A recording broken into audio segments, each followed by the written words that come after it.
pardon. You see them in the streets. Is that fair? No. But if this death penalty is enforced, I think people must be very, very careful with the way they do things. Honorable Speaker, we need to be very careful. I know this country belongs to us. We must come together and see Gambia and forget about the issue of politics. All of us are politicians. Because of the peace, that's why we are here. Without peace, we are nowhere. Let's maintain the peace of this country.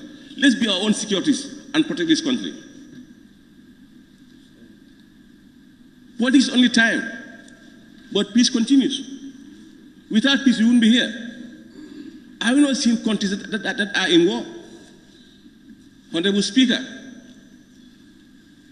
the time is up. But I have been saying this, the time was not enough. But to be honest with you, Honorable Speaker, let's stand together and stand as Gambians and put our hands together and fight for this country. Thank you. Thank you very much, Honorable Member for Joshua. I now invite the Honorable Member for Lower Badibu. Thank you very much, Honorable Speaker. Honorable Speaker, I will also join my colleagues in sending my condolences to the two police officers who, of course, were brutally murdered last week. And I will also pray for our sister who has been laying at the hospital to have a speedy recovery. Honorable Speaker, I am deeply concerned about the current economic and security situation in our country. Honorable Speaker, the bulk of the Gambians, whether we know it or not, are facing a lot of difficulties when it comes to survival in this country. People are struggling in order to make ends meet. In fact, that has necessitated the mass exodus of our youth to seek for a better life in Europe and elsewhere outside the Gambia. Honorable Speaker, this scenario will continue to exist in as much as the current situation remains unchanged in our country. Honorable Speaker, it is not the liking of anybody to leave your motherland for another country when situation back home is normal. Nobody would like to leave your motherland for another country just to go there for the sake of going there. The reason why our youth are leaving is because things are not going right in our country. This is the hard fact, Honorable Speaker. Honorable Speaker, coming to the current, the incident which of course unfolded in our country last week. Initially, when I learned of that tragic incident, the first news that I got was from somebody who is close to the corridors of power in this country. And his utterances were irresponsible in my view. When you heard of something, before you just jump up and come up with a story, you need to think of, as a responsible somebody, you need to think of what to utter, where to utter, how to utter. These are very, very key. These are very, very important, Honorable Speaker, in my view. But this guy, to my view, his utterances were irresponsibility because he has directed or he has accused a group of being behind this heinous act. And I believe that that particular group, which was of course been accused of this heinous act, the group has been a law-abiding group in this country. We may have a difference in terms of politics. That's fine. We are human. We cannot belong to the same political group. But that doesn't mean that we should be alleging each other for doing things that are ungodly, because this act is ungodly. Honorable Speaker, I believe the police are trying to cover up the already damage that this man has already done. The police has just came up with a story that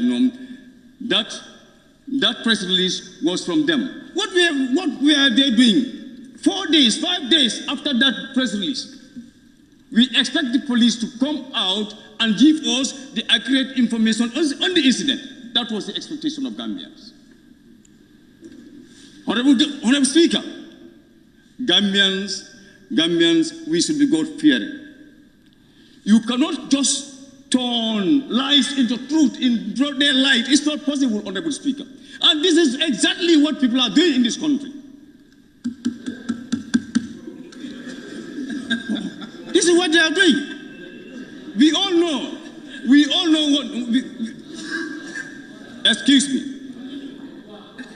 We all know that this man had, the group that he has, in fact, he said the gunman was giving an amount of money and a boot. That's what he said. Who gave that gunman that huge amount of money? So of these things, let us not taint each other black. It's not, we are all Gambians. Let us respect each other. I belong to a political party. You belong to a political party. It is no. That's what I like. I cannot, of course, no. I cannot see you as a bad citizen because you belong to an ex-political party. No, I respect the views of every individual.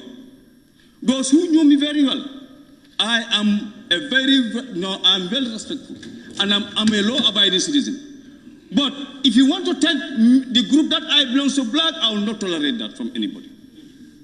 I'll make sure that I defend my group to the core.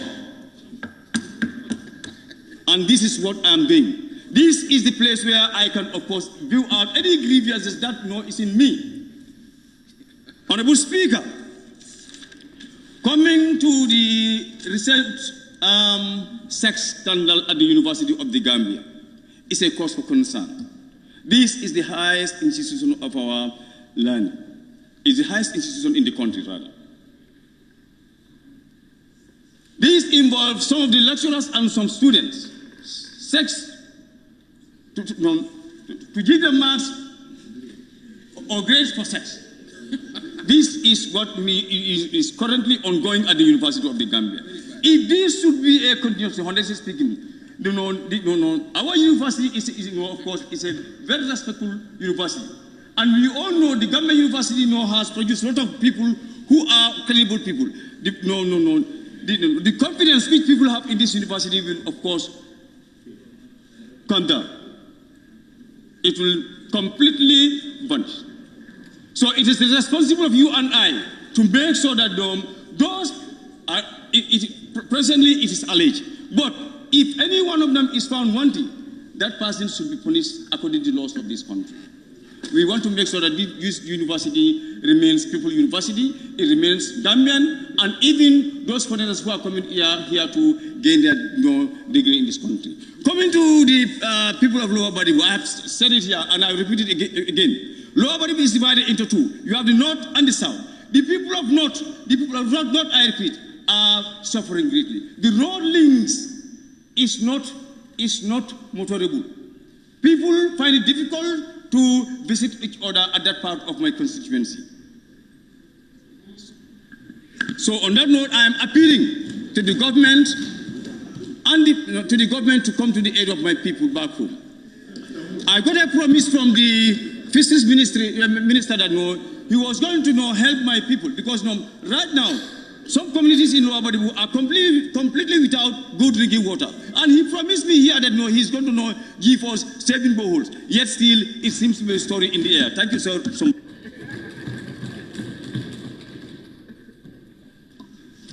Thank you very much, Honorable Member for Lower Badibu. I now invite your neighbor, the Honorable Member for Central Badibu. Thank you, Honorable Speaker. Straight to the point. Honorable Speaker, Central Badibu, we have some challenges with our road connection from Daru Rilwan,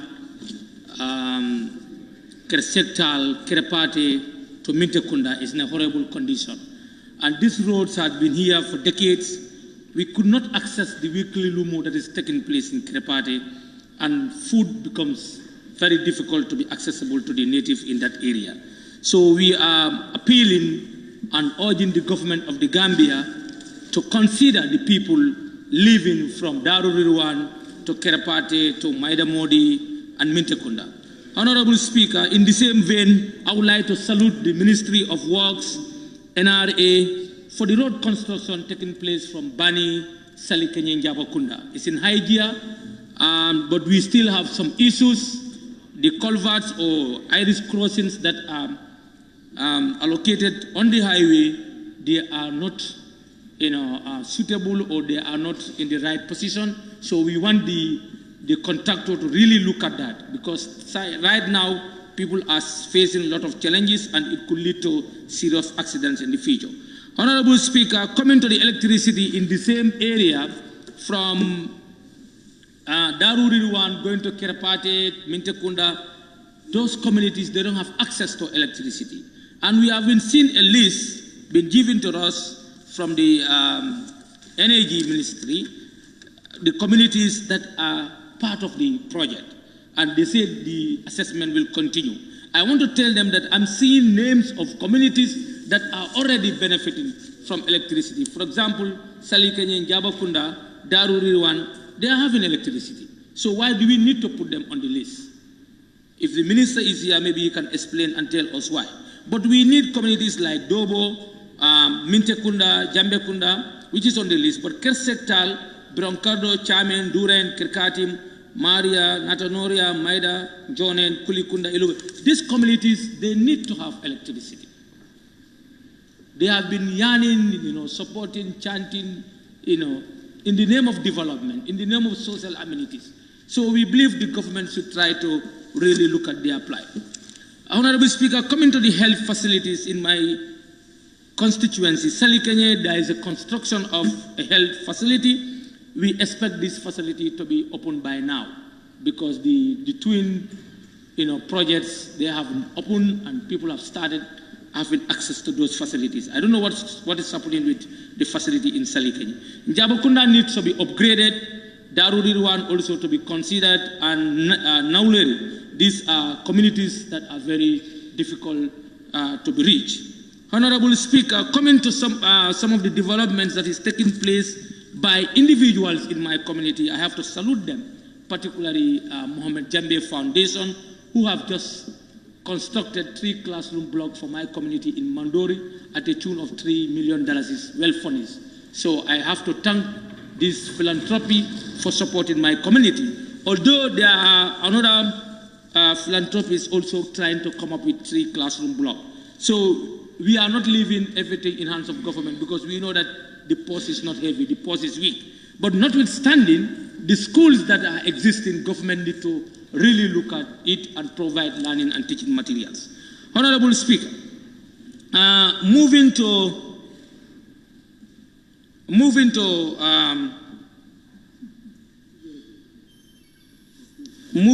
agriculture. Honorable Speaker, my area is an agricultural area in terms of growing of crops and production of animals. Honorable Speaker, our animals are still suffering with drinking points. And in the 5th legislature, we have been elaborating on this, talking about it, and they promised us that this drinking points should be provided. Up to now, they are not provided, Honorable Speaker.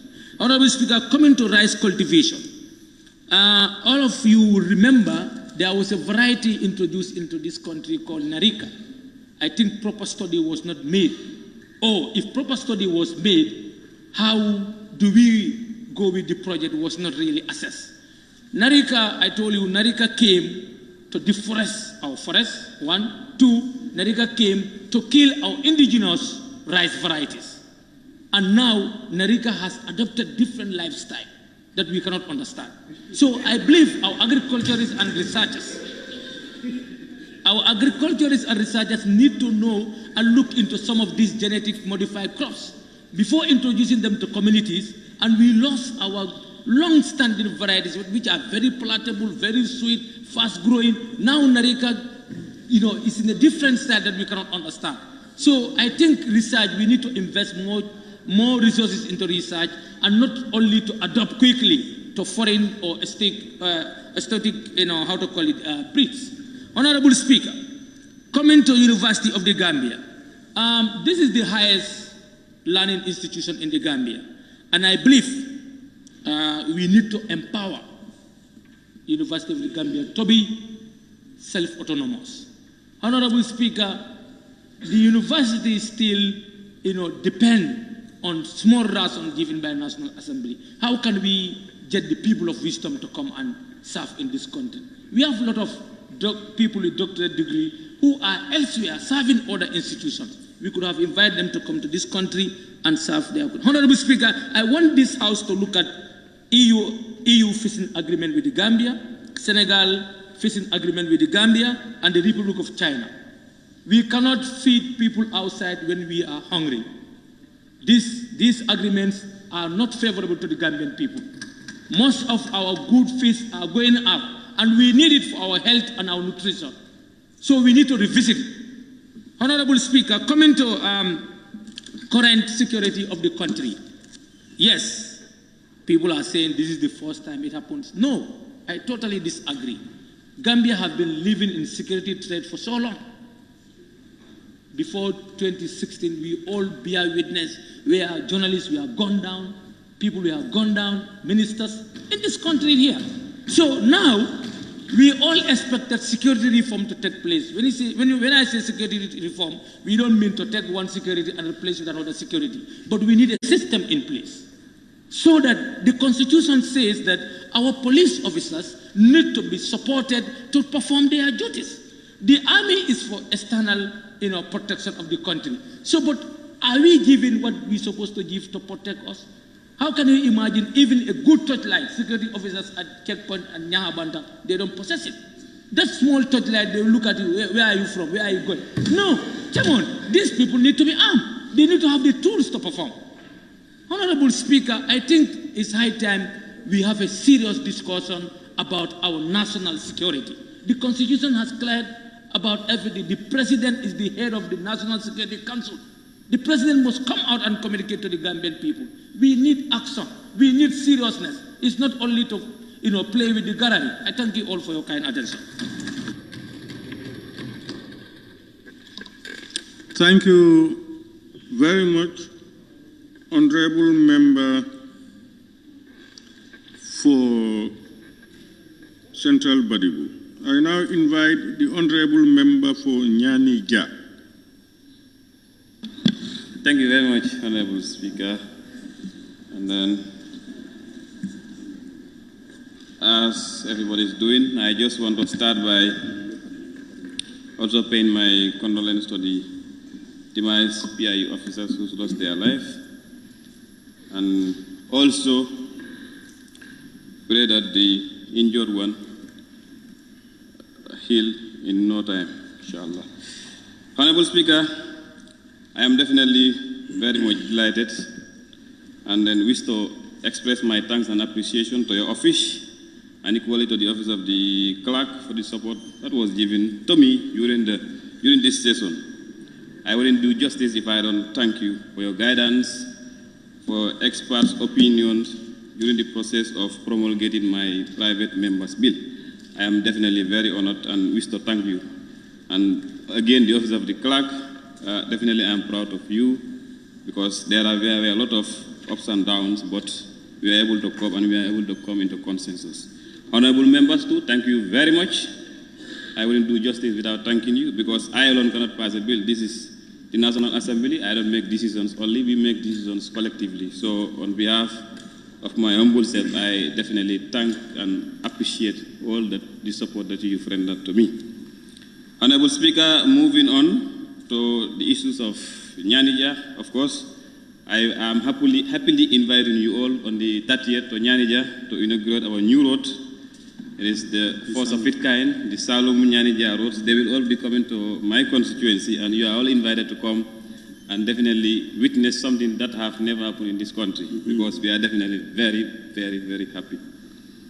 And again, just to remind the Ministry of Transport, Works and Infrastructure, we still have some remaining roads that need to be considered. That is from Nyagabantang to Jairan Bakataji, and also from Konte connecting to Buduk. Then we'll be 100% done with road network in terms of road infrastructure in this country. Moving on to our furrows that I always talk about whenever there is adjournment debate, this is something that is very close to our hearts because we know that we are very blessed with regards to rice fields, swamps, and the like, but the issue is access. So access is still a problem, and I call on the Ministry of Agriculture and equally the Select Committee on Agriculture to look into this issue. Definitely our women are suffering, and they continue to suffer as I'm speaking, because today if I take you to Nyanija, you see how they are accessing their rice bills. You will definitely sympathize with them. So I call on the Select Committee and equally the Ministry to look into this issue seriously and provide into a solution. We've been talking here since 2017, and we'll continue to talk until this issue is solved. Electricity, equally, I have seen the list, and I don't want to say I am happy. I am not happy, because looking at a community of 33 villages, whereas we have never seen even a single pole of electricity, you are just selecting few. Not up to 10, you said they are going to be electrified. What is going to happen with the rest? Central Badibu orders, they have all tested. We have never tested this type of things. So we definitely need to be given the priority. With all honesty, Honorable Minister for Energy, Nyanija and the Salons, we need special consideration in this. I think if there is prioritization to be given in regards to electricity access, it should be us, because we've been disadvantaged for so long. Even during the Ramadan, if you want to buy ice block, you have to go all the way to Farafenni, or sometimes you have to go all the way to, let's say, Kaur or so. So definitely we need special attention in this. Or even Senegal, like you said. So we need assistance in that regard. Coming to water, as I said, there are still challenges, but progress has been made, and I call on the Ministry for Fisheries and Water Resources to expedite the process of the already started boreholes that they have started digging in my constituency. Though, despite some philanthropists are coming in, but the projects that have been started since 2019, they need to be completed now. You can't dig a borehole in a community and you left it like that. Still now there is no installation. Moving on to health. Health is something that is very close to my heart, as you all know, but CRR North, we are definitely very disadvantaged. I was talking to some women in my constituency, just a simple blood test. If you are pregnant, you are referred all the way to Bansang or sometimes up to Farafenni. That is something that I don't understand. I even confronted the ministry, but they cannot give me any solution. It's something that if I don't talk about, definitely I will be fair. Just simple blood test, HB. You can't even have it. The whole of Nyanija, the whole of Lower Salem, the whole of Upper Salem, the whole of Nyani, up to CRR South, or you go up to Farafenni. That is so disheartening. And I think if the Ministry of Representatives are here, you need to take this thing very seriously. And I, on behalf of my committee, we are not going to take this thing lightly. Not because I am from that area, but there are people living in these areas who are suffering day in, day out to make ends meet. But even to have simple access to some of this basic health and healthcare service is something which is a nightmare. And if you look at all indicators, with regards to health, education, and others, we are so disadvantaged. It is not our making, but it is how it is. And we have to talk about this to see that changes are effected. Definitely, we need help, and honorable members of this August Assembly, I call on all of you to join us to make sure you support us. Because CRR North, with regards to health, with regards to education, and other indicators, we are definitely lacking. Honestly, we can't be compared to the South and other regions. So we need your help collectively. And talking about Kuntaur Health Center, it used to be our major referral point. But as I'm speaking today, sometimes they'll tell you a doctor is here, but sometimes a doctor is not here. But you cannot post a doctor to a major health center, a district health center, or a district hospital without giving him the necessary and working environment, without giving him the necessary tools. You can't just post me to a place. You say I'm a National Assembly member for Nyanija. You go and post me to somewhere. If there is sitting, I cannot come and attend. What effects or what benefits will that do? So Kuntaur Health Center, as far as we are concerned, CRR North, I think we need to revisit it. And then I call on my committee members, my vice chair, and others. Please, let's look at this issue. This is not about our area only, but this is something which is affecting the lives and livelihoods of the people we represent. So on that note, Honorable Speaker, moving on to education, I just want to thank the Ministry of Basic and Secondary Education through MRC, also MRC Holland Foundation. Definitely they have done wonders in my constituency. So far so good, up to 5. A new school was built and they have renovated up to 5 schools. So I don't have anything to say in that regard. but I just want to comment and then urge the ministry for us to look at the issue of the results generally, because I had members talking. I'm not an expert in education, but I think we need to collectively look at this thing and solve it once and for all. So on that note, Honorable Speaker, once again, I want to reiterate and thank you so much and the office of the clerk. Thank you so much, Honorable members too. Thank you very much, Honorable Member for Nyanija. I now invite the Honorable Member for Fonyi Bondali.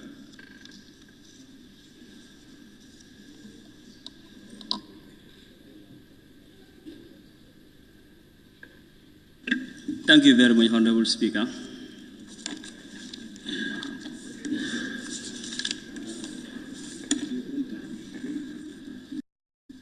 Thank you once again, Honorable Speaker.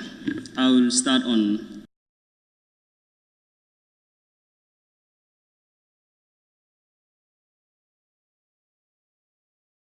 youth and sport.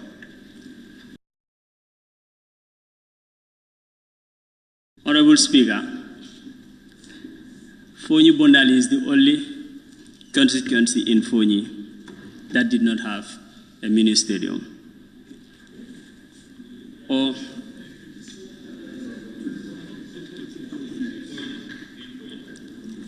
a skill center to the use of the district too. Last time I made this to the Honorable Minister for Youth and Sport, sorry, that land will not be an issue in Fonyi Bondali. So we need his help. Bondali Jola, Bantanjang, Bajirang, and Alokunda and Nyefiba, all these places, the women of this area need a garden. In Kanyibat, where they have a garden, I see this example there because I'm also involved in it. Nowadays, then we only used to see women in garden, but nowadays men are also involved in. That means it's creating a lot of employment around that end. And it will also reduce the deforestation, because we all know that charcoal burning is an issue, which I think we need to look at it, because at the end of the day, we will left without trees in that end. So by providing gardens to the women, it will reduce the demand of it will reduce people concentrating on cutting down trees and then venturing in charcoal burning.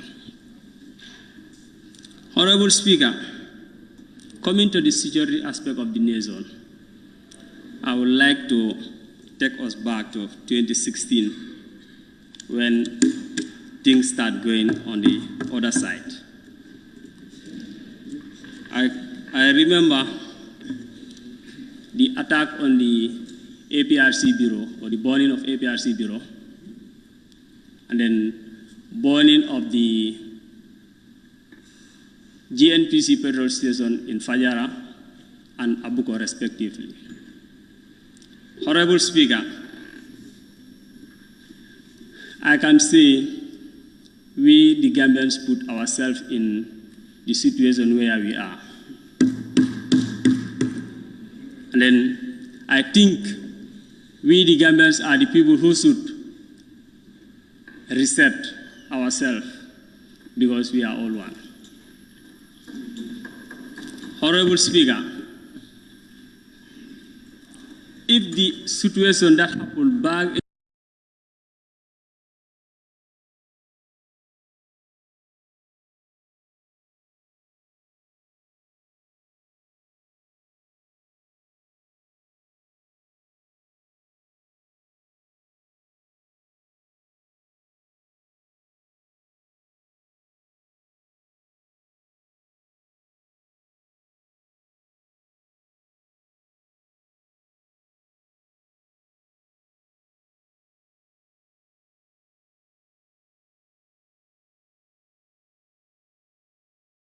in 2016 were properly investigated.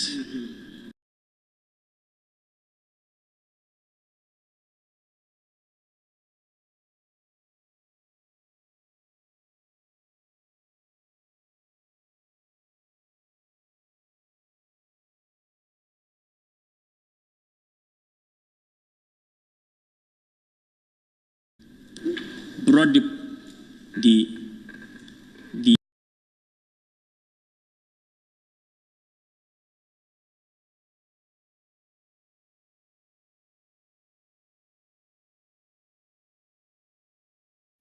we should reconcile as a nation. As we know, we've made big mistakes, whether we know it or not. But immediately we have the change of the government, there are many mistakes that have been made.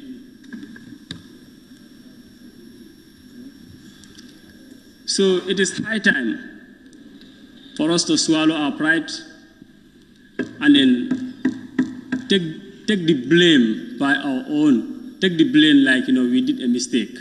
So let's correct it together. Honorable Speaker, this thing that happened to the two personnel, security personnel, could be everybody or could be one of us. So sitting without addressing this thing will not solve it. And many things have happened here in this country. There will be investigation, and at the end of the day, you will not hear anything about it. I'll urge the government to do all it takes to do the proper investigation and brought whoever did this to justice, so that it can serve a warning to everybody. Honorable Speaker, we cannot take our security lightly.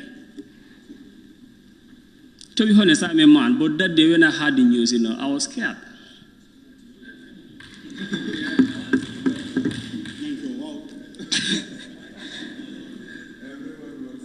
Honorable Speaker, so we should take this and address it as a nation, regardless of whether you like it or, regardless of party affiliation or whatsoever, for us to sit this and then iron out as a nation, inshallah. Honorable Speaker, I thank you, all of you. Thank you very much, Honorable Member for Fonyi Bondali. I now invite the Honorable Member for Kiang West.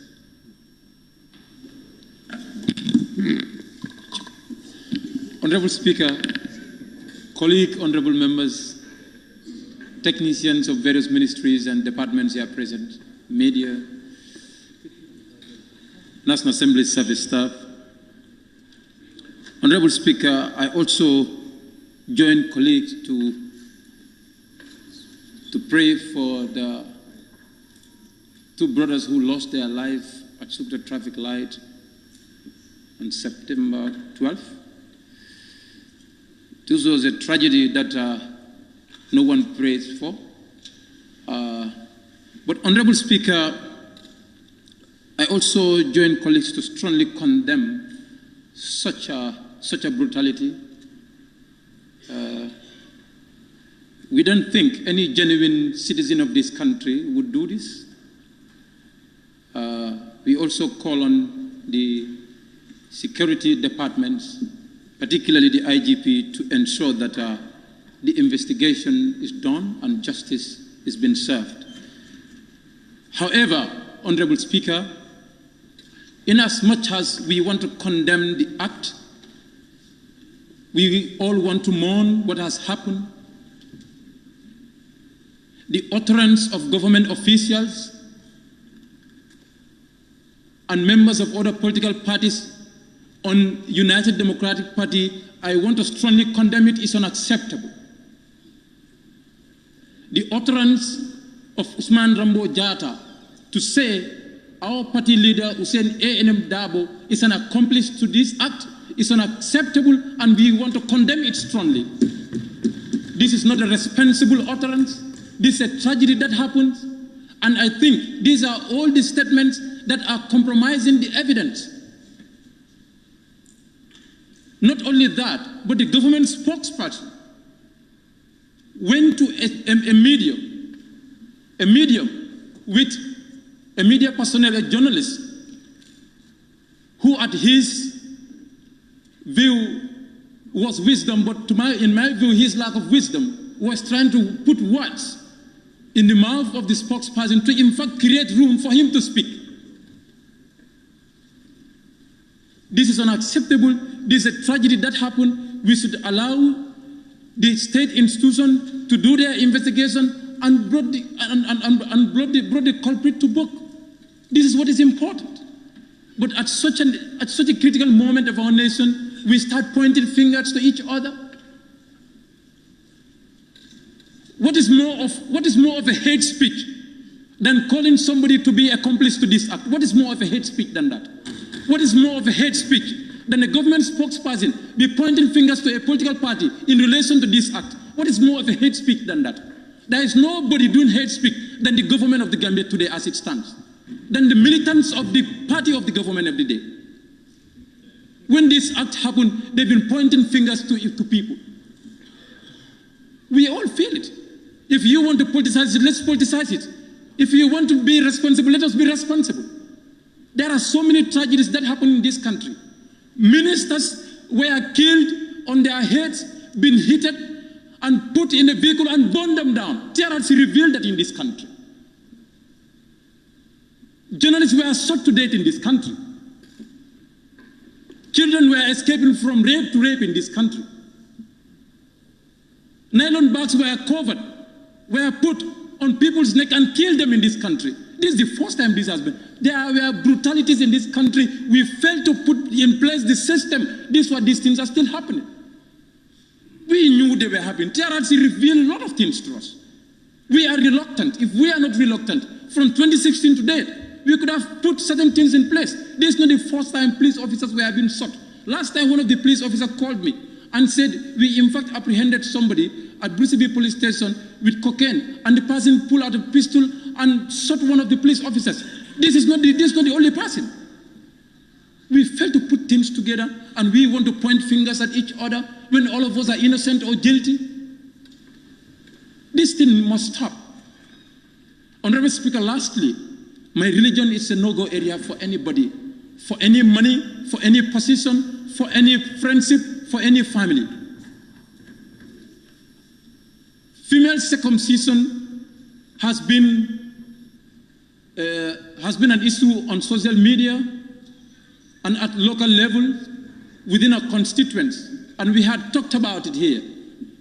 Some activists around has been calling and some were protesting as to why we did that. This is our religion. If you are calling your doctors, if you're saying they are not doing it properly, how many doctors are operating people and the mother will die, the baby will die? Do we condemn operation in this country? How many doctors are doing that? How many of them? Do we condemn operation? How many of them will do an operation and people will find it difficult to ease themselves and even defecate? That happens in this country. The operations will fail. Do we condemn that? This is our religion. Those that you are calling your doctors, Prophet is more of a doctor than any one of them. He never speaks on his feeling. He only speaks when Allah commands him to speak. Anything that affects the health of Muslims, Prophet had clearly said everything. This is our religion. It's no-go area for anybody. We will bring a private member bill to repeal the criminalization of the female circumcision. I said it and I will strongly say it here. We have female circumcision. We don't have female genital mutilation here. This has to be clear. Let them go out boldly. The money they are spending on sensitizing people to stop, let them spend it on training our people and giving them health safety, equipments to ensure that they do it properly. But to ask us to stop what our religion commands us to do, we will never do that. We will never do that. So, Honorable Speaker, we are strongly against those who are protesting in social media to say this law cannot be decriminalized. We will decriminalize it here. We are the members and we are the representative of our people, and our people are not in support of this law. Honorable Speaker, lastly, it was surprising to hear that our professors, our deans, our doctors, that we are entrusting our children after finishing their senior secondary school to go for higher learning, are exchanging their marks for sex. This is unacceptable, and we have to condemn this. This is very uncivilized. This is not a good name for our institution, and it is all over on social media. That giving marks, grades to students and in exchange of sex. This is unacceptable. We are appropriating budget for those people to go and take those children. Look at what they're doing at the end of the day. This is unacceptable and we must condemn this. Honorable Speaker, thank you very much for giving me an opportunity. Thank you very much, Honorable Member for Kiang West. I now invite the Honorable Nominated Member, Fatou K. Jawara.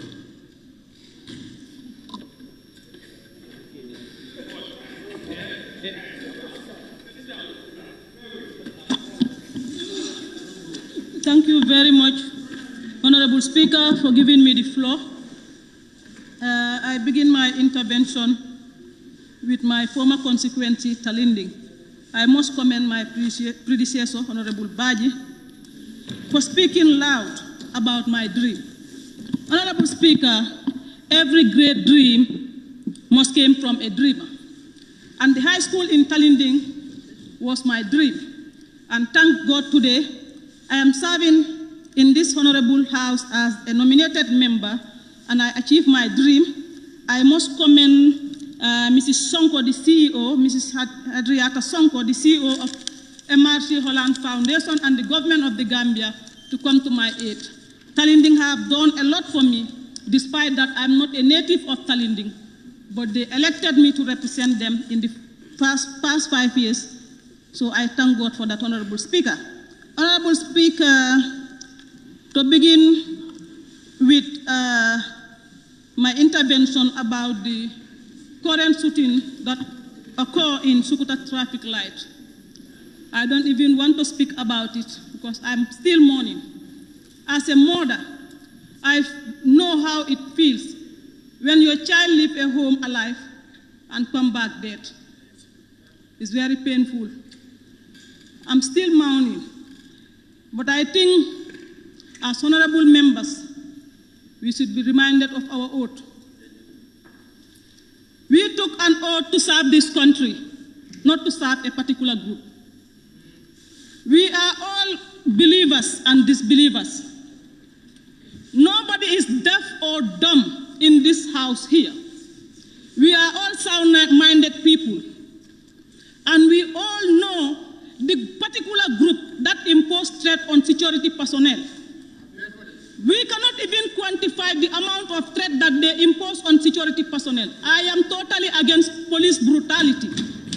But when the truth awakens in you, you have no choice but to accept the truth. When your political godfather stood here and said he will make this country ungovernable, you all keep mute about it. This country belongs to all of us. I fear nobody but Allah. We are not going to accept it from anybody. We know the kind of people and the party that they belong to, those who impose threat on police officers. Who are the people who attack the police officers in Sanya? It's a particular political group. Who are the ones who attack them in Birkama? And who are the ones who attack them in Banjul? Let's speak the truth. We all condemn the shooting in Faraba Bantang in June 18, 2018. And we all passed a resolution here to bring those perpetrators on board. Are they not human beings like us? Police officers are part of us. They are our families. They are our husbands, our brothers. They are serving us. There is a risk, great risk attached to their work, but they are serving us in that condition. What heartless, ill-hearted people have we turned to? We are intimidating them, bullying them. And these are the people that we entrust. We subdue our responsibility to them, but still, we reduce them into zero. This particular group is the same group that is intimidating even the imams if you speak against them. Nobody fear you. We have to speak the truth. A political party should be a political party. I must congratulate some political parties who show solidarity with the CPIU officers. But I am so much disappointed with some press release that reverse the blame on PIU officers who are already a victim and they are mourning. Let us fear Allah. Despite that, we have some bad element in the security officers. that should not be visited on all of them. You have very good men and women in uniform who wanted to serve this country. So an act of few individuals should not be visited on them. I have my personal issue with them. I don't support them. But not all of them are bad, Honorable Speaker. Honorable Speaker, I call on the office of the IGP and the Inspector General, and the Interior Minister to stop prolonging this investigation. This investigation has to end now. When this was Jammeh time, they will know the perpetrator. All the two people who sent him the money and who received it, you think that we are only here. We are also going after information like the way you do. No stone will be left unturned. How can you fire down 2 police officers? That is a war on Gambia. And you want us to be brushed under the carpet? All in the name of, because you have the gut to bully people. May I took it as a dress now. Go everywhere and bully me. I don't care about it. I'm a politician. I've built a thick blood now. I'm still calling on the IGP. IGP, some mistakes are made by following bad mistake or making bad choice. But the most heartfelt mistakes are made when you don't want to take any step. So take this step now. It's high time to save this country. A police officer was shot at first. Nothing comes out of it. Another one was done at North Bank. Nothing comes out of it. This one also, you are still prolonging the investigation. Can you tell the country why? What equipment have you lacked that you want this parliament to help you? And I'm calling on the Interior Minister to bring all security officers on board, being the paramilitary, in fact, these people are not paramilitary officers, they are anti-crime. The anti-crime, the soldiers, and others, everybody to be on the panel so that nothing can be hid. And I'm urging on the senior police officers, let them stop any police officer to get access to that man before they will turn the investigation. Let no police officer get access to that man. And let them recover the gun. And let them find out how that gun landed in this country here. We want to know. We want to save our country and we want to save our children. Left on them, if they have their desire, they want this election. By now, my Yasin will be asking people, where is my mother? Because I will not stay here. So I'm ready to battle with them anyhow, Honorable Speaker.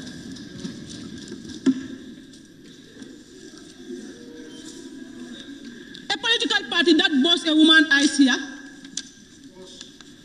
yet still you are calling yourself a decent political party, and you are blaming the government. Do you have anything to tell this government when you are all muted here for the past 22 years?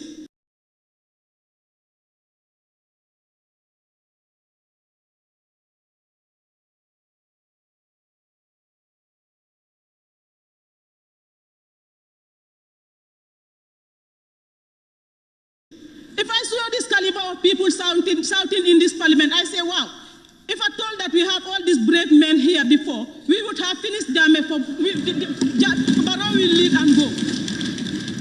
But everybody turned to a warrior. Anything you want to tell the government, this is not politics. If you want to make it a politics, we are ready for the battle. And we will let no stone unturned. We will know who are behind it. Anybody who have a hand on it, even if you run and leave this country, we will go after you. I won't say it here. Even if there is a coup d'etat here again, I don't have a power, I don't have a gun, but I will take my head tie and turn. We are not.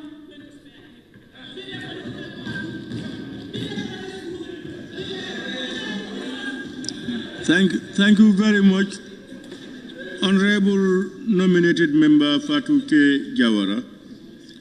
I now invite the Honorable member for Fonyi Kansala.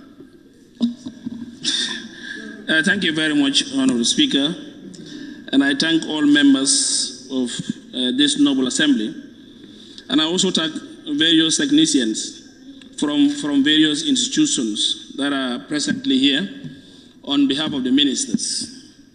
Honorable Speaker, I would that this is a country called the Gambia, West Africa. A tag name was called Smiling Coast of Africa.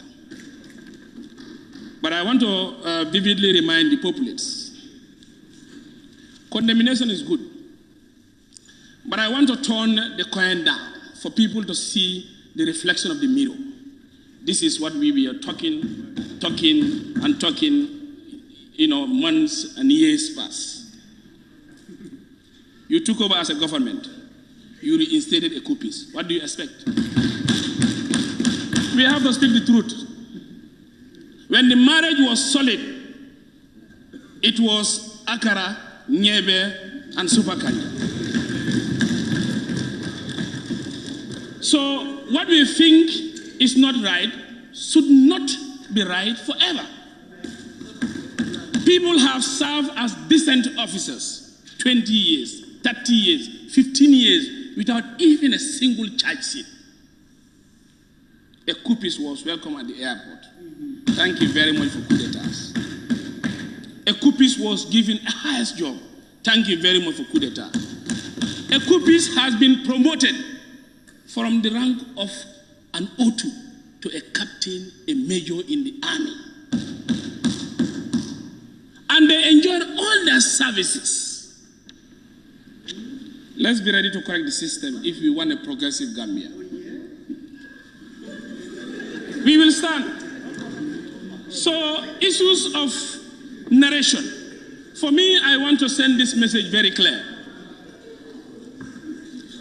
If you talk about political party X, whatever, there is a political party that butchered our own parliament in Basse. A political party butchered and killed an individual in Basse as a driver. It happens. We are condemning it. Let's be ready to swallow our emotions and we work to transform a better country called the Gambia. For us, you see us, we are foot soldiers and we'll defend this country to the core. Irrespective of your political, religious, or whatever affiliation, this country must be well protected. I wonder why still the interior cannot bring these people to book. Yesterday, I went to the crime scene. I myself to study and make my feasibility. Castle in that particular area had a CCTV camera. I want the interior minister, the police, the SIS to tell us we want to get in hand of that CCTV camera to be able to at least clear at that. They have to produce it. Secondly, a gun has been shot. What type of a gun? They cannot even. Do you know what? What I want to clear, Minister of Interior and the SIS and the police. We are sick and tired of press conferences. What we want is action. And that action should be determined for us to be able to uphold and hold that particular perpetrator. Party of Fonyi is no more party as we stand. He's in the grave. The other Mendy of Combo is no more Mendy. The sister is terrorized in a bed. So all these are issues that are happening. And what we are trying to clear and put this record straight, the defense and security of this National Assembly should be ready to hold the responsibility of security heads, the IGP, the Interior Minister, the Defense Minister, the Director of SI. They should come clear and tell us, we want to know who is the killers of our gallant men in uniform. We want to know them. And it's high time. Honorable Speaker, I want to go to another point where I had a vuvuzela of a political party saying that FGM, their so-called FGM, that those who are supporting, standing for it, they are barbaric. I am saying that vuvuzela, that I need to educate him. And I am also taxing the media that are here on that issue of female genital mutilation. I am ready to organize a debate for him at the QTV or national radio and television services so that I'll be able to teach him what is Islam. The Prophet ﷺ was asked, what is Islam? He said, Al-Islamu huwa al-istislamu lillah. We will not joke with our religion.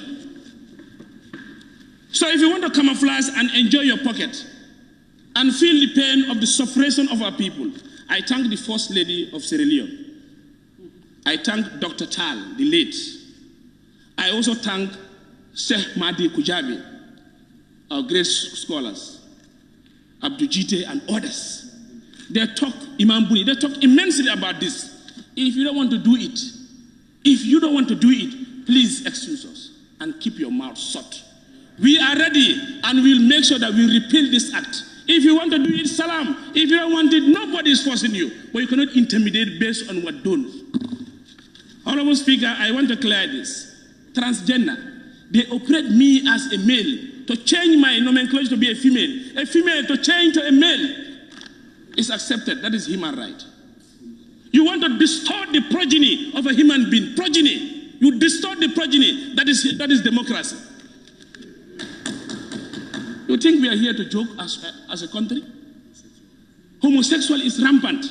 Prostitutes are paid and they encourage. Nakedness is all over in the country. You want to bury down the issue of our Islam. We are saying no. And we'll defend the cause of Islam, come what may, even at planet Mars. You are employed as a vice president, a trade minister. You have never even uttered a word. So today you want to come us and show us your ego. We will cut your feathers in this country. And we are ready. We will not joke with those vuvu sellers trying to paint others bad or whatever. You call yourself that you are an active person, you are a political figure, or you have a position in a political party, calling it barbaric.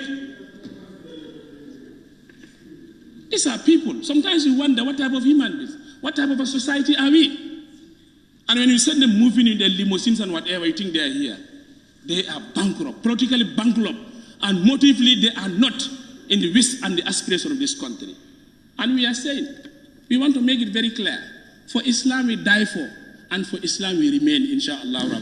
And Allah says, "In tansurullah yansurukum wa yusabbit aqdamakum." We will stand. Nobody can bend us down. On that note, Honorable Speaker, I ask my fellow honorable members, let's work to the repealing of that bill come next sitting, inshallah. Assalamu alaikum wa rahmatullahi wa barakatuh. Thank you. Thank you very much. Honorable Member for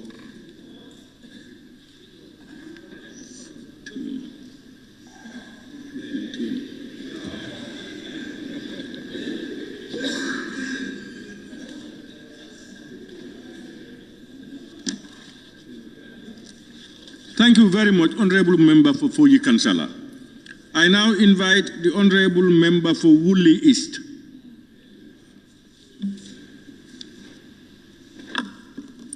Thank you very much, Honorable Speaker.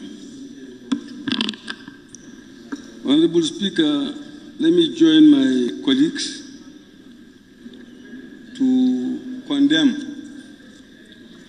the criminal act that was meted out to our security forces. It is a senseless act, it's a barbaric act, and we must discourage that in this country. This country must be a law-abiding country. And barbarism in a country, criminality in a country has nothing to do with the democracy. Democracy is meant to tailor that, to make this country better. Divergence in views is not a crime. Everybody is entitled to your opinion. That should be respected, Honorable Speaker. Honorable Speaker, we have in Section 180 of the Constitution, 180, there shall be a police council whose composition, functions, and powers shall be prescribed by an act of the National Assembly. The following on that has been removed, but at least this part has remained there.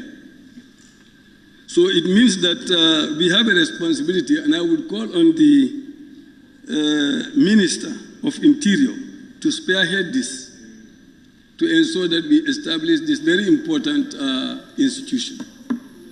Because these are the people who will help us to bring our police leaders together, to set direction in policing and drive progress for the public.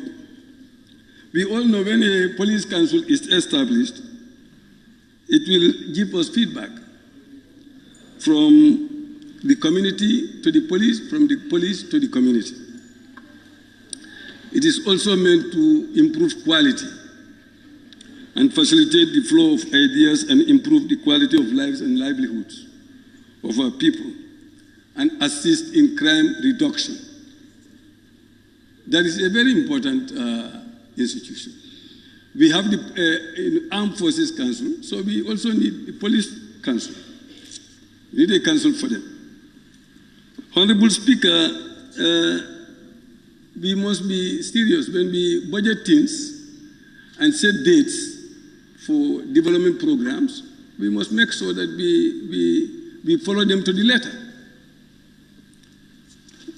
The Water Resources Ministry has drilled boreholes in all the constituencies in the provinces.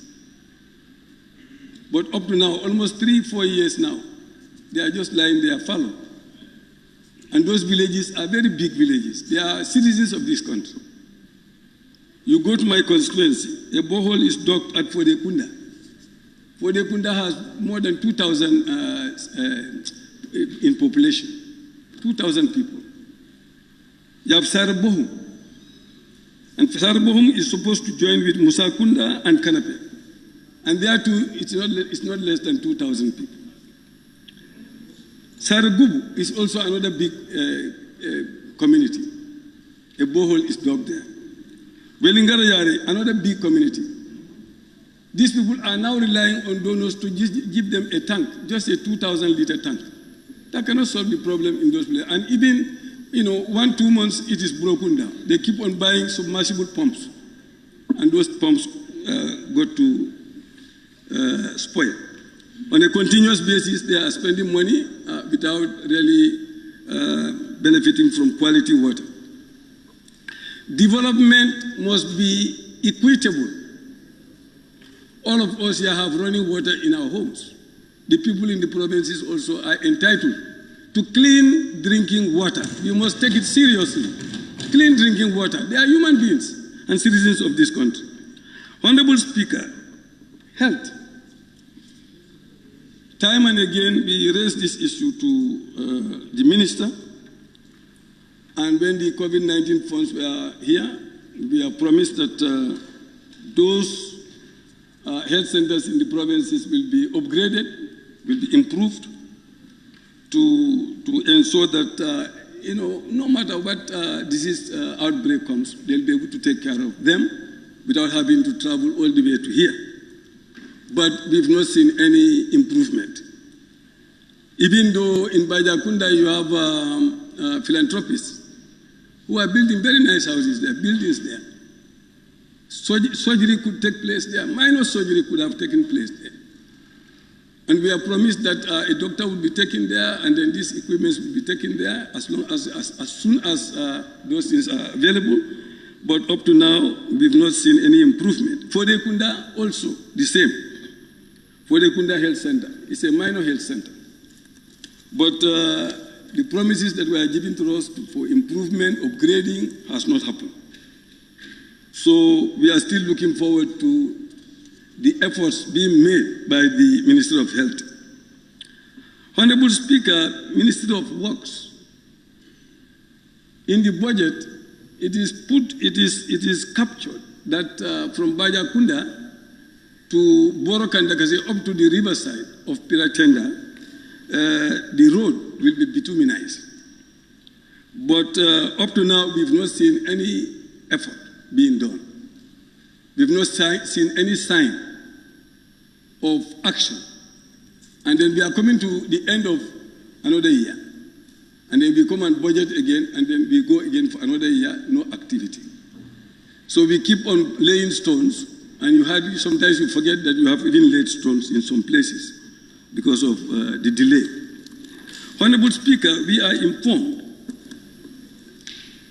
that the work for that road has been transferred to agriculture.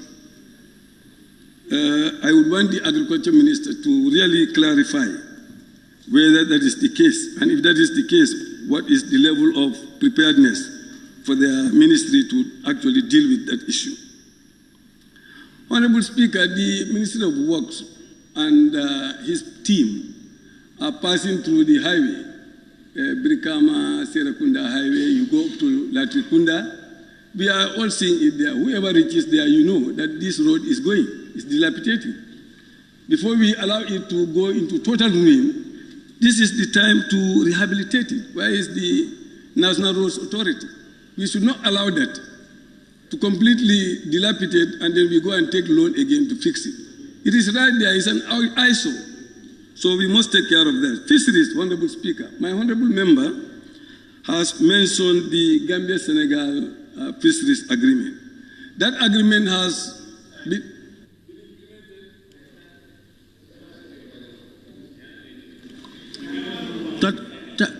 30 seconds to rewind.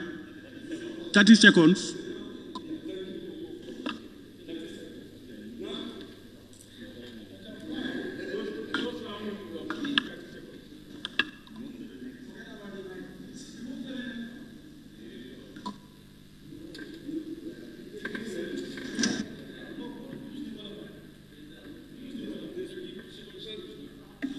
Yes, Honorable Siba, I just want to say that that agreement, if it is renewed and we learn that it is signed, it should come this time to Parliament for us to ratify it. Scrutinize it very well to ensure that our fish resources are not taken away without any profit to us. That is my position. Thank you. Thank you very much, Honorable Member for Woolly East. I now invite the Honorable Member for Jara West.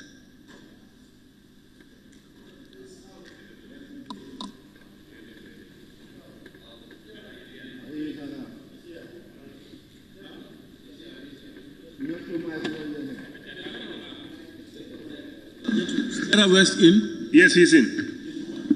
Thank you very much, Honorable Speaker, for giving me the opportunity. First of all, let me extend my deepest condolences to the families of our gallant officers who were killed on 12th of September. Honorable Speaker, without wasting much time, I still want to go back as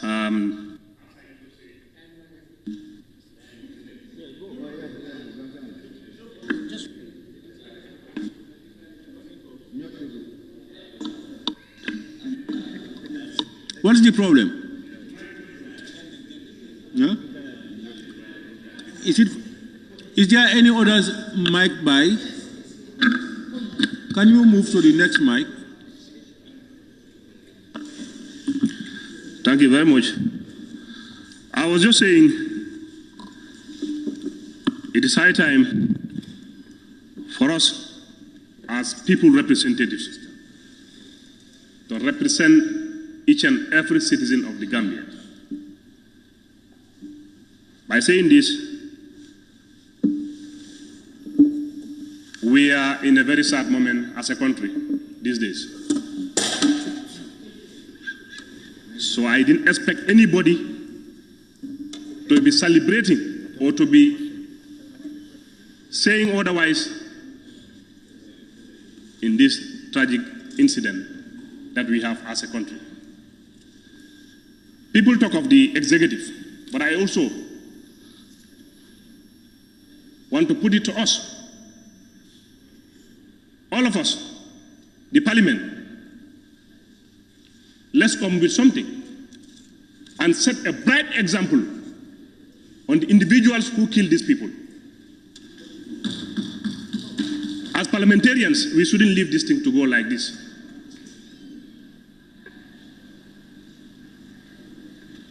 This cannot happen like this. You know, President Barrow, I want to say, I was talking to somebody, he said, when Yahya Jammeh came in power, he was a very good person. No, don't worry. But Gambians, what I'm seeing, we don't want somebody who is very lenient and sympathize our people. Let the law take its course. If you kill, let them kill you. You cannot kill somebody and be put in mile 2. You are enjoying our money, our food every day, and as people said, tomorrow you can be seen outside, you are moving. You should be killed. These people have their families, they are feeding their family, they have their everything with their families. Now they are no more. It's very, very sad. I don't think anybody will celebrate this as a Gambian, a good Gambian. Let's pick one voice to put the culprits to be accounted for. Let them be dealt with. And let the national TV come, all the TVs to come. Let them be killed. By hanging. We cannot be living like this. You know, I always say we have to change our attitude. What is the democracy for us, which democracy do we have? Where did we borrow this democracy? The one we are having now, where have we borrowed this democracy? Is this democracy? I said it last time, you just get up, you speak anytime, anything you want to speak. As you are in authority, if you want to fight, for me, call me outside, we fight. But you stand here, I see some people, they stand here, they say anything they want to say, because nobody can put you to something. Why? Then do it outside. We are all men. No. You know, how can somebody walk from his house? These people are on the hot sun. We are walking. You come and kill these people. This is very sad. This is very sad. This is not a laughable matter. No. I don't expect you to be laughing. No. This is not we are in a very serious moment as a country. Let's work together and see these people are killed daylight. This is very sad. Young boys, very young boys, when I see this, that day, billahi, I couldn't sleep. These people, as Gambians, it doesn't matter who is there. We are all from this Gambia. If this Gambia is better, it's for all of us. Thank you very much. It's just sad. I just want to make this short statement. But then the people with the investigation, you know, we are saying, now I said it last time, officers will go and arrest people and people will stand and fight them. That is very bad. Let's give our people the security means. We are here because we are secure. If not, it's survival of the fittest. Whoever is fitter than the other one will lead the other one. Mm-hmm. We are secure, that's why we are here. So let's empower our security men and women. Let's give them everything so that they can do their job. Honorable Speaker, before my time goes, thank you, my nephew. Mm-hmm. I want to go to the Minister of Youth and Sport. Youth and Sport, now we can say football is at the grassroots level. Before, when you are talking of football or people that will represent this country, you only stop at the urban area. And Alhamdulillah, just yesterday, one of our boys from my village, Misira, is signed by the Egyptian club, and that boy also is coming to represent the under-23. Also, the Jara West tournament, two villages at the border village, they call it back-to-back. The other one won the trophy last year, and this year the next village won the trophy. And this is a trophy that they played with all the Jara West villages. All the trophies have gone back to the border villages. And then people were thinking football is only in the inner side. So, Honorable Minister, your technicians, take note. Our people have sent me to give you this. They will need a mini stadium at a particular place in Kabada. Mm-hmm. They need a mini stadium there. We have the likes of Sadio Mane there, we have the likes of Messi, we have the likes of Ronaldo there. So please invest in there. Minister of Agriculture, during my recess, I went round to my constituencies. I went to Jifing, I went to Jinoi, I went to Sikunda. These people have good furrows, and Sare Musa, we have good furrows, good rice fields, but the access to the roads is the problem. They have good rice fields, but the problem is now the road is not movable. You cannot move beyond the other side because the water have destroyed all their roads. So, Honorable Minister of Agriculture, You have to go back there with your technicians, see these rice fields, what to do, because they were telling me years back, like 5-10 years back, what they used to harvest, they are no more harvesting that. So I would appeal to you for you to go there. Honorable Minister of Health, Soma District Hospital. I visited the labor ward. Their toilets is in a very bad condition. If you cannot do it now, the budget session is coming, please include that in your budget. Make sure those toilets are replaced. It is the labor ward where women deliver, so that place they should have very good toilets. I will appeal to the minister, take note, if you cannot do it now, please, the budget session is coming, don't forget about them. Also, their staff quarters. Some of the staffs have rooms, others didn't have rooms. So I will encourage you, they have started from their own arrangement to build some other staff quarters. Give them your support so that they will have enough staff quarters for their staffs. Honorable Speaker, on that note, I want to take my seat. Thank you very much.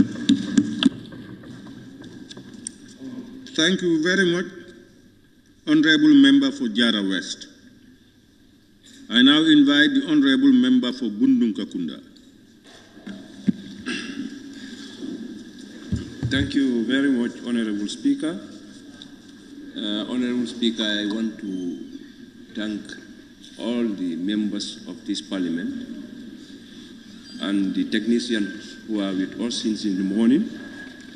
Honorable Speaker, I think I must also congratulate my colleagues who benefited from this ECOWAS Regional Electricity Access Project.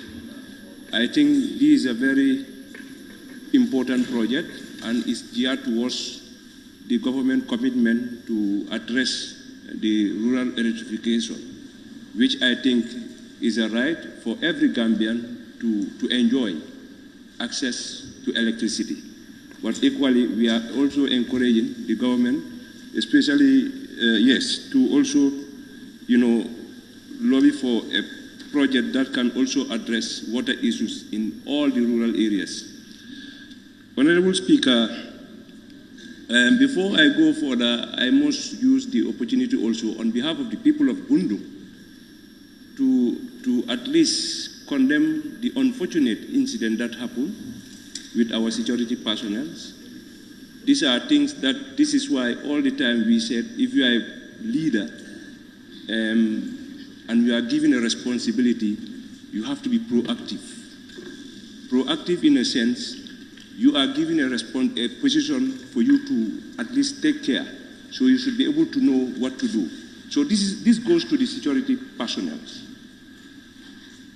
Because if you want to secure a country or a community or a town, you must secure your men. Secure your men, in a sense, you need to equip them with arms.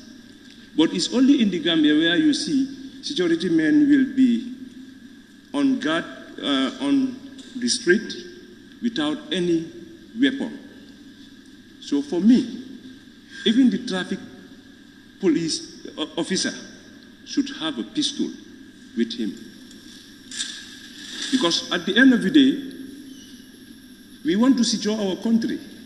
And these are security personnel. So you cannot just be armless. A civilian can come with an arm and hurt you. So I think this is a good lesson. It's a lesson for us to learn. But equally, even that day when the debate was happening, I just prefer not to talk about it, because when a team came to KMC for this security reform, this is one of the recommendations that I gave to them. So, but it's like, I don't know for what reason, but I think it's high time they try to, at least try to equip them with arms and stuff like that. So, but basically we must also, pay our condolences to the families. And to the lady, we wish her a speedy recovery.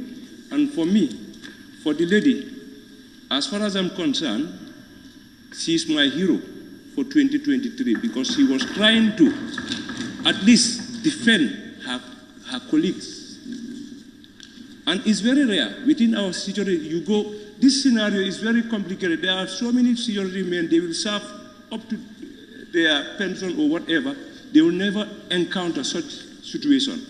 So basically, for me, I'm recommending her as my hero, as a woman. So, Honorable Speaker, the reason why we are all here is for us to come together for one common goal, that is for the development of the country. This is why all of us, when ministers come here, we will bring the concerns of our people for the government to take responsibility to see how best they can address it. That's all. Because at the end of the day, when I hear people, political differences, for me, I don't believe in that. Because politics, we just have to understand, it's just a belief. But what is more important that should bind us together is being a Gambian. This is why I learned a characteristics that I want to say. Now is high time we try to inculcate and build the Gambian characteristics. The Gambian characteristic is whatever we do, it should be people-centered, love your country. If you are given a responsibility, be ready to serve your people and take responsibility of that position and respect your subordinate, and the subordinate also should respect you. That is, the subordinate, they should respect their leader. Because we are in a situation, sometimes things will happen and we'll start blaming.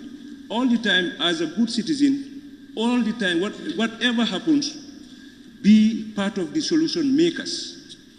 And all the time, try to at least leave a good legacy. So for that being the case, Honorable Speaker, this is just something that I just want to put across, that we are together as one Gambia. We are here to at least address the issues of our people through representation.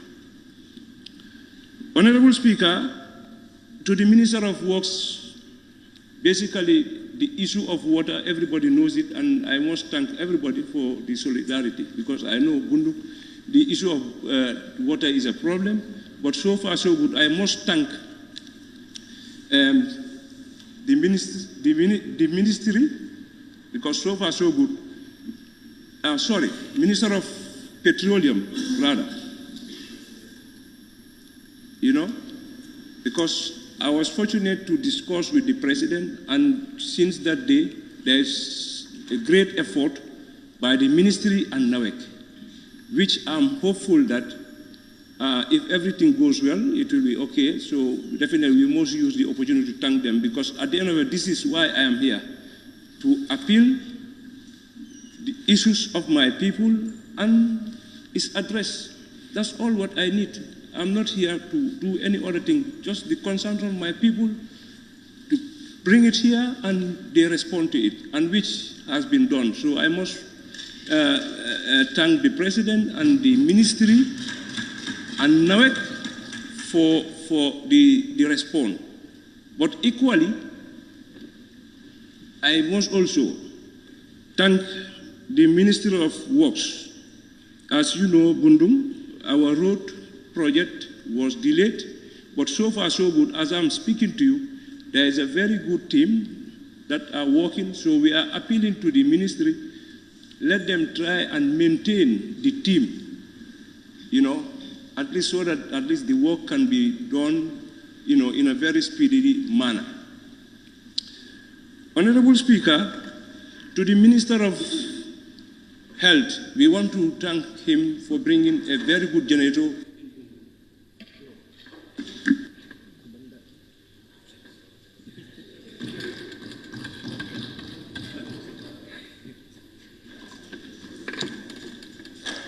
Thank you very much, Honorable Member for Bundunga Kunda. Honorable members, I now invite the Honorable Member for Sami. Thank you very much, Honorable Speaker, for giving me the floor.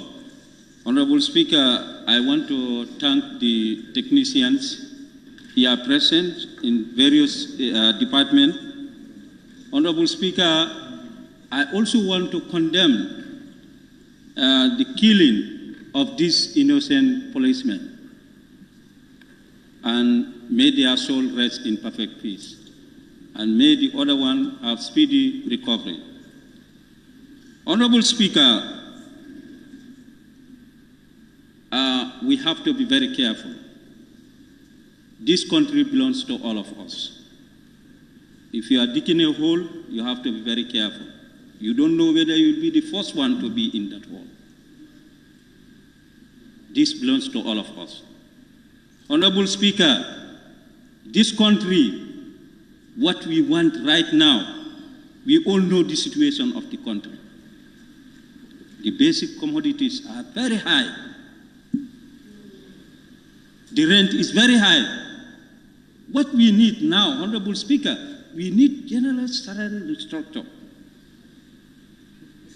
so that those who are receiving little, they can also receive more.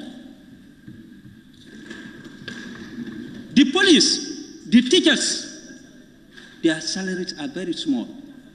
A house rent, just look at 250, as the other speaker said.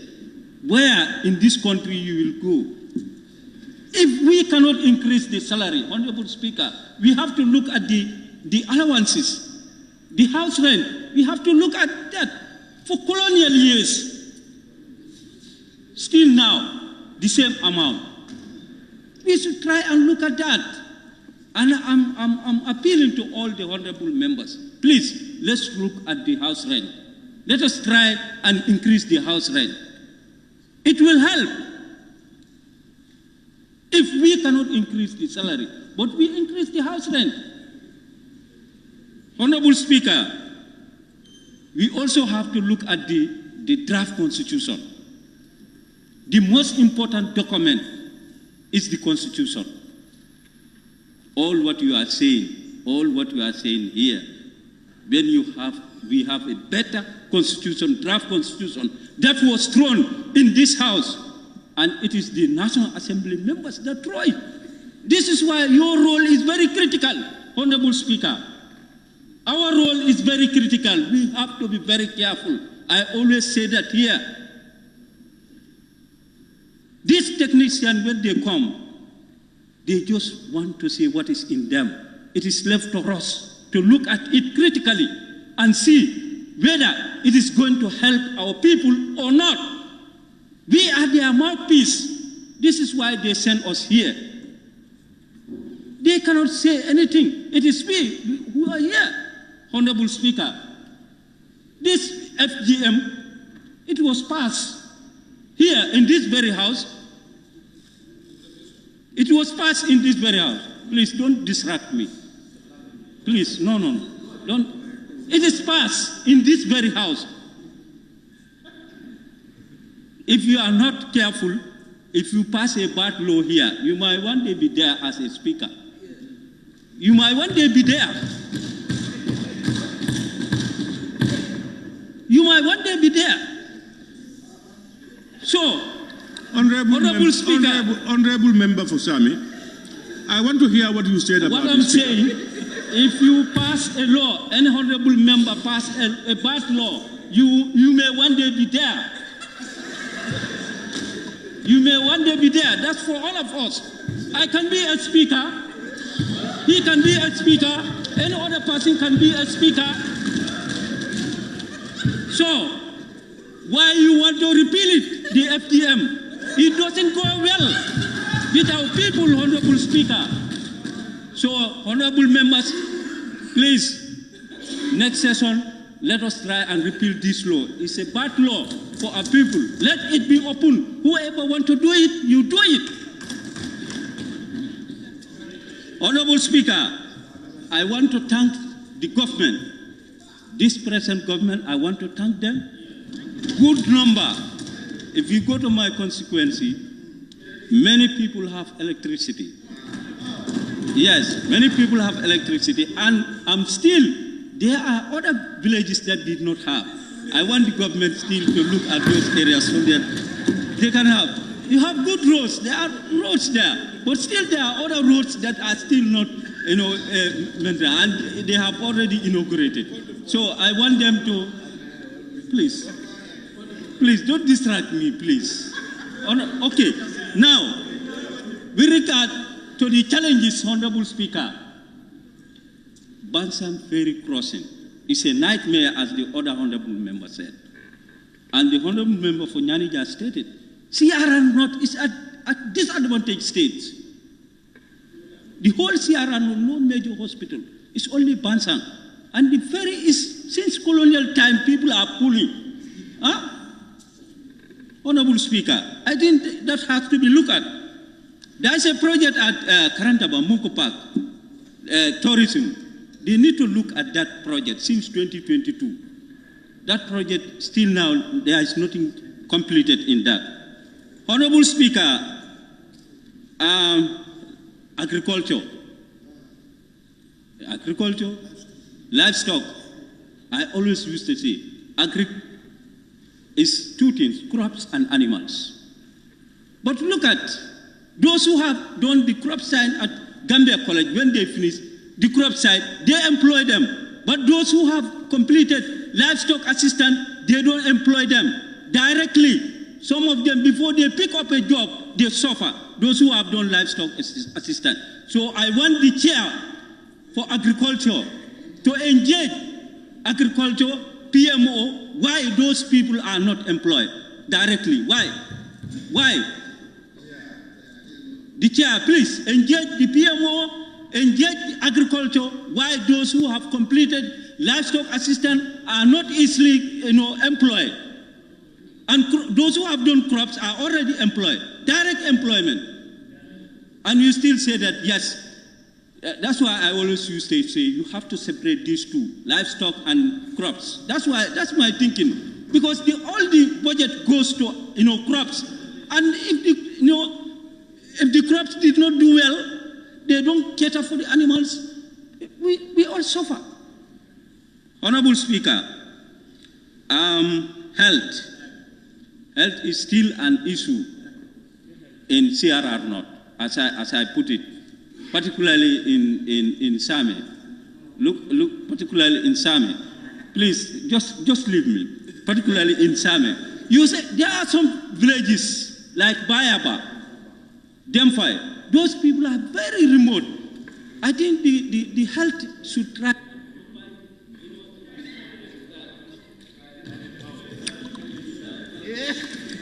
Honorable Member for Sami. Honorable members, no, your time is gone. I have even taken over. Honorable members, we must be very mindful with some of our statements. It's not a blanket statement that we can make. And we should always remember, always remember that we are not dealing with angels, we are dealing with human beings.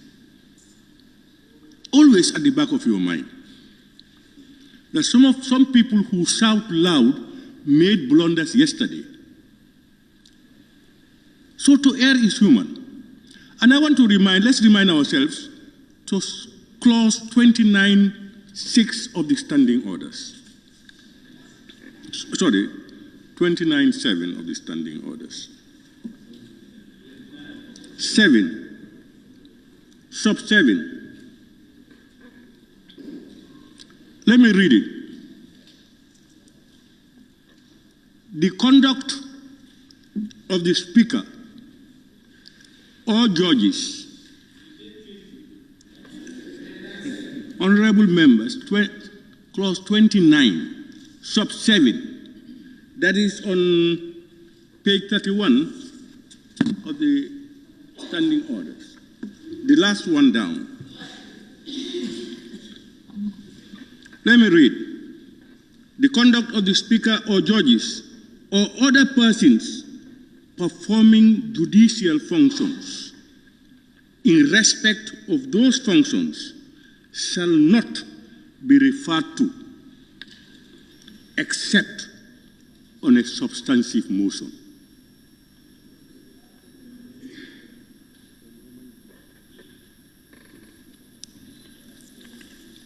Honorable members, I will now call on the Honorable Member for Fonyi Jarol.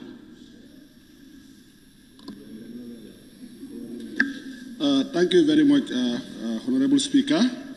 And may I start my deliberation with the mourning of the policemen that are murdered, because one of the officers who is party is from my area, and the lady who is struggling in the hospital one time worked for me under the abattoir for 2 good years. So this is something very touching. So that's why I want to come to talk on the security issues will be the last area I will discuss. At the moment, let me start with the challenges of my area, which is Fonyi Jarol. Honorable Speaker, Fonyi Jarol is going through a series of challenges. And then one of the challenges is the economic challenges. I will start by thanking the government of the Gambia, especially under the Ministry of Gender, by giving funds to certain women to do business. But unfortunately, the businesses that my people want to venture in, they cannot, because it's very disturbing to see these women take loans only to get into firewood business. And then at the borders there, we know what is happening there when our people are gone down. Honorable Speaker, again, the youth, Fonyi Jarol is becoming very lonely, and Gambia is becoming very lonely. The reason of saying this, youths are leaving this country. Last Thursday alone, 8 buses left for the back way. They've gone. Every day, every week, a youth will call when he's outside Gambia to say that is around Algeria or Libya. And then the women of my area, or the people of my area, would be selling their domestic animals or their property to be sending money to these people, when those who already finished school are without jobs. So this is another challenge for my people. And then security in my area is also another challenge. Kalaji police station, very unfortunate, an incident to happen around Kampasa. They are without a vehicle, and they have to hire a motorbike to put fuel there, to go and then witness this scene. Sometime before they reach there, Kampasa is already at the border. Maybe the culprit has already gone into Casamas. And the other issue also that my people are facing, because we have inadequate these women gardens.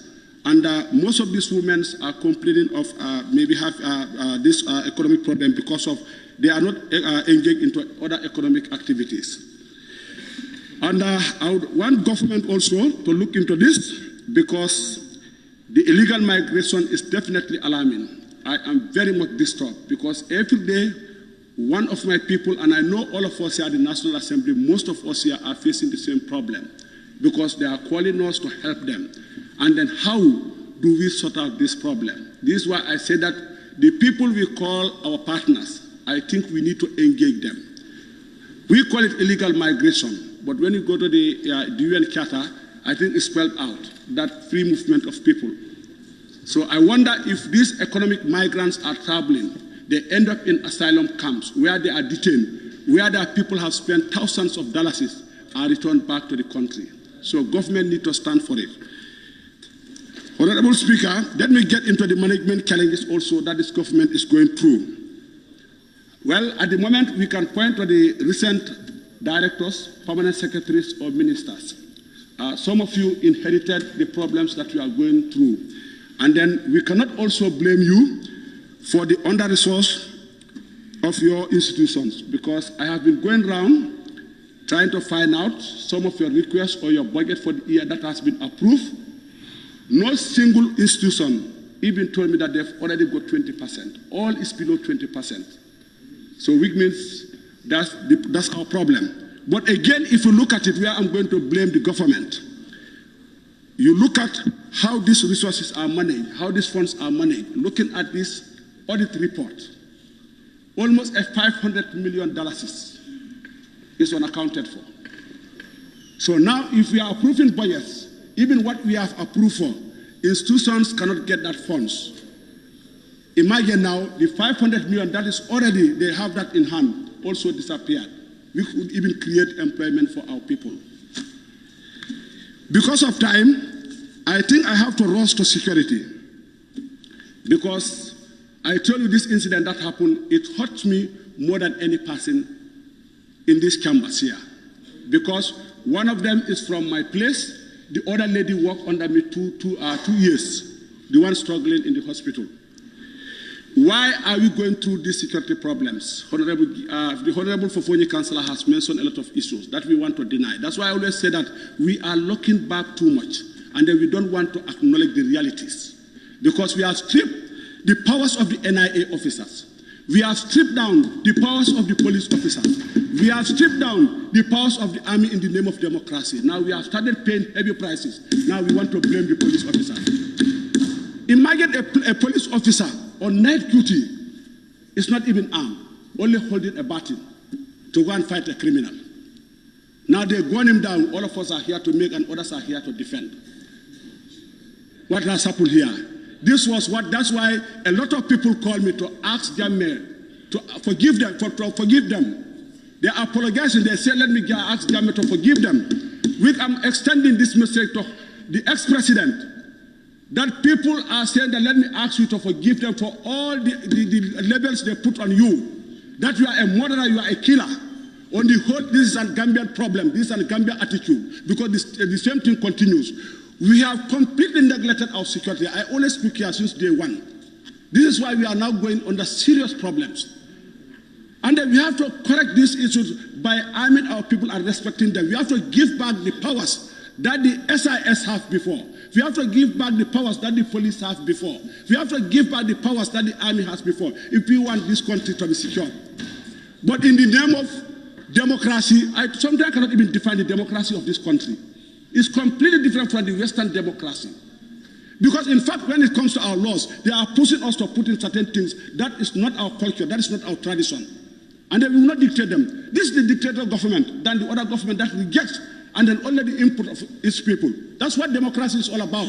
It should be about the inputs of your people, but not about someone dictating what your laws should be. Now we are under the criminal. We are now controlled by criminals. Everyone now is scared. Now we have started talking about security. We are now under the control of the criminals. This is what we wanted. Because before, if you report to NIA, only 5 minutes if you live there, you try to avoid problems completely. But now people have become men and brave people since 2017. When 1994 to 2016, there was only one brave guy. Everyone was running, leaving this country. But now, because of this new democracy, we have almost now 1,000 brave men causing all this chaos in this country. People can release audios, tribal audios, hate audios. No one even has a sense of direction in this country now. Look at the administration of this government. Our SIS, even if they go to arrest.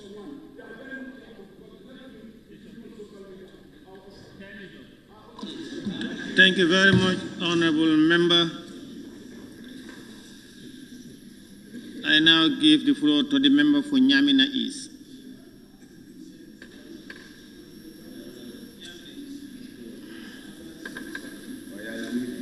Nyamina East is not here. The member for Kiang Central.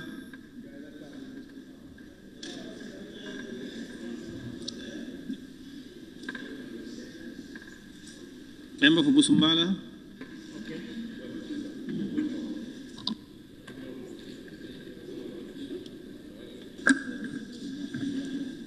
Thank you very much, Honorable Speaker, for giving me the floor.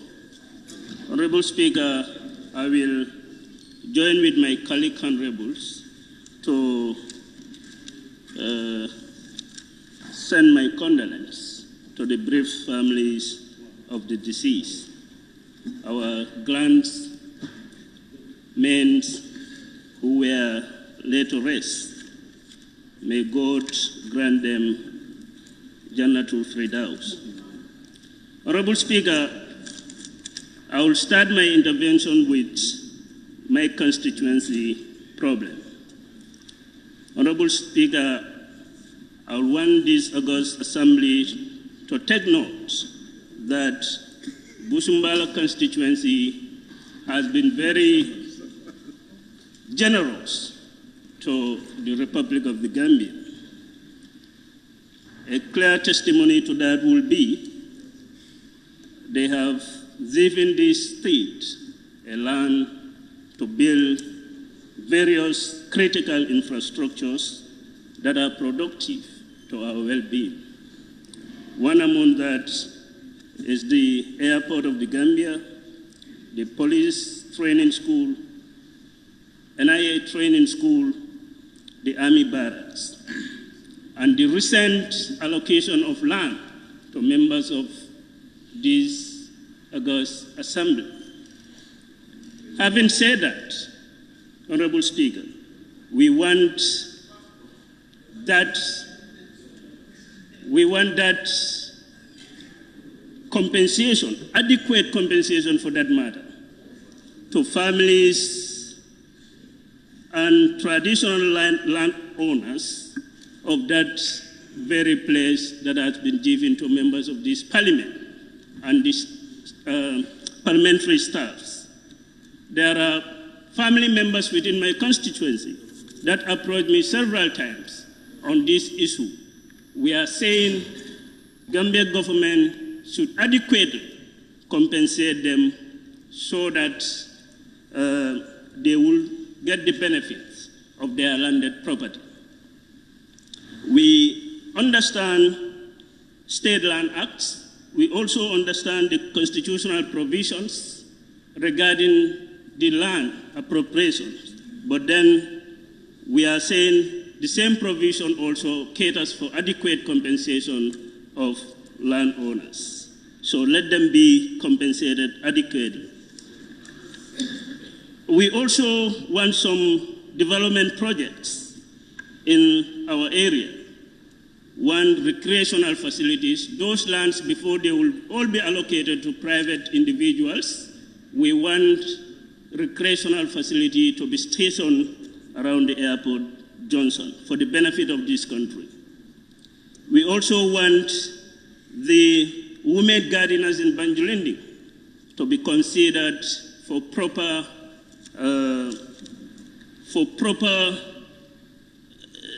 availability of electricity and also water, so that it will ease their cultivation on their horticultural garden at that area. Having said that, Honorable Speaker,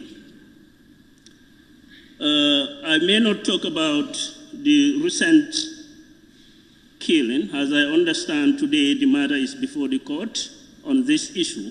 But what I want to say is, like, we have seen the report of Human Rights Commission on non-compliance of Gambia security forces, particularly the Gambia Police Force, on Section 19 of the 1997 Constitution.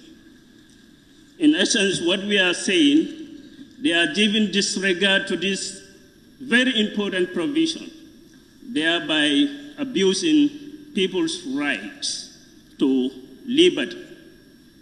The Constitution is very clear in Section 19 that people should not be subject to arbitrary arrest and detention. But we have seen these recent passes, the Gambia Police Force are dwelling into that, arresting people and detaining them arbitrarily. We started with Nene Freda Gomez, Gilbert Gomez, Ismaila C., Momodu Sabali. All these are persons who are subjected to this arbitrary arrest and detention. We have seen even several demands were made to government when Sabal was arrested in connection to shortly after the coup, that his statements are no more, infringing the rights of anybody. His statements are political statements. We want the government, and the government just went and arrested him detain him over 72 hours. These things need to stop now. We have seen this incident also when it happens. Political actors were arrested and they were detained beyond 72 hours. We are sending a strong signal to Gambia Police Force that they are policing the whole Gambia, not a political party. They are there to police Gambian and non-Gambian that are residing in this country.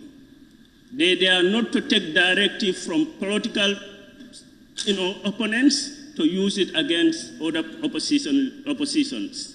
Let them stop that. And we have seen in this country also, the police are brutally, torturing some political figures, and nothing comes out of it. We have seen it here. A police officer with a gun threatening a political figures in this country, and the matter is reported at the Inspector General of Police, and nothing comes out of it. We have seen in this country police officers brutalizing our own citizens, and the matter is reported at the police to the IGP's desk, and nothing comes out of it. Let the police stop being biased in performing their primary responsibility to secure life and properties of this country. I told the Deputy Inspector General on his briefing last time that if you want to politicize this issue, you are not helping the country. Investigate it professionally. All those who are responsible should be brought to book. But don't politicize it.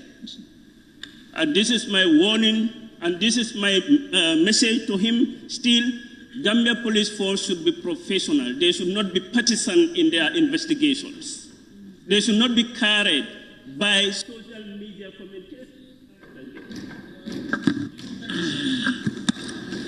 I now give the floor to the member for Fonyi Bintang. Thank you so very much, Honorable Speaker. I wanted you to call my name. Appreciate it. To Fonyi Bintang Karana, most important than anything. The people of Fonyi Bintang Karana. Honorable member, yes, I cannot hear you. What were you saying? My time has been eaten. I said most importantly to the people of Fonyi Bintang Karana. Or before that, I said I wanted you to call my name, and you did.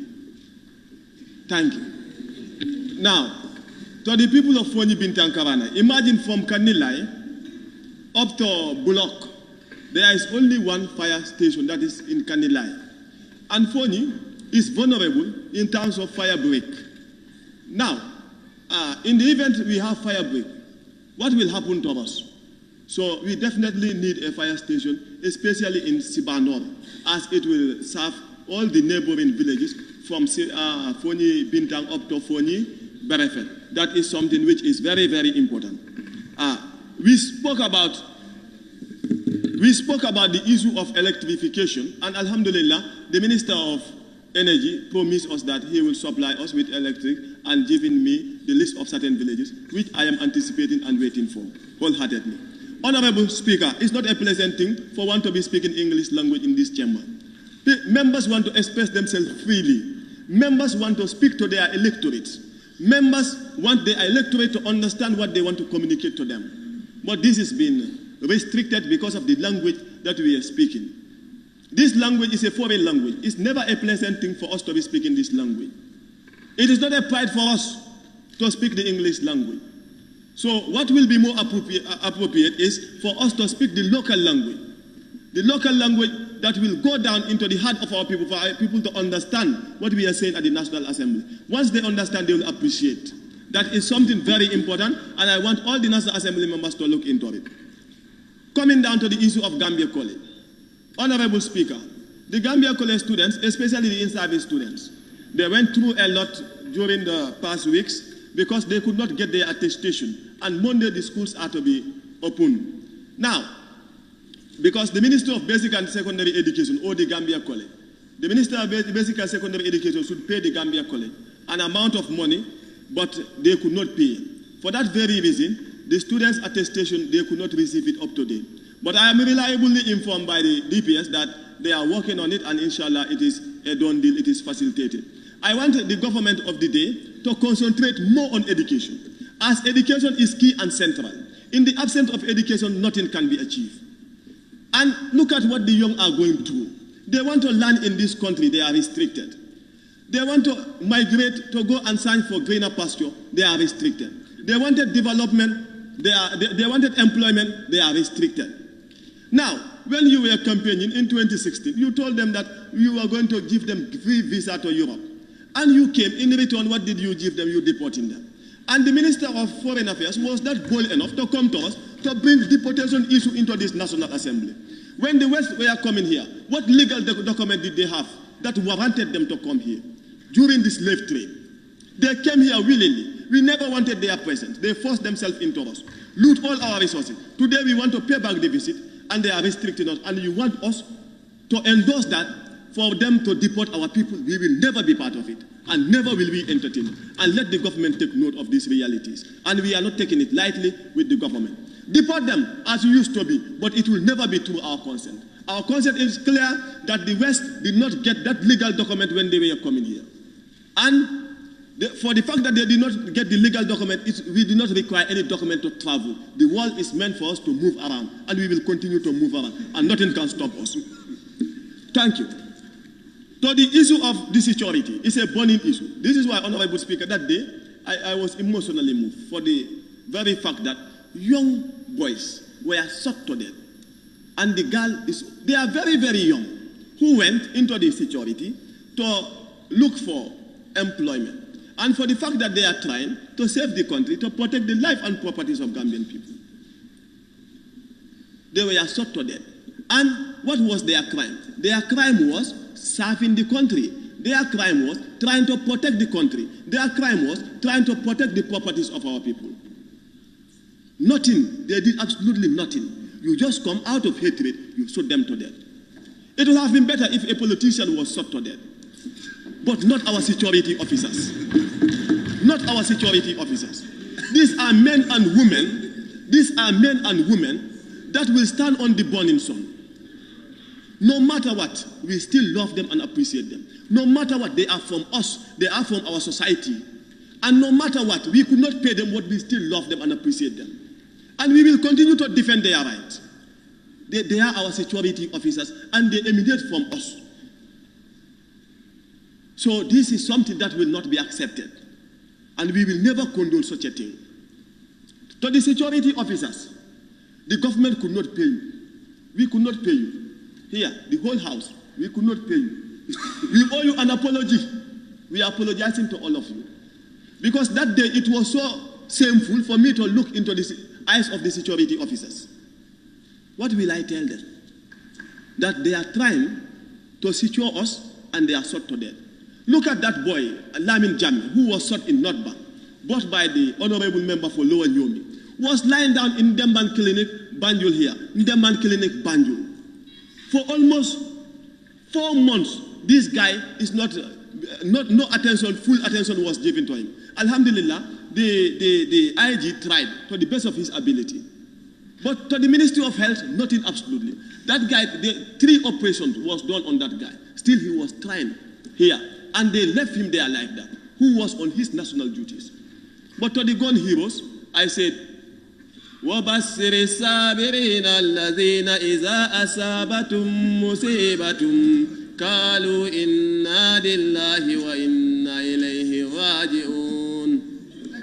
Allah said, give glad tidings to those that when disaster strike them, they say, to Allah we come from, and to Him we shall return. And may Allah reward them Jannatul Firdaus. I thank you all for your kind attention.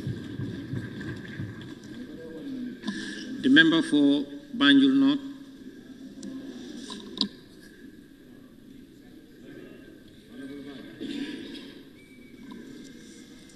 Member for Jokado. Thank you very much, Honorable Speaker, for giving me the floor. Let me also join my colleagues to send my condolences to the bereaved families of the late security forces who have fallen down a few days ago. It was so horrific, so barbaric, and we are all here to condemn it. And we don't want such to happen anymore in this country. Honorable Speaker, as we start the adjournment debate, I will be starting with education for my constituency, that is Jokadu. I'm saying a big thanks to the Ministry of Education and her staff for ably constructing a new classroom block for Munyagin Basic Cycle, and the work is already completed. And I'm still appealing to the Honorable Minister to help us, at least give us another senior secondary school, because Jokadu is a big constituency, and then we are having only one senior secondary school at Kuntaya, which is on the highway, and then most villages are in the interior. And there is a community called Kir Amadou Basic Cycle. I would love the ministry to look into that so that that school can be blessed with a senior secondary school, because the catchment area that surrounds that community are many, and they are very far from Kuntaya. So I would love a senior secondary school to be built in Kir Amadou Basic Cycle. Honorable Speaker, then I move to health. I also say a big congratulations to the Ministry of Health for giving me another health center. Jokadu was having only one in Kuntaya, and now a new health center has been built in a community called Kisemajao in the interior. That health center also is almost completed, and then we're still appealing to the health post that was also mentioned for Jokadu, which is supposed to be built in a community called Medina Mudum. We are still asking the Honorable Minister to tell us how soon that project also will start, because the land has already been allocated, and then the paperwork has been done, and it is already transferred to under the Health Ministry. The community is just waiting to see the project started. Honorable Speaker, then to electricity. There was a comprehensive list that was requested from me by the Minister of Energy, which I did. But after going through the list, I can see that there are 8 communities that are exempted, that were in the list, but they are not indicated in this list that he has submitted. So I am appealing to him to also reconsider those communities so that they also will be able to benefit from this electricity project. Honorable Speaker, the Minister of Fisheries and Water Resources. There was a borehole that was dug in Kir Amadou, and it is more than 3 years now.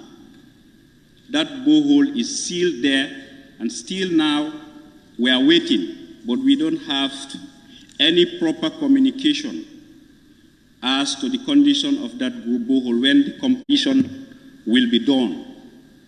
And that place is a very big community where you have so many cattle, and really that borehole would help if it is completed. From there also, in Ministry of Agriculture, under the Giraffe project, there is a community garden that they're supposed to build in Ker Omorsen, to be erected in Ker Omorsen. They came there, it's almost a year now. The community sat and then met and discussed, but still now we are waiting to see the starting of that project. So I'm appealing to the Agriculture Ministry also to come up and then see to it that that project kick-started in the soonest possible time. Honorable Speaker, Jokadu at the moment, when it comes to roads, network, we are really desperate. I was here since 2017, And I have talked about the bad road conditions which are in Jokadu in so many gatherings. I talked about these roads in adjournment debate. I write questions about these roads. I've gone to NRA on several occasions. They have gone there for several surveys. I went to the ministry, but up to now, nothing has been done about these roads. And the people in that area, they are really suffering. These roads were built since 1985, and they are completely washed away. They are no more motorable. They have big gullies. There are communities which, since this rainy season started, you cannot access from one community to another. Imagine how about if they have women that's supposed to go to Kuntaya for labor. It's very difficult for them.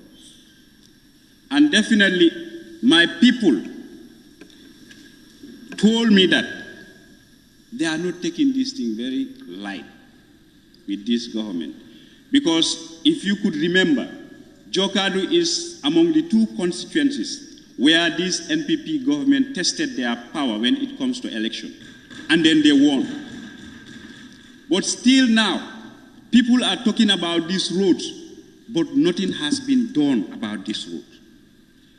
So what they told me is this year, the slogan in Jokadu is, no road, no budget. No road, no budget. And by extension, and this is very serious, I'm not laughing, I'm on a serious note, come 2026, no road, no vote. I'm very serious. The one that I am talking to, they know. Jokadu was voting for the incumbent. And then the incumbent, we want roads from the government because we are part of the Gambia. Because all the roads in Jokadu, at this juncture, when you go there and then you see them, no, you will wonder why these people are supporting government. It's so disheartening.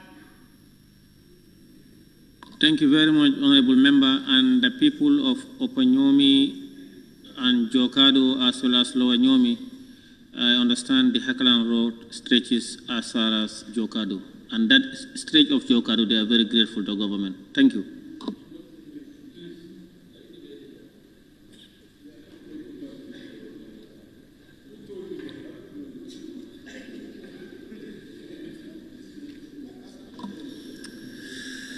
Thank you very much. I now give the floor to the member for Banjul Central.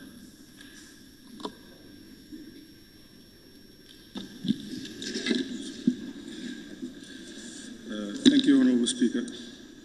I would also like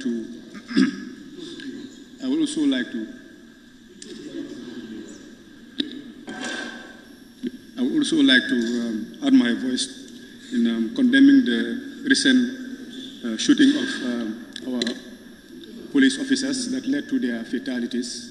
And we are still mourning as a nation. And the process is still ongoing, the investigation is still ongoing. So I wouldn't want to delve much into the issue. But there's something that I pay notice to that I really wish to share with this august body. I've been seeing a lot of back and forth from both sides of the coin. I think what's happening currently is as a result of how we are as politicians. We've politicized and polluted the entire system. So whatever happens in this country, it will be based on which side of the coin things happen from. That's the reality. I think we have to face it. When it comes to derogatory remarks, I think looking afar from an independent perspective, I'm seeing derogatory remarks from both sides of the coin, and that's the reality. That's the thing. And I think we have to really look at ourselves properly. Because I always tend to say this, the way we act as politicians, the things that we say our characteristics, those characteristics also depict how our people, the ones that follow us, that's how they'll be as well.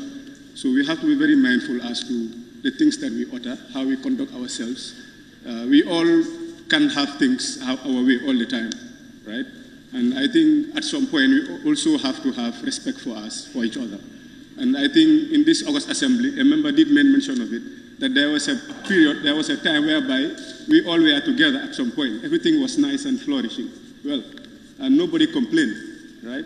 There was a time when both parties were in the same boat, and all parties were enjoying the amenities and the privileges of governance.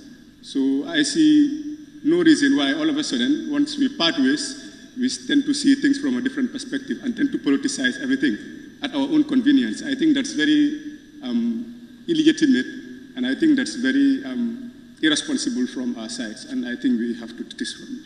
Thank you.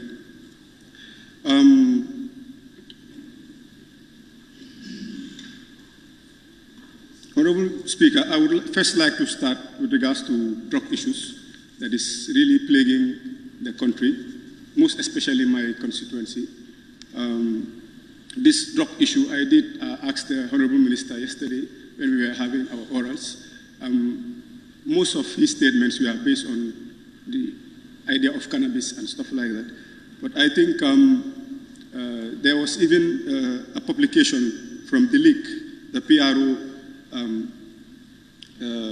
said that the biggest inception of illicit drugs from the post office were the drug called ecstasy. And there's this street name they give to it called Jinabas or Gau Gau. Yeah, I think the issue of marijuana is being talked about mostly, but the effect these drugs are having on our young people is beyond imagination. It's beyond imagination. I sat down in one of the booths in my constituency, and a young person came and was actually asking us to help him to get home because of the effect of the illicit drug that he used. That's serious. I don't think marijuana does that to anyone. Yeah. So I think these things need to be revisited thoroughly, and most of the ministers' deliberations were good, but they were bringing solutions. But I think we need to look at preventive measures, in my own perspective. We need to be very vigilant in making sure we find ways as to how these drugs are entering into our country. And also we as community leaders, anywhere that we see, have entrusted certain people in my constituency to be on the lookout for people that are bringing these illicit drugs in my constituency. And I've made it very clear in all the booths that anyone that they even suspect, to put that to my attention, and I'll make sure I do the needful for these people to be apprehended immediately.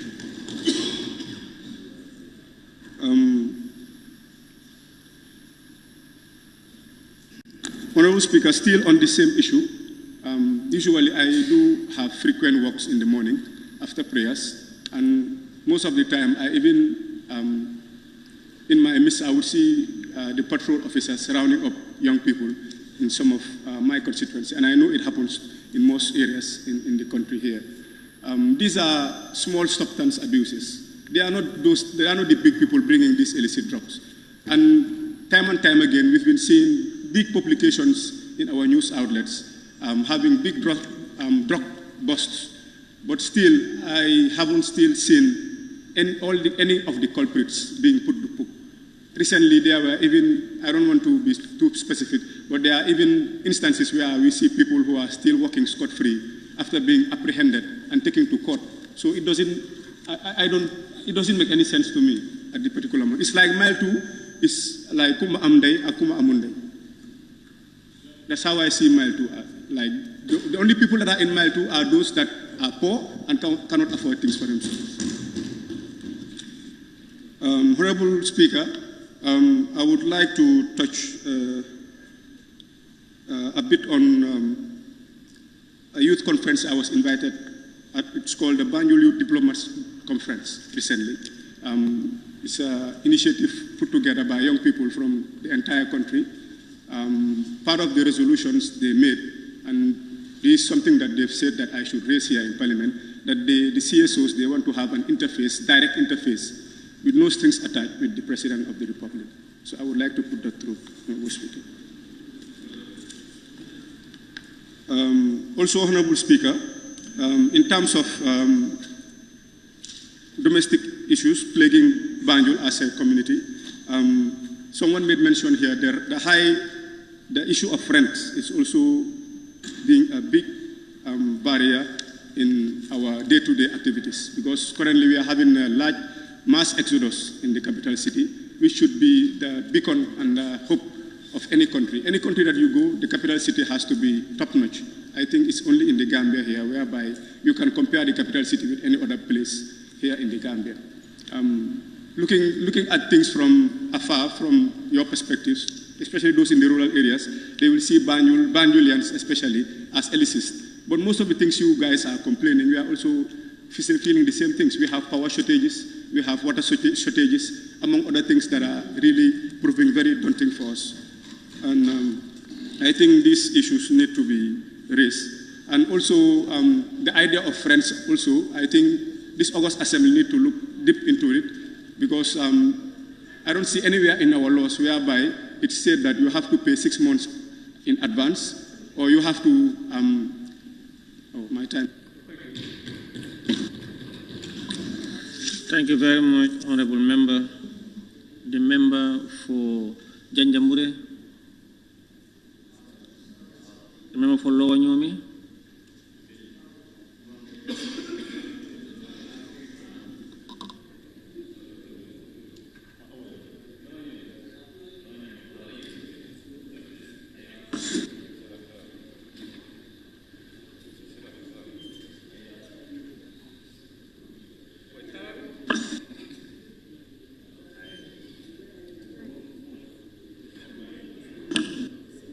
Lower Nyomi, please, can you take the floor?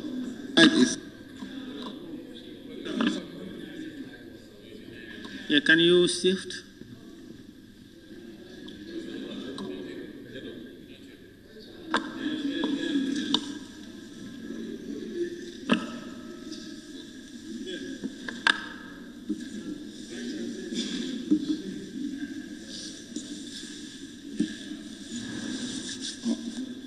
Honorable Speaker,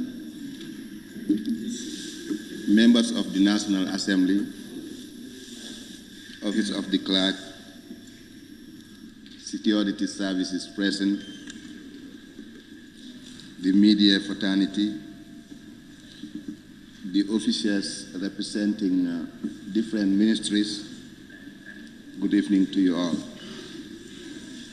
Honorable Speaker, I will be very, very brief today in my deliberation.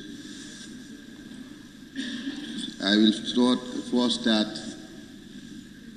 praying for the farmers from my beloved constituency of Lower Nyomi for a bumper harvest, and may we all witness to enjoy it together. With that regard, I will thank the President of this country, together with the government, for reducing the cost of fertilizer for the farmers. Thank you very much. Honorable Speaker, my beloved constituency of Lower Nyomi are still facing the same difficulties, like health facility problems, ambulance for fast community clinic, the community ambulance that was given to Tuba Angale, lack of electric supply for so many villages, clean drinking water, school furniture, and learning materials.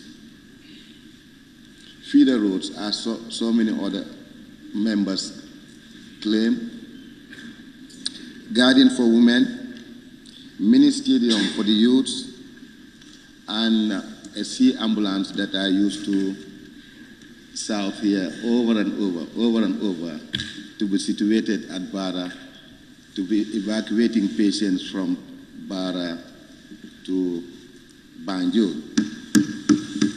Honorable Speaker, with electricity, now there is hope.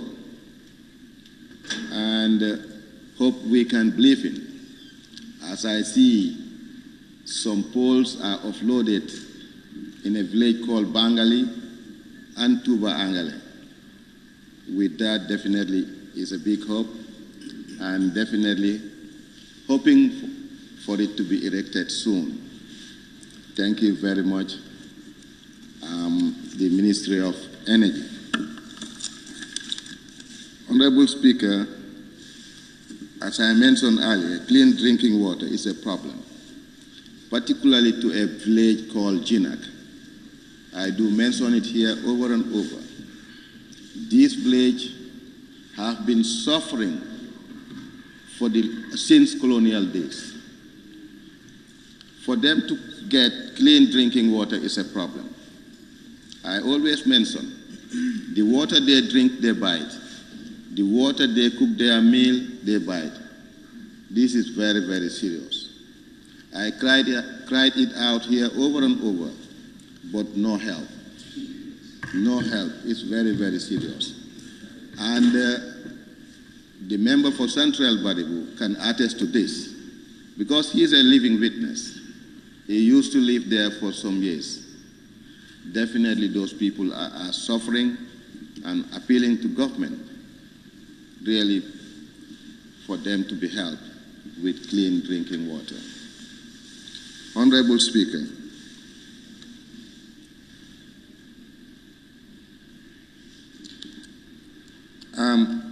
for not to prolong my deliberation, I will join my fellow National Assembly members to condemn the attack to our men and women in uniform that happened last week. And I am praying... Honorable Member, there is point of order. Okay. Can you please switch off your mic? Thank you very much. There is a point of order from the member for Latikuna. Can you hear your point of order? Point of order 29.2 reference shall not be made to any matter in respect of which legal proceedings are active in such a way as might, in the opinion of the Speaker or Chairperson, prejudice the interests of both parties. I think matter of the day was placed before the National Assembly. We all pay tribute to the fallen heroes. I see National Assembly politicizing this on and on and on. It's better we respect our standing orders and leave this matter rest. It's before the courts.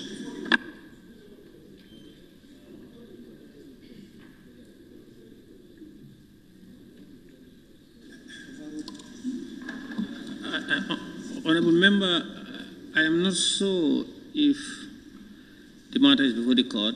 However, I will come back to this. Honorable Member, please proceed. No, it's before the courts. That's why I raised the point of order, please. It's before the courts, and every National Assembly member knows this matter is now sub judice. It's before the courts. If it is not up to your knowledge, I can put to you that it is before the courts. It has been pronounced before the magistrate court this morning, please. Okay, thank you very much, my able chairman.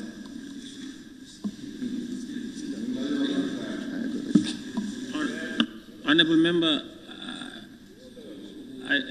to be honest with you, I am not aware of the matter being before the court. But nonetheless, I said I will come back to the matter and make my ruling.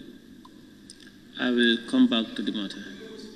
The member for, I will consult and come back.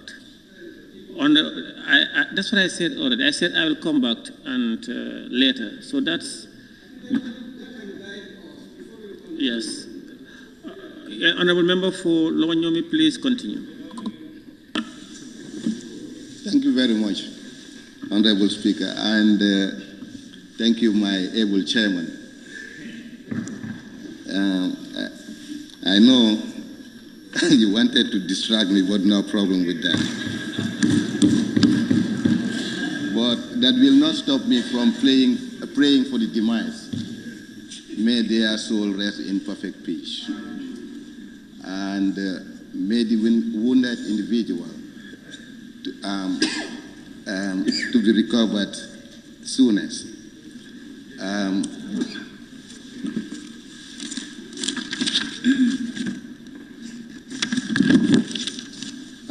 Finally, Honorable Speaker, like I promised, I'm not going to prolong my deliberation. I wish all of you a happy Mauludun Nabi in advance. Amin Ya Rabbal Alameen. And then on that note, I thank you all, and then I beg to take my seat. Thank you very much. Honorable members, as I said earlier on, because I was in Soso, I wanted to confirm with my aides, and I've been informed that they can confirm that the matter is before the court. And however, I took note of the fact that members are not dwelling into the details of the case. They are only sympathizing with the victims as representative of the people.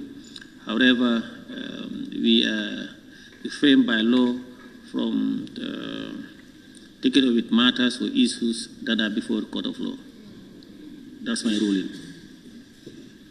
Thank you. The member for Lower Salum.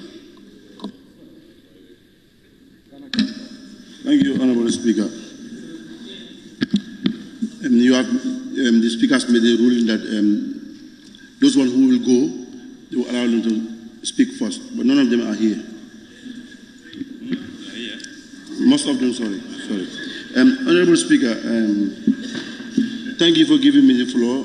And Honorable Speaker,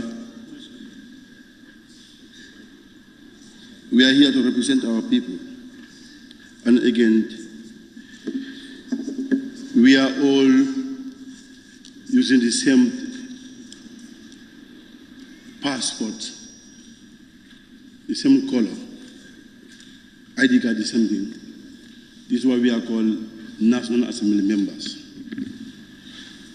Politics doesn't take any country forward. I beg my colleagues to allow the due process of law to be taken. Honorable Speaker, I will go back to my parliamentary question that I have made here for the Minister of Communications, Digital and Economy. Honorable Speaker, the reason why members are asking questions, whether you know it or not, or whether you want to admit or not, they have their facts and they have made their thorough research to a particular question. So I think to build these nations, we allow things to flow well, Honorable Speaker. The question was 287-203, member for Lower Salem. Honorable Speaker, could the Honorable Minister for Communication and Digital Economy frankly tell this August Assembly whether it's true that the International Gateway provides solid cash flow to the company, Gamtel, in hard currency, and healthy foreign change reserved for the government? If yes, Honorable Minister, can you if yes, Honorable Minister, explain from 2012 to date, what is the total revenue collected and what caused the liberalization of the International Gateway, which the Honorable Minister trying to dilly-dally my questions, and the Speaker of the House trying to protect him of giving us false information. Part of the question was answered and part was not answered. My request was to know the revenue. Honorable member. Yes. Honorable member, you don't make those blanket statements without evidence. No, of course there's evidence. Listen, sit down.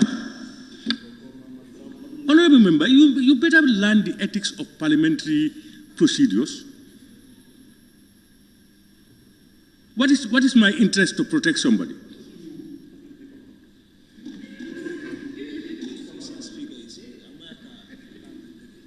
No, but whoever was sitting here, whoever he may be, please, don't make, I told you, in fact, I just quoted before I left, section 29(7). You don't talk about the president, the speaker, and judges until on a substantive motion. No, whether you are referring to me or another speaker,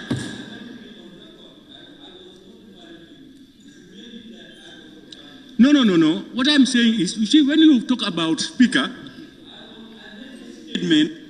honorable, what I'm saying is, honorable, you see, I'm not talking about honorable. Please, honorable, please. You see, it's not about me, it's about the office of speaker. If you look, listen, honorable, please. Honorable, please. Sami, honorable member for Sami, please, when the speaker is speaking, you don't talk, you sit down. No, at all times, please, that's the standing order. When I am talking, all else sit down and nobody talks except with my leave.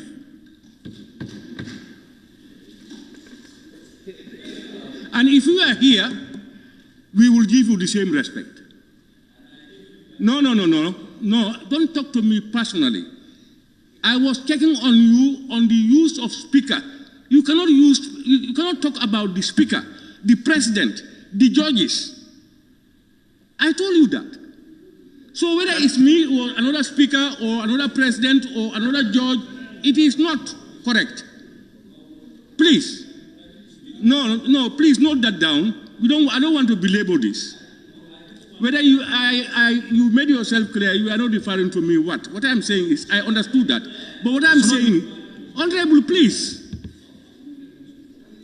So my problem is, we are working here and we have regulated ourselves. And one of our duty, my principal duty, is to enforce the regulations so that we all perform within those regulations as much as possible. To err is human. We can all err out and in. But when you are called to order, accept it. You don't argue about calling you to order. Honorable Speaker, point of order. Honorable member for Sami, do you know that when the speaker rules, whether you like it or not, it stands there. That stands. The only time you can move it, go to your standing orders. Please, honorable member for Sami, please obey the rules that we have all created and adopted. Yes, when I'm talking, you are disobeying the rule. I am not giving you permission.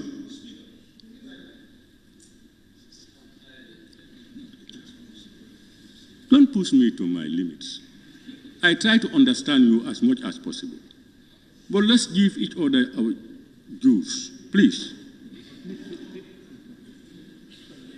So, honorable member, my point is not whether you're talking about me or somebody else. I'm reminding you of the standing orders as to what cannot be done, whether it's Afabakari or another person. Note that. If I'm not around, Honorable Stidi is not around, somebody else is sitting here, the same thing applies to the person. Note that, please. Can you go ahead, please? I didn't say anything about when you are not there. What I said here is, every member that you have seen with the coxswains, he makes his research. But the speaker was trying to back the minister in me. Don't repeat it again. If you repeat it, I will not give you your floor again. If you want, you can seize it. Please continue with your deliberations. You can seize it, I have no problem, because you don't want people to say the truth. I have no problem with that. Yes, if the minister said the part of the coxswains he can answer, but the second one met him in abroad, what is that? Honorable Speaker. Means He doesn't want to tell you the truth. Where he is refused to give us the revenue, already we have that revenue with us. This is why we allow him just to dilly-dally the gallery. But fact of the matter is, he doesn't want to give us the accurate revenue collections. Where I'm dragging him, if you reach there, he might leave that office. Honorable Speaker. You know, we changed this regime for the betterment of our people. What is going since 1965 up to last regime, we will not allow it to happen in this present government. We fought for justice for our people, to make sure that the living of our people is well given to our people. This is why we fought for this 2016 change. Gambia has decided. Honorable Speaker, the revenue, what he refused to give us, is here with us. Because we have access to information anywhere. The summary of 2006 to 2010 February, the net revenue of the gateway, Honorable Speaker, for 15 months, that's 4 years, 2 months, is 134,856,357.98 for the total revenue in dollars. Honorable Speaker, the total revenue Gamtel sees in these monies by these three companies, it was 38,510,209.47. That's Gamtel sees in dollars. If it goes to government average monthly revenue for these three companies, 2,513,933.74 in dollars. If they sacrifice the entire Gambians for liberalizing this gateway just because of their interest, my God, where are we going? It's very sad. If people want to speak it, they don't allow you to speak the truth. It's very sad. Just for $25 $25 million for 20 years period. When the former regime, President Jammeh, at your time, they said he has a machine to print money. No, this is where he gets these monies, at this gateway. Honorable Speaker, at your time you give monies to individuals in millions of dollars. They said President Jammeh prints money. No, it's here he gets these monies. Honorable Speaker, I think it's better we speak the truth. You can see the FPAC report. Just 25 million for 20 years. You have mortgaged the country to losing millions of dollars just because of your interest. It's sad nation, Honorable Speaker. Should we continue on depending on these Western people? Honorable Speaker.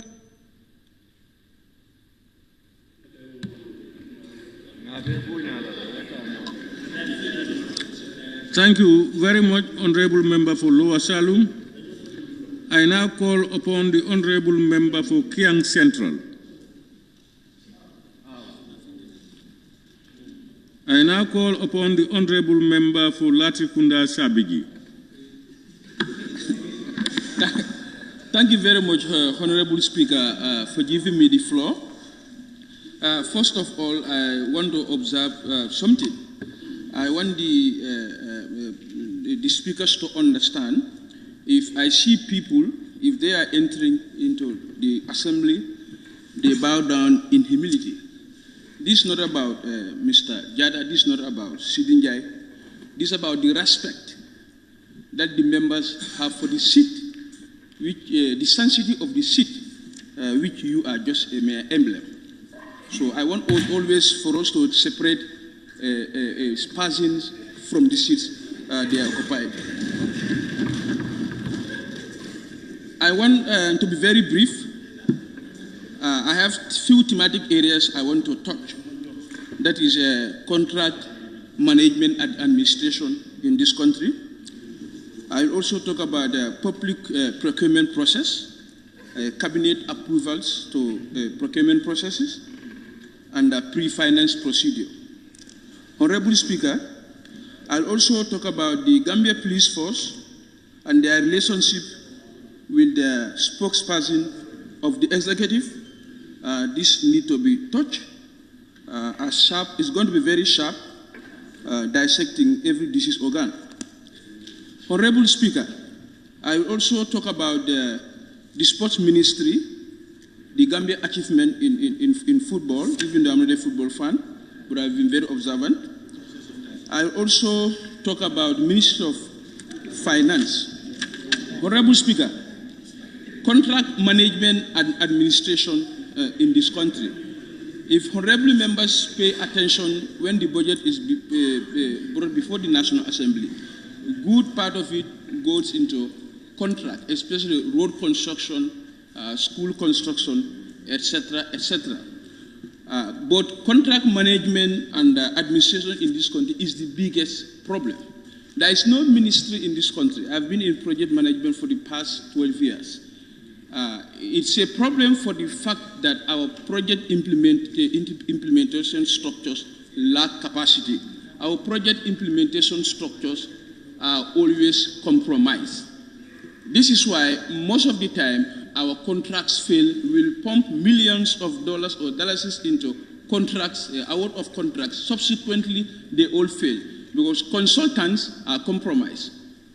Clients are compromised, and this is something that has to stop. Otherwise, we are not going to see the money for value as far as our projects are concerned.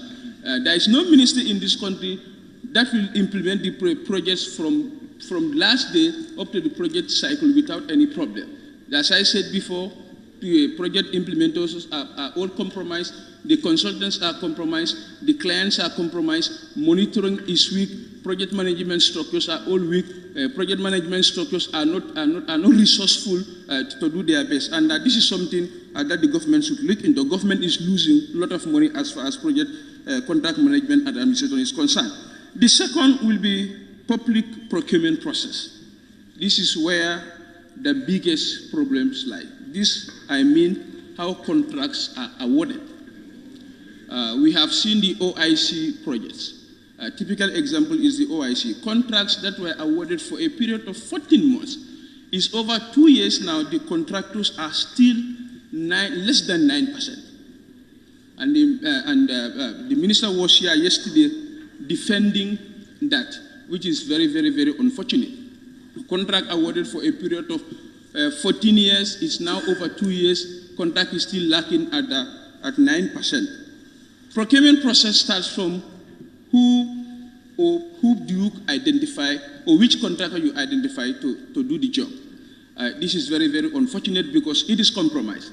There is serious executive interference into award of contracts. Because when you send in the bid documents, either the RFP or the request for proposal, contractors are invited, bid process is open, evaluation is done based on technical and financial proposals. But what happens is, there will be executive interference, and subsequently, these contracts are awarded to non-performing contracts. That is why, day in, day out, we have seen project failures all over. Ministry of Sports, an example, stadium projects that should last for 1 year is now dragged into another 3 or 4 years, which is very, very unfortunate. With regards to the Gambia Police Force, if you look at the Constitution, it's very clear. Section 178 of the Constitution, the Gambia Police Force. There shall be a police force of the Gambia, of which the Inspector General of Police shall be the head rather. The police force shall be equipped and maintained to perform its traditional role of maintaining law and order, and such other functions as may be prescribed by the Act of the National Assembly. the Gambia Police Force should take their stance and restrain the government spokesperson on commenting on crime. He is incompetent. He is disrespectfully and shamelessly biased. He's all over. And it is high time the Gambia Police to restrain him on comment. He is also incompetent. He is not a crime expert. He keeps politicizing issues that are crime related. The Gambia Police Force has a full PR department. There is don't distract me, please. There is a full-fledged department at the police force, and it's high time the police force. Honorable member. Yes. Let me hear the point of order. Honorable Speaker, I'm rising on point 29.2. Subsection 2. Which reads, and I'll give you the background. Reference shall not be made to any matter in respect of which legal proceedings are active in such a way as might, in the opinion of the Speaker or Chairperson, prejudice the interest of... No, it's the same thing. It's the same thing because you've made a ruling on that. Sorry, Honorable Member. Yes. I was made to understand that the murder of those police officers, the case has been taken to court. And the Speaker before me had ruled on it. I think that is very clear. So what is the issue now? The reference by the member on the spokesperson is related to the same issue. It's the same issue he's talking about because that is where the spokesperson talked about. So I think that reference should not be made. All right, honorable members. As I said, let's try to go by the laws that govern us and the country. People debated this issue here because at the time we were not aware that it had been taken to court. It was under investigation then. And later it came to the information of the Speaker that the case had been taken to court. And when it goes to court, we should not even allow ourselves to discuss it. Let's allow the law to take its course. So let's avoid talking about it. When we say talking about it, it's not talking about, say, those two police officers were murdered. That's true. That has nothing to do with the court. But let's not touch the integrities of the case because it's on the court. It's a court issue now. Please, let's note that. Honorable Member, can you... Thank you very much, Honorable Speaker. I'm happy that you said to talk about the nitty-gritties of the case. I am talking about the relationship between the Gambia Police Force and the government and the executive spokesperson. I think this is where I was coming from. I didn't mention 12 September. I didn't mention the shooter. I didn't mention any police officer. I only mentioned the relationship between the Gambia Police Force, which I adequately quoted the Constitution that guided their operations. I don't know where is the Honorable Member coming from with this.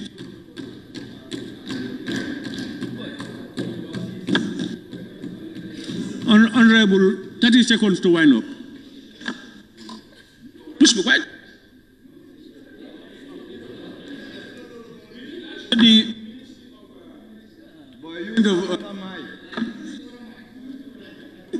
Use the other mic. You are blocked forever. With regards to the Ministry of Foreign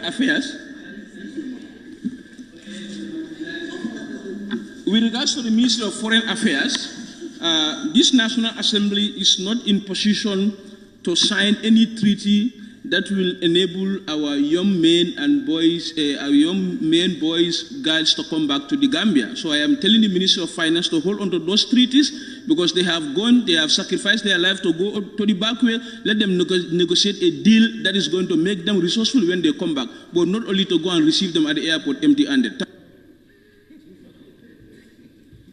Thank you very much, Honorable Member for Latrikunda Sabiji. I now call upon the Honorable Member for Shandu.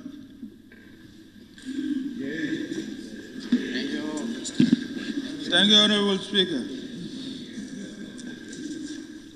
I start with issues affecting my constituency. First, road construction or road network.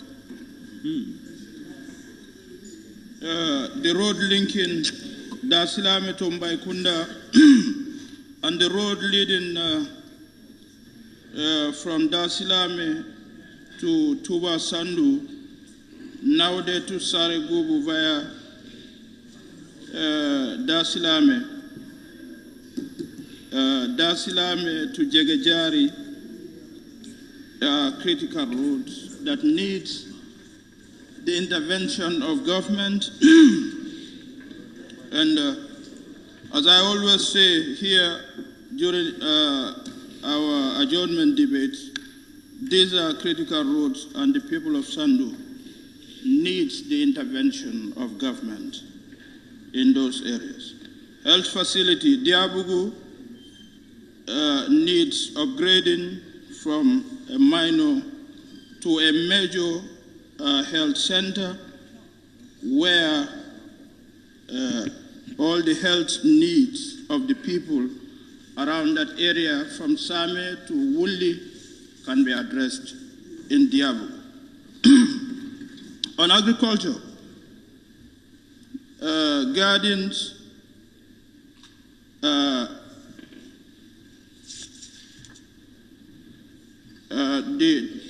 the people of Sandu, or the women of Sandu are known for garden cultivation. And there are villages that are highly in need of intervention from the Minister of Agriculture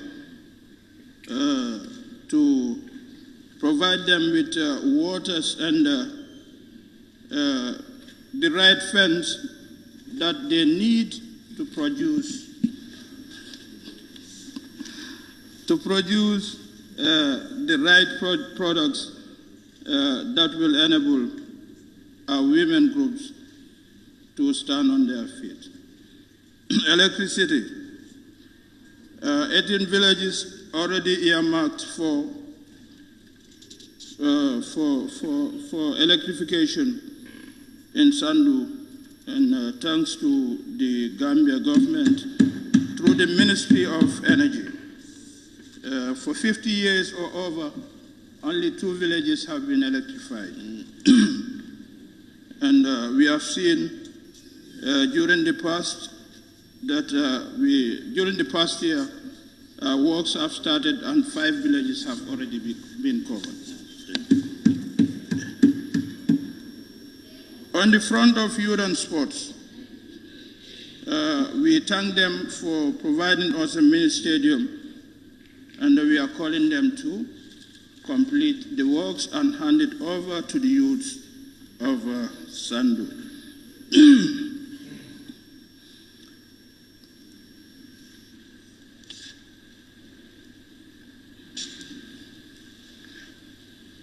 Away from that, FGM has been an issue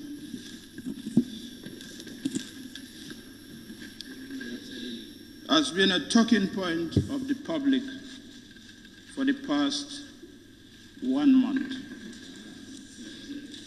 And the Parliament has also added their voice to the call that we need to decriminalize the law that bans FGM. Decriminalize it and allow people who wants to practice FGM or female circumcision to have their rights protected. And those who don't want to, let them be allowed to do whatever they want without any infringement. I call on the Parliament and members, esteemed members who have added their voice to this call, to quickly bring in a private members bill, and the works have started in earnest to that, and I know in the next session, presentation will be done in front of this parliament. Last but not least, I'm very disappointed. Very disappointed. The honorable member of Kiam have stated that members of the ruling party, that supporters of the ruling party are those promoting hate speech. That is very much disappointing.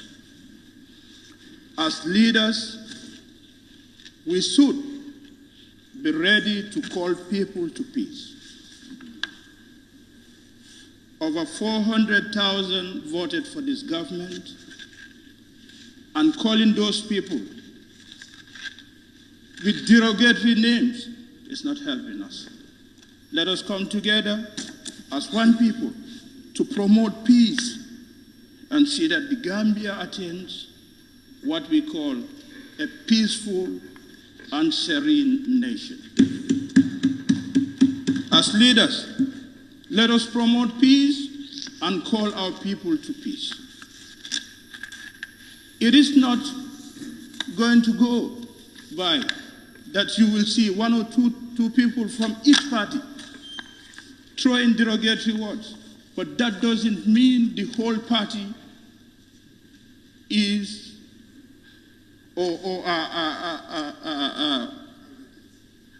are part of those people or are supporting the derogatory influence that comes from each party. Gambia and Gambians will remain, and political parties will come and go, so let us promote peace and our people.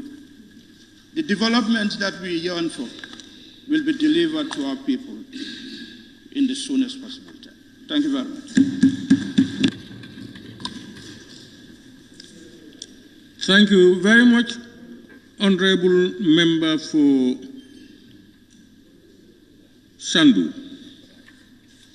I now call upon the Honorable Member for Ileasa.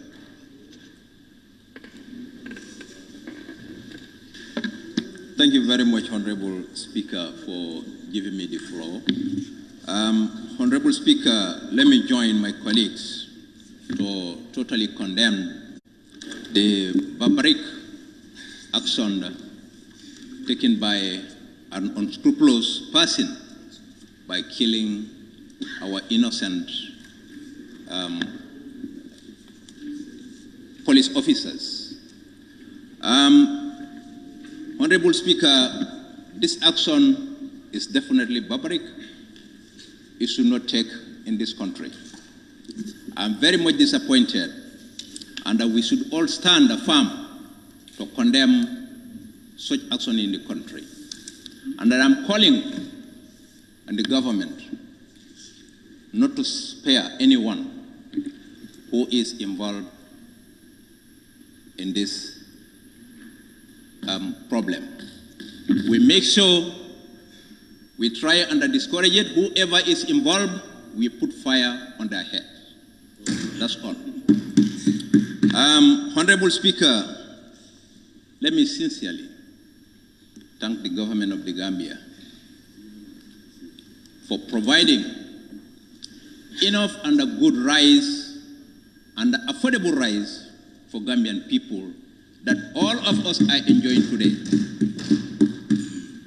Equally, I want to profoundly thank the government of the Gambia through the Ministry of Agriculture, for providing enough fertilizer and an affordable price for Gambian farmers.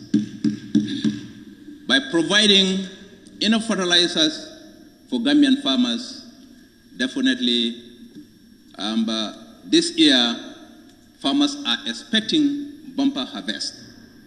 And I urge the government to continue supporting the farmers so that what we expect, we can have that in our country. Honorable Speaker, let me come to the people of my constituency, that's Ilyasa,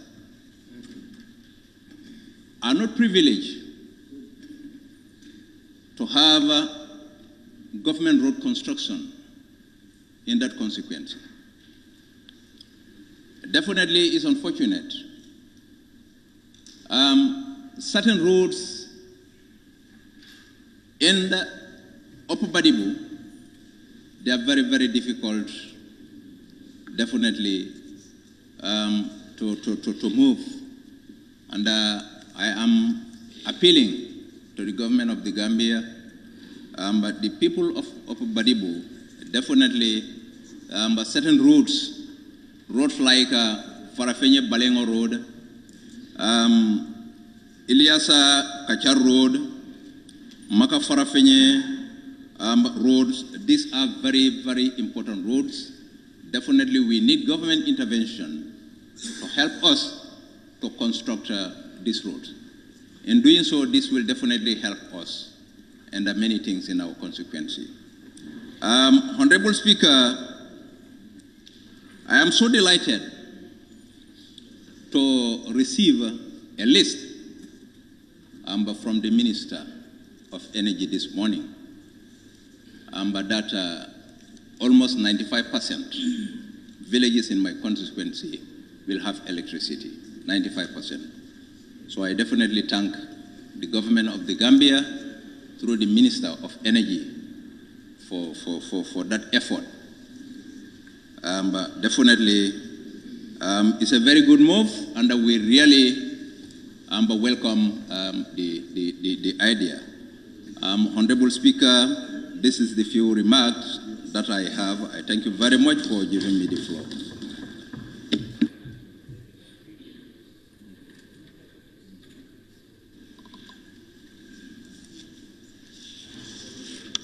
Thank you very much, Honorable Member for Ilyasa.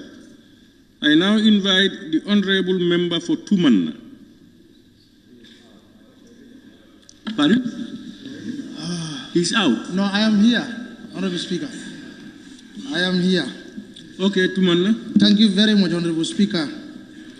Honorable Speaker, I will just go straight to, I will quickly join my honorable members to thank the government of the Gambia for providing enough fertilizer for the people of my constituency and the Gambia at large. The fertilizers are affordable, they are accessible, and of course, they are good fertilizers.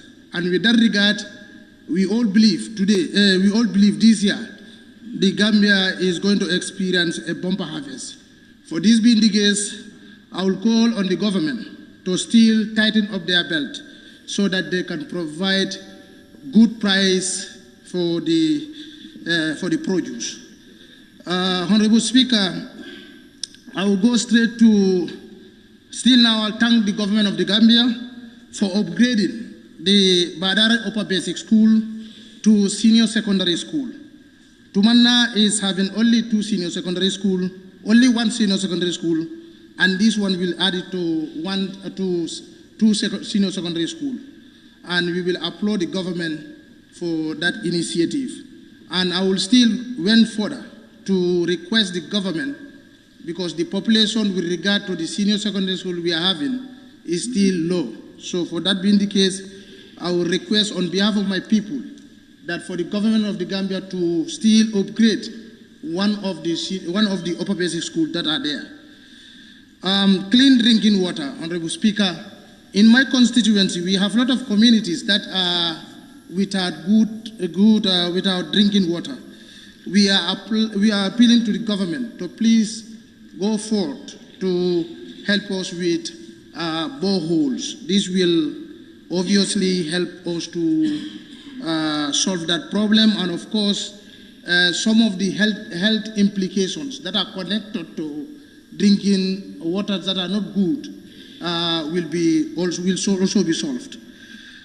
Honorable Speaker, my popular road, that is the road from Tinkinjo going to Dingring, Diabugu Basila. This road is my biggest problem and the biggest problem of the people of Tumana.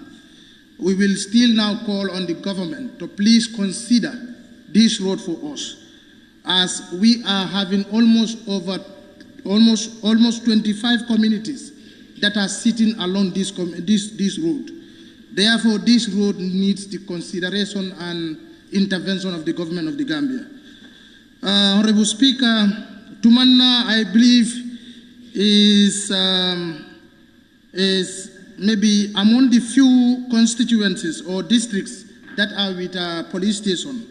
Honorable Speaker, I will appeal on the government through the Ministry of Interior for us to have a police station, because Tumana is also connected to the Casamas area, which is prone to the intrusion of these criminals. So for that being the case, me and my people need a police station in Tumana for our security. Honorable Speaker, rural electrification, we will further thank the government of the Gambia through the Ministry of Energy, because just this morning we received a document listing all the communities that are supposed to benefit from the electricity. So my constituency also is benefiting, and it's about 20 communities that are to benefit. For that being the case, including my own popular Tambasansang. For that being the case, I am going to thank the government of the Gambia, but I will further request them to fast-track the project, because this has long overdue, and of course we have been hearing about the project, but I will request the government to please fast-track it so that my people can benefit from it. Honorable Speaker, grassroots youth and sports activities need to support it, and the government of the Gambia need to put a lot of investment in youths to combat this illegal migration and all sorts of notes. Honorable Speaker, physical planning, the Department of Physical Planning need to do something, because even in our rural places, people are building houses on our ways. So much to talk about on the urban areas. So the Department of Physical Planning need to be very conscious of whatever building is to be erected. They have to know where it is being erected, whether it is on a way whereby it is going to obstruct our main house, because we have to plan our future, because even our rural Basse is affected by lack of proper physical planning. Basse is without a good road, and it's simply because of poor planning. Honorable Speaker, I will move on. I got the information that some governors are the one that oversees the governors of other regions when those governors travel. That is something I don't think is constitutional. I think it's unconstitutional, because each and every governor is having a deputy governor. If you, governor, you are traveling, you have to hand over everything to your deputy governor before you will hand over to the other governor in other region. That is something that should be stopped, Honorable Speaker. Honorable Speaker, I have to applaud the National Assembly for their National Assembly Mobility Scheme. This scheme is very, very timely, is very, very important, and in fact, it is making everything easy for the National Assembly members. But I have to advise my fellow National Assembly members, please stop covering your number plates. Why are we doing that? We should stop that. These vehicles, we got this vehicle legally. It's not illegal. Wherever you went, you have to go with it, with your number plate being read by the police officers. Honorable Speaker. Honorable Speaker, the FGM, we are Muslims, and definitely speaking, we have to criminalize those people that are advocating for this FGM. We have to make them criminal because they are criminal. Honorable Speaker, these people are criminal there. We have to criminalize them. Honorable Speaker, the unlawful killing of our security officers. The unlawful killing of our security officers. This is criminalized. This is a criminal, it's barbaric. Nobody should even entertain. And we should not politicize it. But we have to warn our political parties, because we all know some of the political parties, they do hate speeches. Some people are connected to some people say something which is connected to this crime. Honorable Speaker, I will move to the Gambia and China cooperation. That's the trip we have to the China.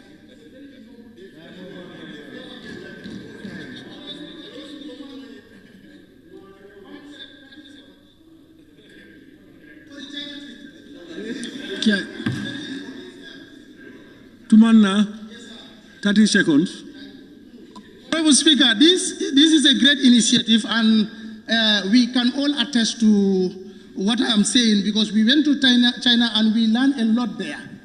And for that being the case, I am applauding the government of the Gambia and the National Assembly to please venture into such cooperation with other nations, so that we can learn, and so that Gambia can improve. Thank you very much, Honorable Speaker. Thank you very much, Honorable Member for Tumanna. I now invite the Honorable Member for Serekunda. Thank you very much, Honorable Speaker. I will not take much time here because many have been said here. But first, I would also like to join my colleagues to extend my profound condolences to the fallen soldiers and wishing the lady a speedy recovery. And again, Honorable Speaker, I will start with our health facility in Serekunda, the only health center we have in Serekunda, which does not have an ambulance currently, and accessibility to the health posts in the community is a great challenge. Again, we were promised by the minister that a state-of-the-art health center will be built in Serekunda, but it only stops at the labor ward, and the old building is left to dilapidate over the years, which causes a great challenge to the services of the health center. Another challenge that we face as a community, with that, I would like to thank GIZ and the Inspector General of Police for building a state-of-the-art police station in Serekunda, but we are still battling with lack of mobility at Serekunda Police Station, given the jurisdiction that the station covers. Honorable Speaker, and another challenge as a community in Serekunda that we are facing,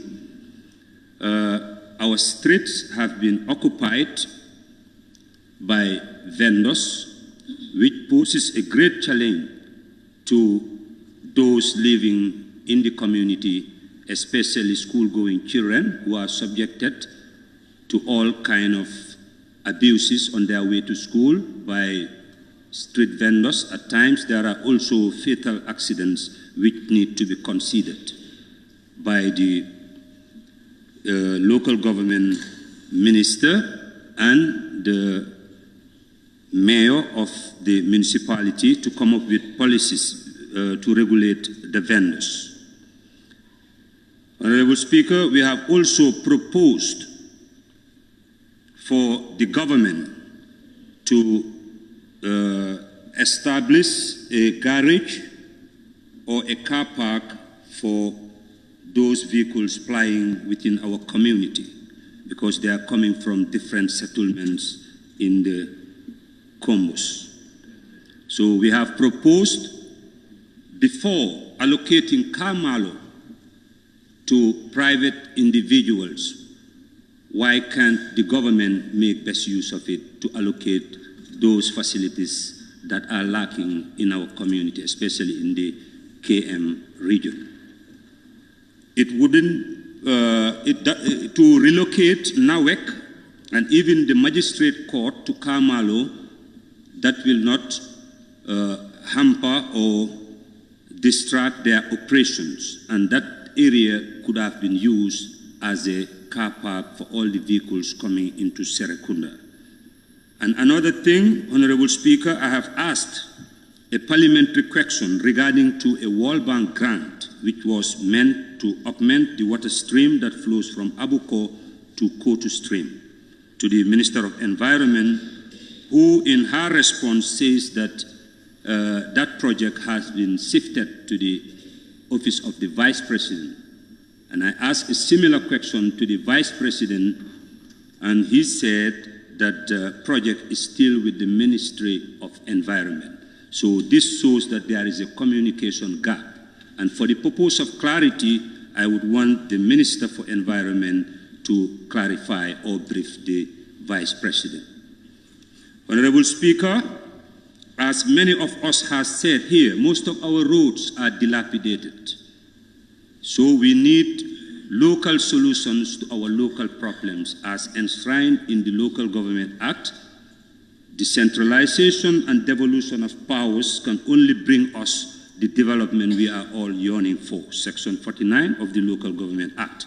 Yesterday, the Minister for Works said that councils are not doing any renovation, road maintenance works. But in the same Local Government Act that governs council, states categorically clear that there shall be a local roads authority, and which should be pioneered by the minister, and as well as devolution of powers. All ministries should engage councils and devolve certain powers to those councils so that we can solve our local problems. Honorable Speaker, and another issue that came about yesterday during the question and answer session, I would recommend, since they are coming to build Safidin to Bundung, and from Serekunda to Bundung, they are going to construct these OIC roads. Janjang Road could be an ideal place for an alternative road. Yeah. Again, we'll also like to commend National Roads Authority for swiftly answering to our calls during the rainy season when there were floods in our community. They took time and came, help us as well. So on that note, I will submit. Thank you very much. Thank you very much, Honorable Member for Serekunda. I now call upon the Honorable Nominated Member, Keba Lamfofana.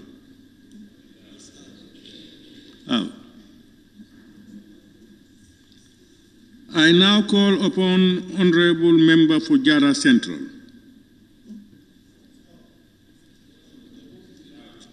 Yeah. Thank you very much, Honorable Speaker, for the opportunity. Honorable Speaker,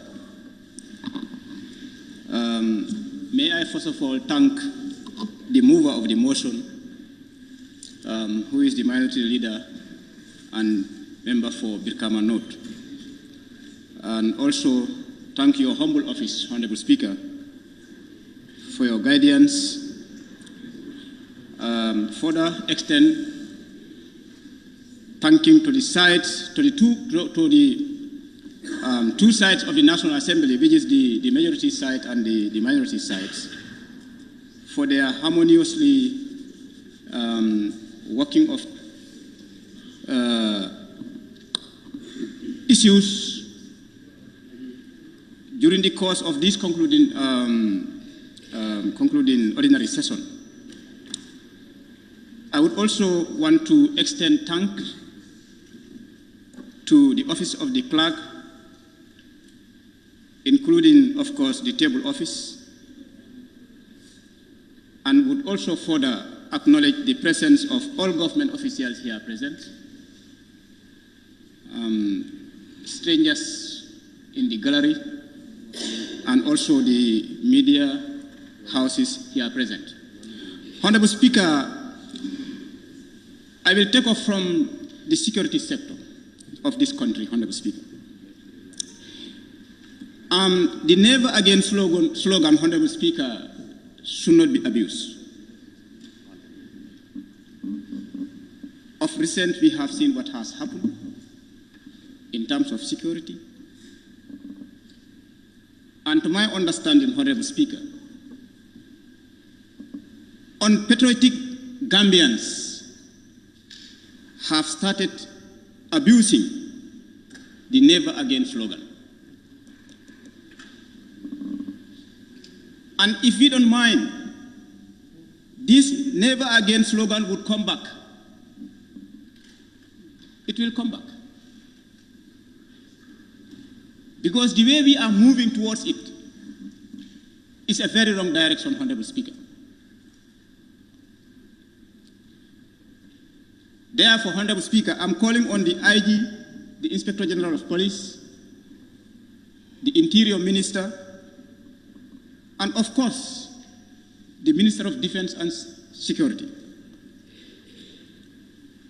to tighten their belts, to make sure that the security that Gambia used to enjoy in the previous years and previous governments still be enjoyed by the present Gambians in the present government. I could remember, Honorable Speaker, vividly in the 2016 election,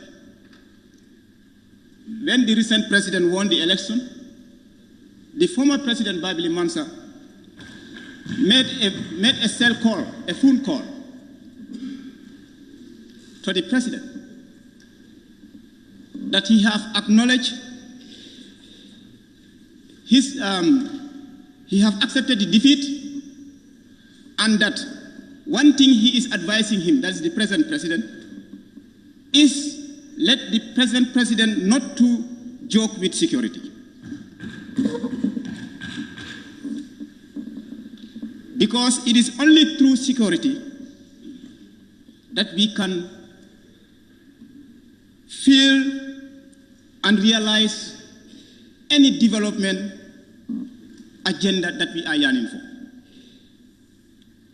Without peace and security, Honorable Speaker, it will be very difficult to attain any development. Education, Honorable Speaker.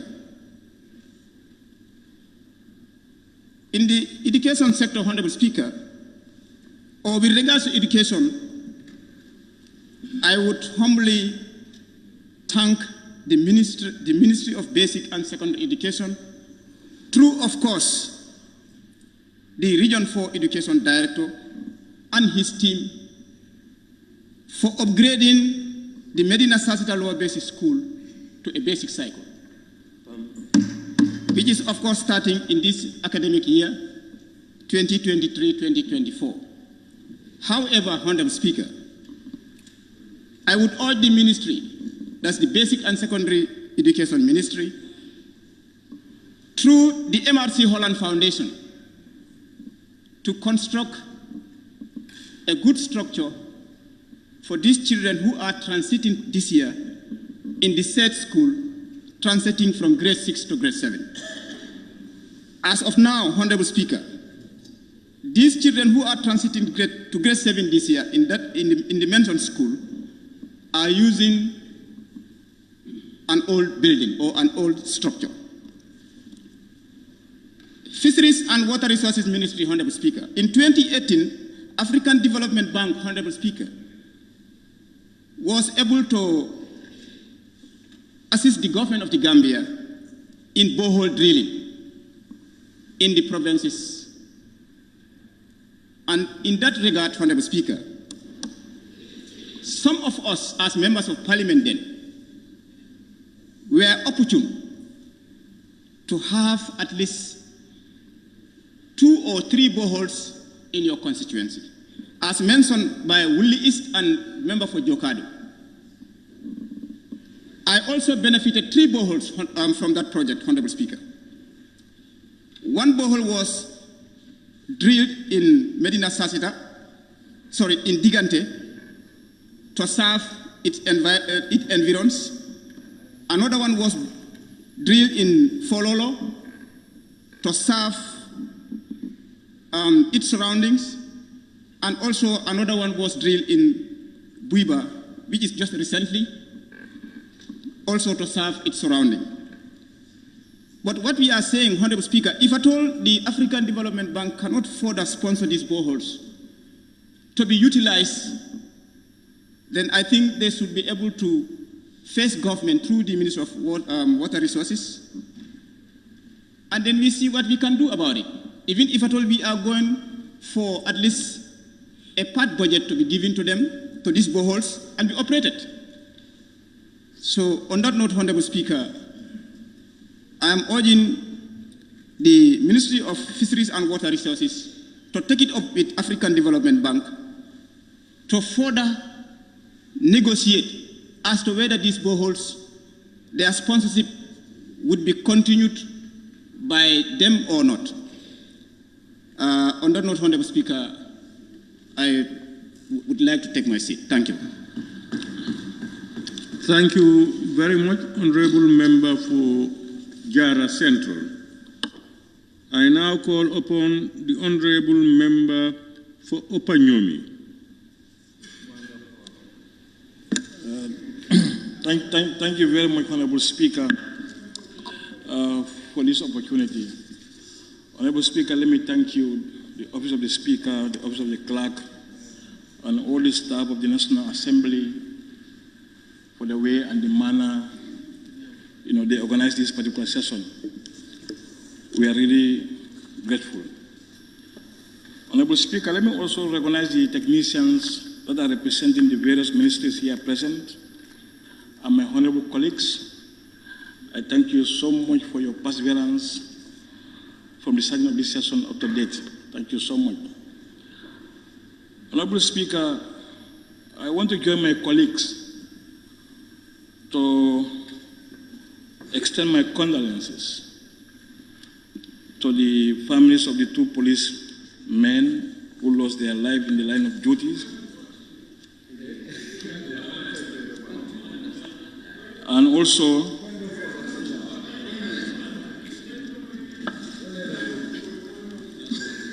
when somebody rises to a point of order, when you are speaking, just take your seat and allow him, and let's hear the point of order. 29.2. Reference shall not be made to any matter in respect of which legal proceedings are active or in such a way as might, in the opinion of the Speaker or Chairperson, prejudice the interests of parties thereto. I think that provision, only the Speaker can determine that. Because whatever it is in the opinion of the Chairperson or the Speaker. And I said in my ruling, in the ruling here, we explained, to talk about the killing is not the issue. It's to talk about something that would influence. Let me read it. Let me read it with you. 29.2 reads, reference shall not be made to any matter in respect of which legal proceedings are active in such a way as might, in the opinion of the Speaker or Chairperson, prejudice the interests of parties thereto. So that's very clear.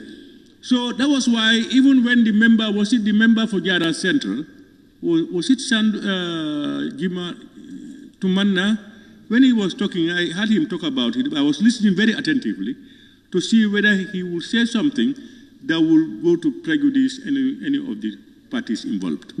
So, Honorable Member, you can continue. Thank you very much, Honorable Speaker, for that wonderful and brilliant ruling. Yes. Honorable Speaker, I wanted to extend my condolences to the family of the two policemen that were gunned down during the line of their duties, and also to pray for the wounded woman for a speedy recovery on her health. Honorable Speaker, there's a saying that when a wolf passes or a hyena passes and you happen to lose your goat, you call it that the hyena has caught my God, something like that. So the country belongs to all of us. Even despite you are angry or whatever mood you may be, let us try to be very careful of our utterances, because one day or the other, one day or the other, probably, this country belongs to all of us. Let me say it that way. So we should be very careful. Yeah. Honorable Speaker, 9 kilometers road that has crisscrossed the entire length and breadth of Upper Nyomi, Lower Nyomi, and Jokado. We are really grateful, but the construction is at a slow pace, and my people don't like it that way.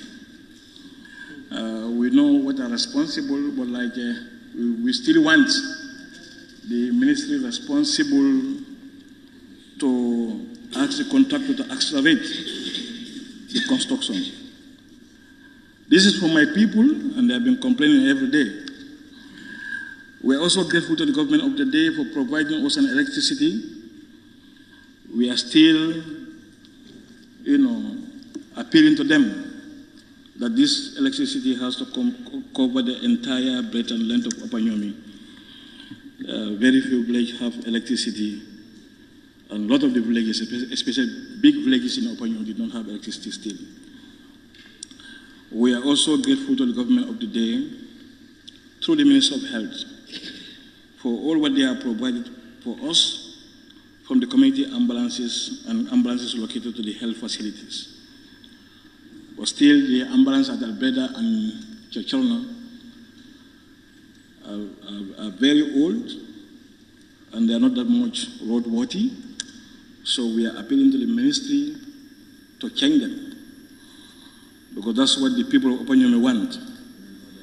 And we are also appealing to them to upgrade Albreda Health Facility to a major health facility where they can provide us with a doctor. Because the 3 health facilities in Upper Nyomi, they are very strategic, and we like it that way. Nemakunku, Albreda, and Chachalna. So wherever you are within Upper Nyomi, you can have an easy access to health facility, in whatever condition you may be, and you will not face that much difficulties, especially with the construction of the road. The road has passed through all these facilities, so we are really grateful. And that was the reason why my people are appealing to the government of the day, through the Minister of Health, to upgrade Albreda Health Facility to a major health facility and provide us with a doctor to be conducting this minor operation, instead of referring people to Esau and Banjul, or even Farafenya, which is very far from us. Yeah. And the other thing is, Honorable Speaker, people have to accept Allah's will. You see, what Allah has predestined, if you don't accept it, you'll be restless. You will never be comfortable. You will never be at peace. But whatever Allah has predestined, when you accept it, you are at ease. When the going was nice, everything was okay. This government was the best government. The president was the best president in the world. Nobody talk about him anything negative, neither about the government. Meaning that if you are in the system, it's okay, it's fine. You are out of the system, it's bad and corrupt. I don't understand how sometimes people think. And this is actually happening. Even the people that are within the system, they are bad people, they are bad citizens.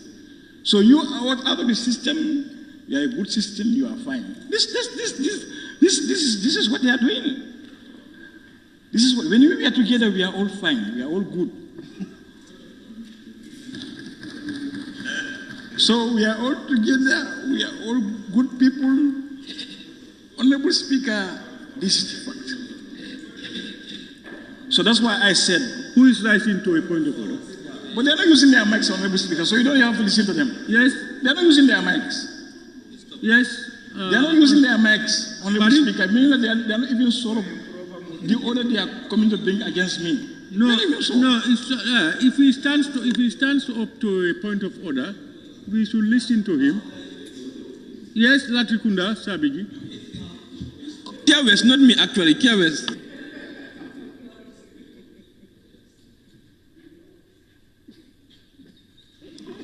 I don't know. Let me come with a point of order. Is it because you are called Koringo? Because I am surprised that you rise to a point of order only to get up and No, sit down. it's Kia West who said point of order, but you didn't hear it. I was trying to make it louder. But the point of order is improper motive. There is no need for you to, if Kiang West wants to make it, he can make it for me to hear. Why do you have to amplify it? Now, Honorable Member, can you continue, please? Thank you, Honorable Speaker. So that's what the reason why Honorable Speaker has said, if you accept Allah's will, you are at ease. And that's why people like us, we are at ease. So those who don't accept Allah's will, they are restless. And they will say whatever they want. So they will be condemning everything from the government. And this is the government you sow its seed to grow. And it will flower and it will bear fruit. Honorable Speaker, thank you.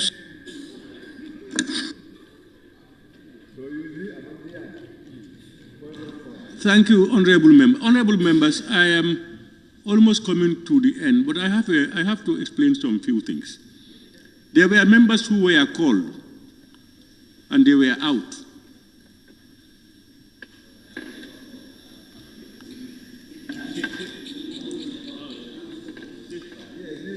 There were members who is talking. Nyamina West, my tag is not called, but I have been here. Nyamina West, did I say you?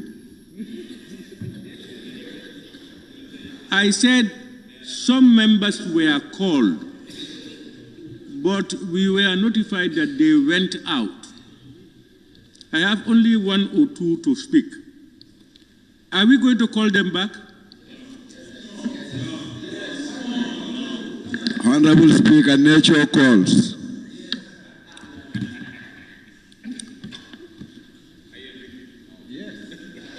You know, before I don't call you back. On certain issues, I just continue. You know you wrote your name. You must sit down to listen. But you go out, and then you come back, you missed it. So, but this is the last debate. That's why I posed the question. That's why I asked. Speaker, I think nature calls, so some of us have to visit the loom. You see, if we want to go by excuses, nobody will give an unrealistic answer or excuse. Everybody will give something, even if that is not what the purpose. Because I'm made to understand. Members live here and go to the VIP. Yes, I am aware of all those things. So, honorable members, there are about 6 or 7. We give them an opportunity. Okay.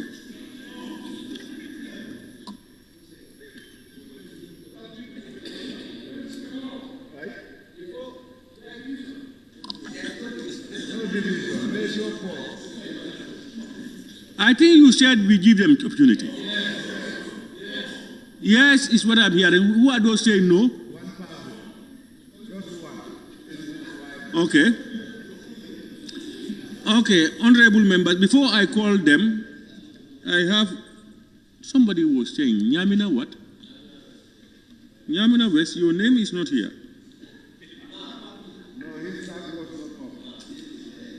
No, they have written names here 3 times. The first go and then more people call their attention. I have not seen Nyamina West here. Nyamina, Gimara was called. Bikama South, yes, Bikama South, you were called, you were out. Yes, that's what we were deciding. So, honorable members, the last one on the, before those who were out when they were called, the last one I think is now the honorable member for All Yundum. All Yundum is out. No, that's my first call of him. So now we go back to the people who were out. We are starting with the one in the morning, Honorable Member for Kombo Brikama South. Thank you very much, Honorable Speaker. First, Honorable Speaker, I'm a little bit worried about the relationship of Brikama and the government. But this is going to be a gentle reminder pertaining to some of the promises that were given to the people of Brikama without fulfilling them. Honorable Speaker, 2017 during the Meet the People tour, the President and the team was hosted in the southern part of Brikama, where we had a dialogue with regards to what obtained on the ground. And interestingly, Honorable Speaker, we requested for some of the major things that Brikama as a town is confronted with. Notably among them was the restoration of the street lighting for the Trapezium. The President made a promise with emphasis, not only the restoration, but he went further to provide CCTV camera and Wi-Fi. And from 2017 to date is more than 7 years. We haven't even seen the electricity. Even in a subsequent adjournment debate, I went further to forgo about the Wi-Fi and the CCTV camera and bring the street lights, still at large. And another issue that we talked about, that is the hospital, a major hospital, by virtue of the population and the scope of Brikama. But he also promised with an out-of-state hospital. And to my surprise, there are communities that were not even mentioned. And we have seen them relocating this hospital project to those communities and leaving Brikama at large. So this is a major problem. And the one that is very disheartening, that is when he made a pronouncement as a policy statement in 2 of his major Meet the People tour about the construction of Brikama-Kabafita to Mandinari Highway. And this was even factored in 2022 budget. And this was never implemented. Early in 2018, I went with the former Minister of Works and a team to Brikama Jida Babanjai. This went through Tubakuta. And that's a very interesting bypass that is linked to the Jiboro Highway. In fact, this place was measured, design was out, and up till today, none is done. So you look at Nyambai Jaleba Highway, another problem. So to an extent that myself, I am very much worried about our relationship. All the promises are done, and presidential statements are policy statements. They are very important. And up till today, these are not implemented.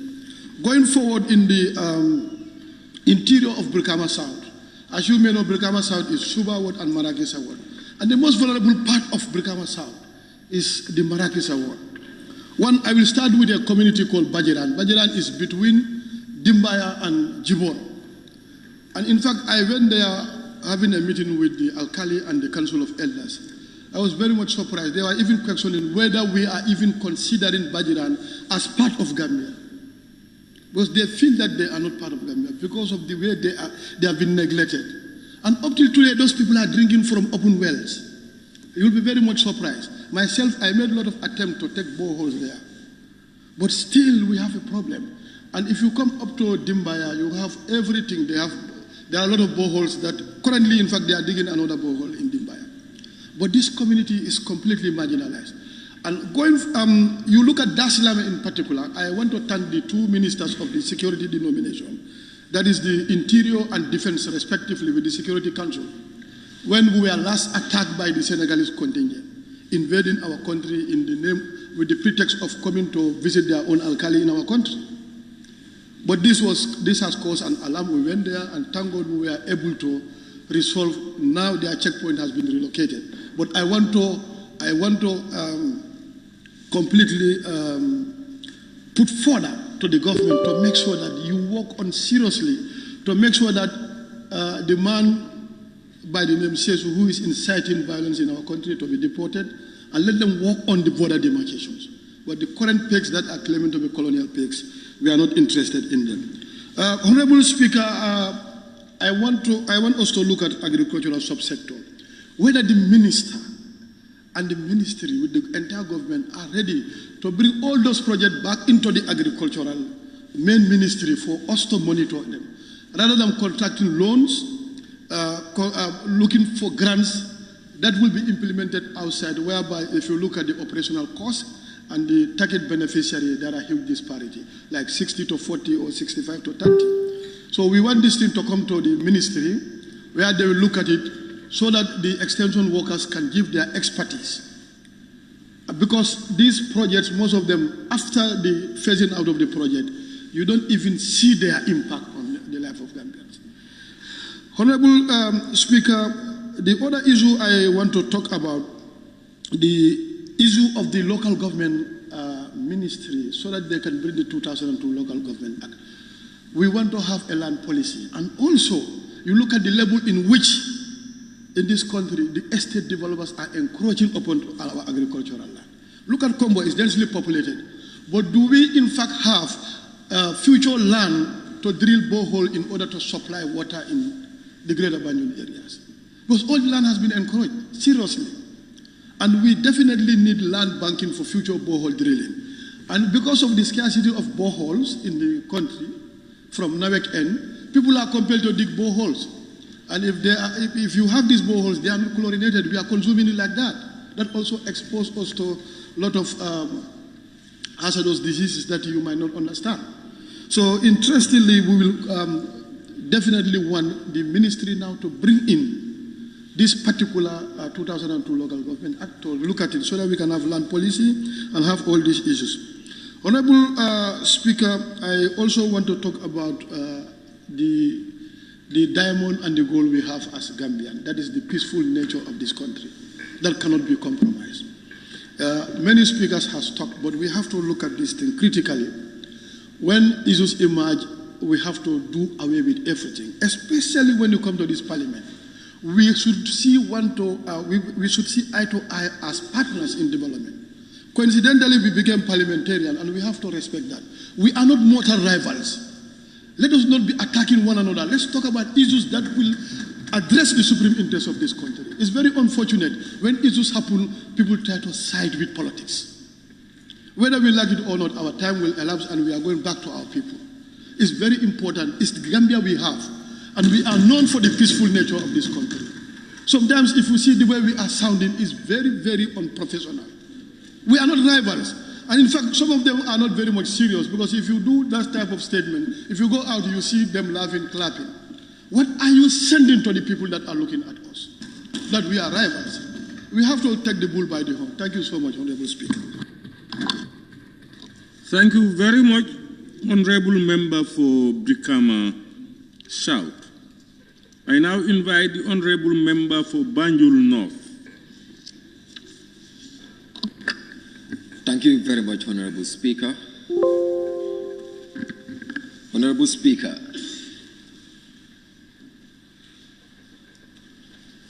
demographic dividend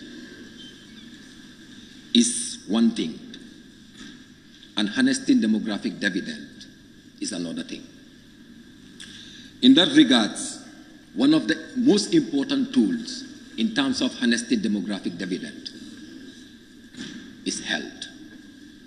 And Honorable Speaker, I will want to bring to your attention that in the city of Banjul, we are in need of an emergency unit. And I can remember fully well that this is not the first time me talking about this in Parliament. And still it is not been resolved due to the current rehabilitation project that is happening at the Edward Francis Small Teaching Hospital. It is a burden to the people of Banjul, because with all our emergency cases, we have to go all the way to Dembad, which I believe it is very unfair. And I wish the technicians or the minister himself, the Minister of Health, should have been here to listen to me, to come up with an immediate solution to this problem, because we are very concerned as the people of Banjul. One of the most critical issues has to do with the ambulance service. We understand that most of the referrals will come to the Edward Francis Small Teaching Hospital, which is the main referral hospital in this country. But if you go to Ndemban also, for any referral to use the ambulance is another problem, because to my understanding, there is only one ambulance that is available.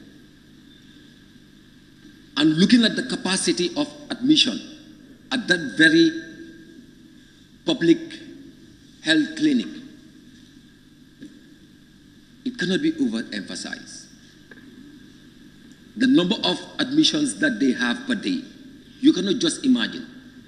Sometimes people are admitted at the corridors when you go to Ndemban.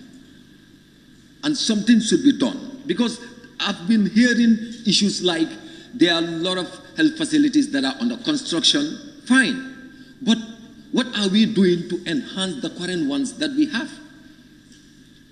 We are very concerned as people of Banjul, to be honest, and we need this service to be done as soon as possible so that we cannot be going all the way to Ndemban for our emergency services. Honorable Speaker, going further, yesterday I stood here and said, in the Gambia, we use spoon to move mountains. And it was something that some of the members raised concern about by engaging me personally. But that is the hard fact. And through your advice, in terms of the issues surrounding mental health in this country, it's a concern. Because the amount of young people that are currently using illicit drugs is uncountable. And this is really killing our nation, to be honest, because we are losing the young people. They are getting mentally ill. And the unfortunate part of it is that we don't have any specialized mental health facility, which is very unfortunate as a nation. Talking about tanka, anybody can go there, even myself. If I start talking rubbish, they say, take him to tanka. But any specialized health care or mental health care facility, we cannot even have one. And we are talking about multiple health facilities that we are about to construct or we are constructing in all the regions in this country. I think as a nation, we have to be very serious when it comes to issues pertaining harnessing demographic dividend. Honorable Speaker, going for the local government, like the FPAC have recommended, I believe that recommendation of the local councils to review in collaboration with the local government ministry, to review the local government act and also the audit and manual, the audit and finance manual, I think is very important. And the timeline given is very important because things are going as if we really don't know what we're doing. Because we're talking about the people that are directly representing the grassroots. And we are talking about an act that we believe is not really making things work for them. So it's high time for them to do what is needful and make sure that we do what is also needful as Parliament. Honorable Speaker, still on local government, as a city dweller from the city of Banjul, I believe it is high time for the local authorities to work with central government and all relevant stakeholders to come up as part of their medium and long-term plan to set up or to construct a central garage for Banjul. Banjul is the only city you go in this world where you don't have a central garage. And there is a lot of traffic congestion within the city, which is costing a lot as far as the city dwellers are concerned. And this, the people of Banjul are very concerned about it, and we want immediate solutions towards that. Honorable Speaker, I know the time is not in my favor, but it's important to also talk about the Banjul Rehabilitation Project. I heard the Minister of Transport talking about the issue of the waste management component of the project. Why do they have to take all this time to buy all the materials, the compactors, to see how best they can support the city council to manage the waste instead of allowing what is currently happening. And what he said here yesterday was one of our challenges is the illegal dumping of waste in the drains. It will happen. It will. Because he said it here, that there is a component that has to do with, that will address the waste management system of the city. Why are they not doing that? And any other currency in the sub-region. How do you explain that? Year before last, and you are telling me now 2024 you will come up with the materials to address the issue.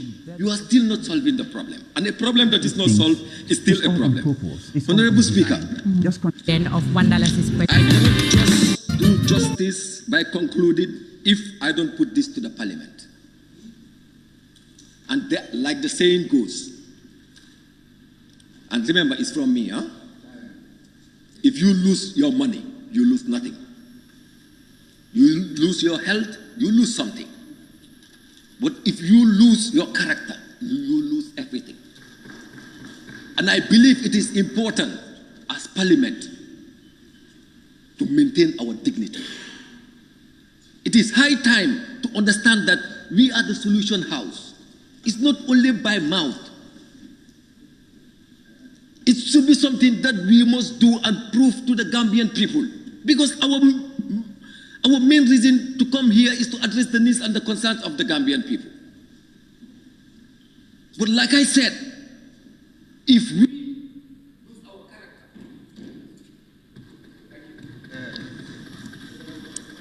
Thank you very much, Honorable Member for Banjul North. I now invite the Honorable Member for Kiang Central. He's not in. For the second time. I now invite the Honorable Member for Nyamina East. Who? Nyamina East? He said what? Yes, because Nyamina.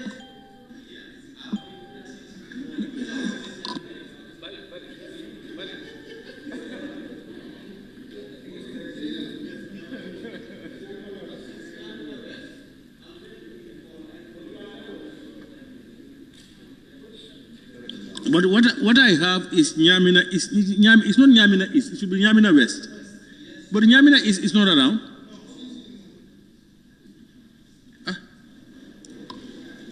So I think Nyamina West, have you taken the floor?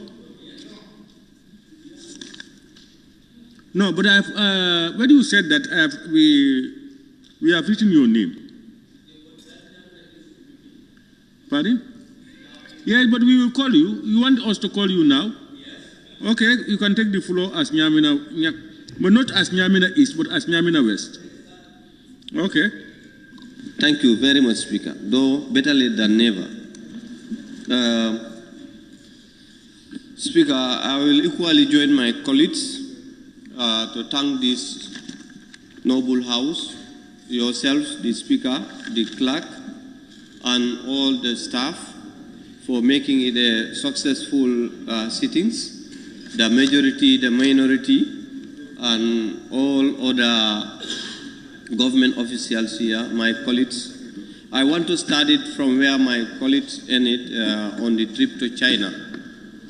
We owe a lot to China and the government of the Gambia to say a big thank you on that trip, because we learned a lot in China. And this is expected on us to replicate on the issues, good practices that we learned there. For our trip was not just a tourism or a mere entertainment. For that being the case, as Banjul North stated, a lot is expected from this house. This is the house for the solution of the Gambian problem, and we ought to demonstrate that we can solder and we can be responsible and we can give a way out for all the problems in this country. Before I go further, I also thank my people in Nyamina West who elected me. Without which I would not have been here, like Honorable Kora will always emphasize. First of all, in Nyamina is the health sector, which I always cry here. We are lacking behind when it comes to the health sector. I've always told the Honorable Minister that we are not even having a health center. I heard from Opa Badibu, Opa Nyomi, who is stating here that they are fine when it comes to health center. They have 3 health centers across the length and breadth of Opa Nyomi. But this is what we lack, and this is what I am yearning for. This is what I'm talking for our people to have every day and night. The Honorable Minister did promise to upgrade the health post in Nanaba, but yet still, those are the things that we are hearing.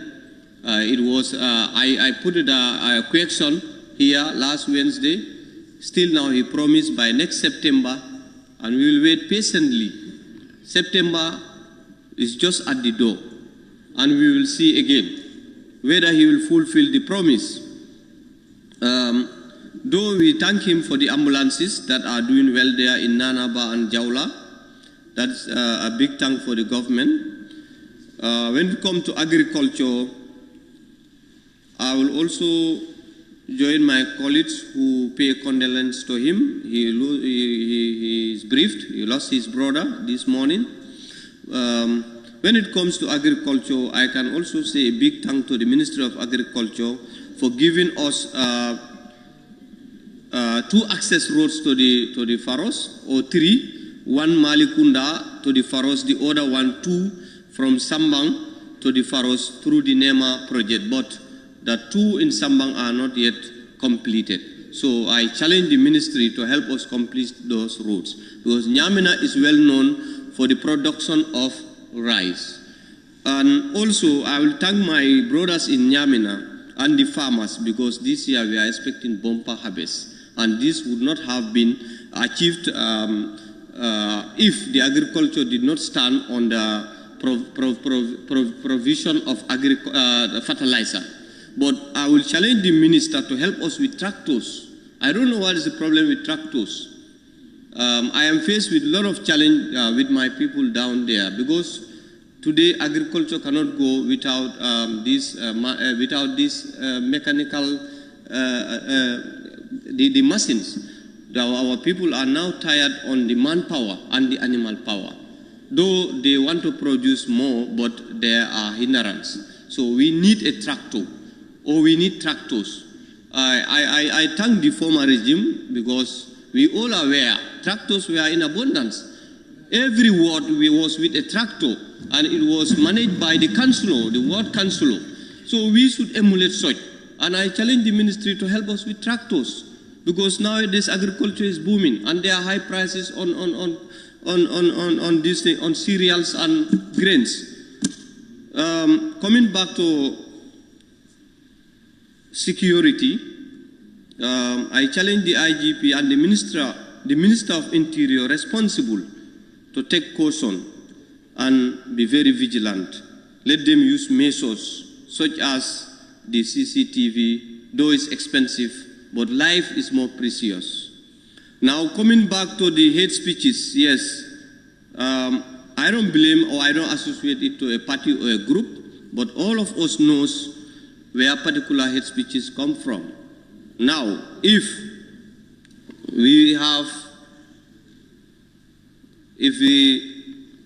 there are dates lying down and we hear audios from particular groups saying that they expected more, they expected a bomb, they expected a missile to be launched on our security personnel, those were not welcoming comments. And obviously, yes, I cannot associate it to any group, but we all know where it is coming. And like they said, be careful of what you utter. Someone said it here. Even in Islamic, if you don't know what you are uttering, please, they are saying just you keep quiet. Now, for instance, if you, even in this building, if you call me and caution me that before we close I might see something from you, and at the end of the day, before... Point of order, Speaker. I happen to faint, you will be associated to that. So... Point of order. Yes, Honorable Member for Janjambure. Speaker, I want to rise on Standing Order Section 29, Subsection 2. Yes. Reference shall not be made to any matter in response which legal proceedings are active in such a way as might, in the opinion of the Speaker or Chairperson, prejudice the interest of parties. And I think he is really going that far with regards to the case, which is at the court. But, thank you. Honorable Member, it's not in your opinion, but in the opinion of the Speaker or Chairperson. Yeah, that's the objective. That's why I am as human as you are. No. I have listened to all of you. Can you take the floor? Thank you, Speaker, for ruling that. Okay, this will bring me back to education in Nyamena West. Before I finish, I wouldn't do justice. I will thank the Ministry of Education for giving me a new school in Aniskunda, and also for upgrading the Sambang Upper Basic to a senior school. The same time upgrading the Dalaba Lower Basic to a basic cycle. So I will say a big thank to the ministry.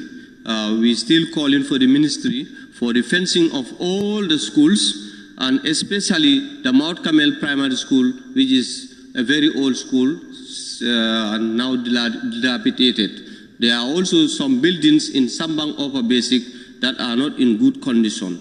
So I will urge the ministry and their partner, that is MRC Holland Foundation, to come to our aid in fencing the schools, because this is very important for security matters. Thank you very much, Honorable Member for Nyamena West. I now invite the Honorable Member for Upper Fladu West.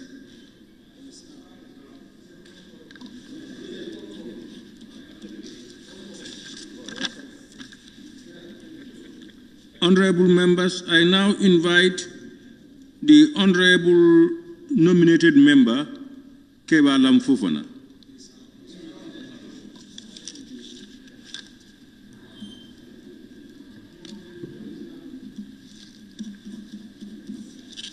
Honorable members, I now invite the Honorable member for Janjambure. No problem. Thank you very much, Honorable Speaker. To start with, I just want to say this. It seems politics or party politics is indeed consuming this country. Looking at the previous submissions, it seems to be a game of parties trying to put words against one another. And I think as a National Assembly, we need to desist from such, more especially with issues that are before the court. Honorable Speaker, that will take me to my submissions, more especially with issues that my constituency are challenged with. I will start with education. The Ministry of Basic Education through Holland Foundation, MRC Holland Foundation, I think they deserve a commendation for the fact that the Methodist Primary and Janjambure Upper Basic School are under renovations, and I want to seize this opportunity to thank the Minister and her team. But then also, I think with regards to education, we still challenge more especially with madrasa education. Few years ago, the community of Janjambure has come together to build an Arabic school to help the members of the community to actually have Arabic education. But then, through the policies at the Ministry of Basic Education, this school is not being subvented, and I definitely want to appeal to the said ministry to really reconsider that policy and ensure these children meet to their rights as enshrined in our Constitution. Coming to agriculture, the Ministry of Agriculture as well, out of the 7-hectare land that is at Farabale, I think it was only 3 hectares that were demarcated or that were ready for farmers to use. And I think the rest of the 6 hectares would need attention and also rehabilitation to enhance farmers to actually engage on their usual farming. Also with the Ministry of Agriculture, I think it is high time that we look at an agricultural bank.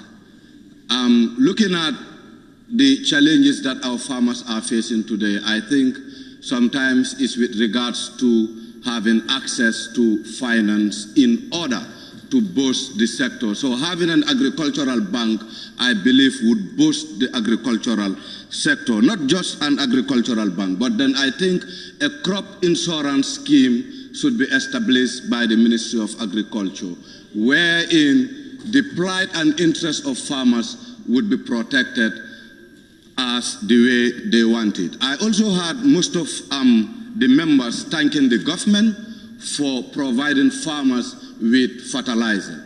But again, I don't think we really take our time to ask ourselves whether the fertilizer that have been supplied to our farmers is really healthy on the crops that they are applied on. So therefore, I want to challenge the Ministry of Agriculture to look at organic manure applications to our crops, wherein we can promote healthy food in our communities and the country at large.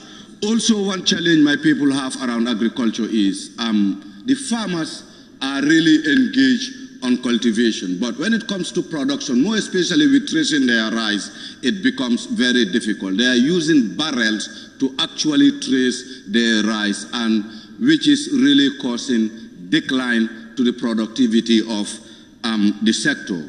Health.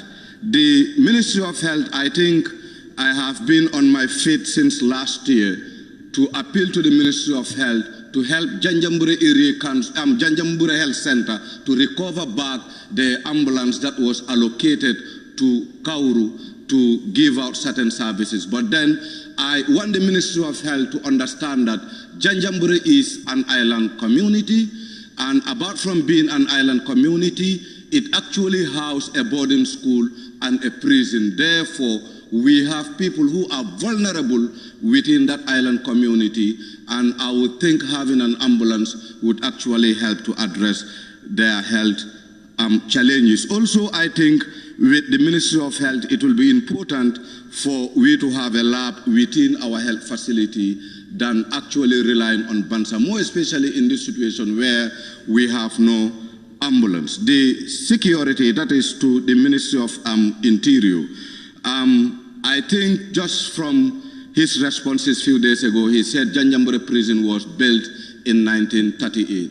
Looking at that duration, I don't think that prison is really fit to house detainees or to accommodate prisoners. Therefore, I want to challenge the Ministry of Interior to come up with a budget item that would help to address building a new prison for the prisoners at Janjambure.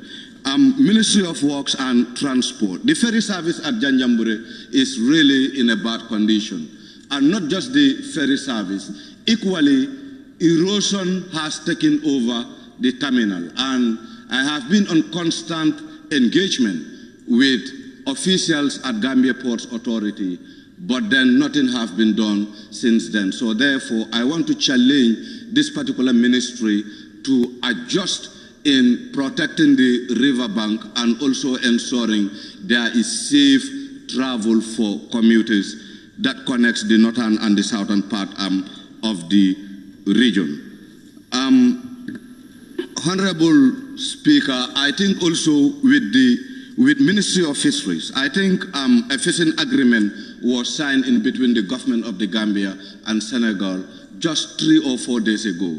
And I want to believe that it will be important for members of this House to understand the nitty-gritty of that particular agreement, and also not to sell out our aqua species to Senegal, leaving the Gambia in a worry.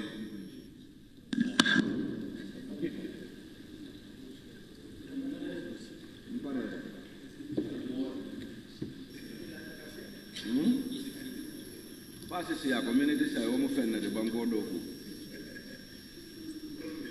Community say.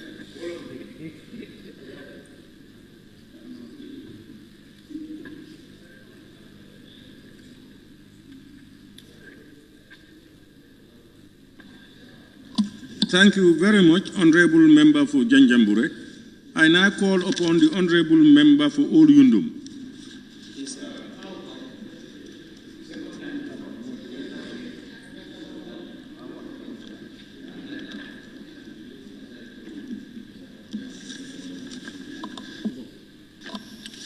Thank you very much, Honorable Members. Honorable Members,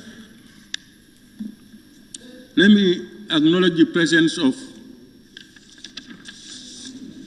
some honorable ministers who were just coming from cabinet and they decided to come to join us as late as it is. You have the Honorable Minister of Fisheries, Interior, Youth and Sports, Higher Education, and the Works. We thank you for sparing time to come to us. I now have the pleasure to invite the Honorable Minister for Fisheries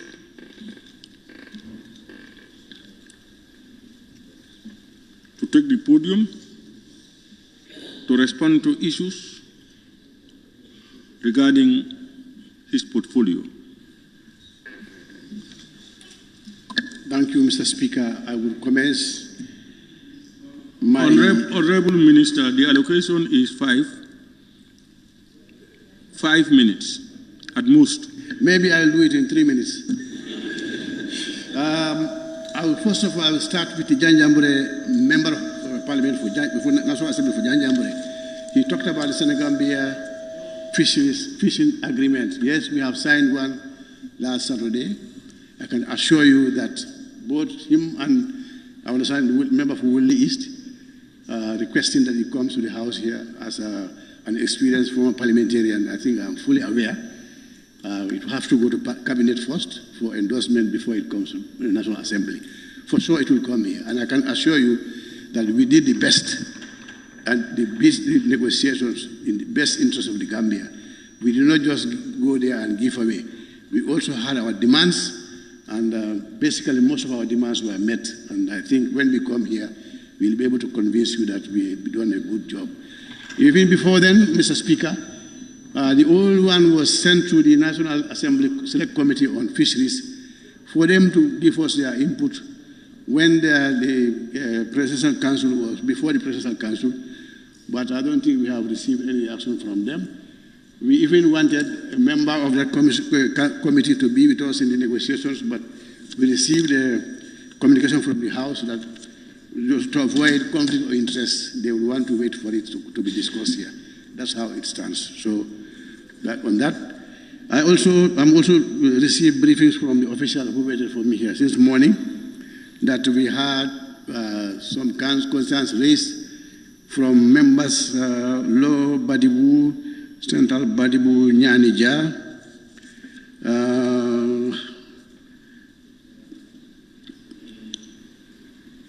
is it Nyamina?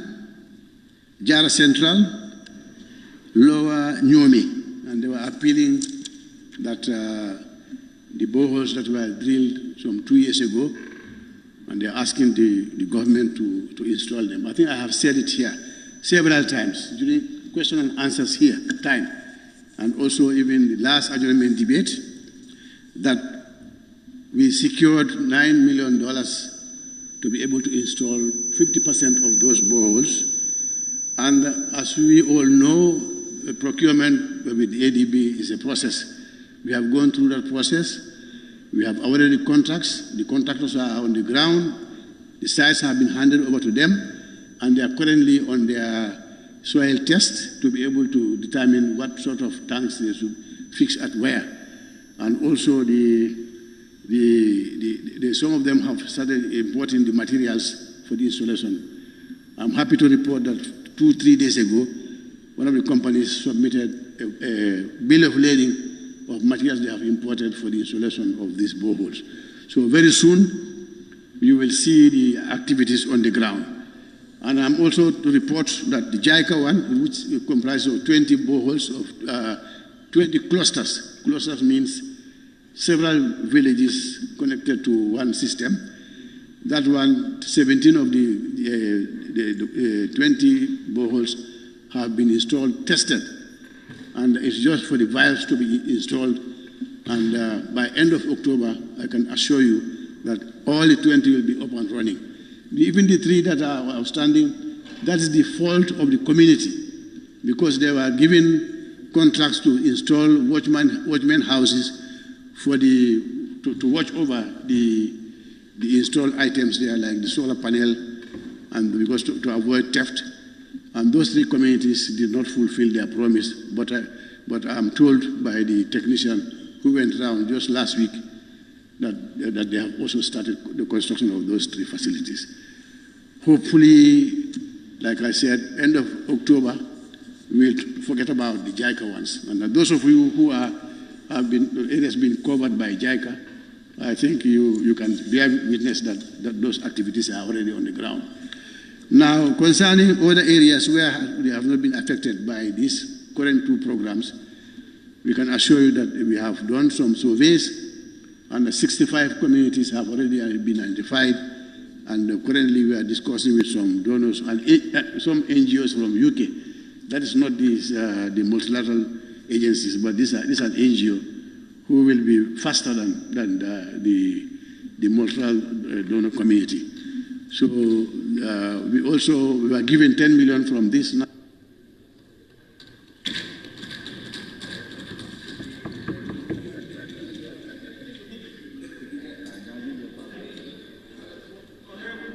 Teacher, you want extra 1 minute?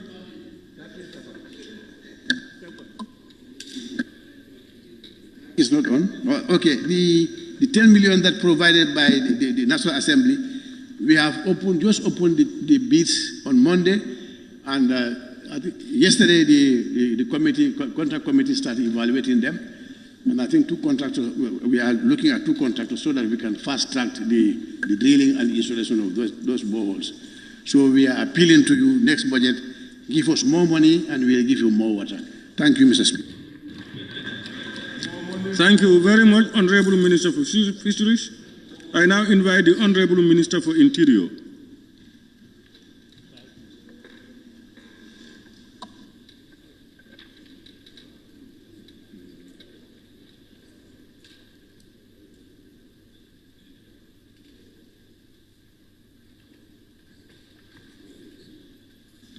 You have 5 minutes.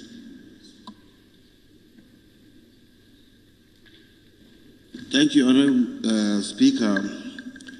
Again, I want to thank the Honorable, this August Assembly for inviting us to talk about some points that were discussed. The member for Janjanbureh discussed about the present condition of the Janjanbureh prisons. I accept. It's a very old building in which I myself was kept.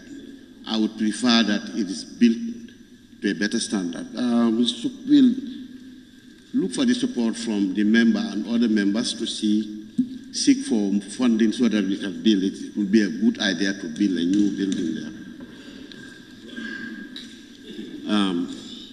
Quite apart from Janjanbureh prison, we discussed about the Mile 2 that we will like to really move away from because its condition is not habitable. We would like to move to Old Joshua, and I have a friend who doesn't want to hear that, but that is what we are planning to do. And hopefully before January, some progress will be registered there. I have heard about Kalaji. It's been built. There's no transport. We have constraints, financial constraints, but once these are sorted, we will make sure we supply those areas with transport. I also was informed about the need for fire service around Sibanor. Sibanor, I understand there is land that was reserved for the fire service. And we have got some friends who are promising to deliver more fire tenders, so we'll try to, they are the ones who brought the fire tenders, one of which was taken to Bajakunda and taken away again, but I promise that we will make sure that they get their fire tender. They promised very seriously, and they have been doing that for a long time. And there's another one promising us, because our understanding is that that particular country is using, now they are moving away from vehicles that use fuel. They are going for electric ones. So they would like to give that to us. Once this is done, we should be able to have better vehicles for our services.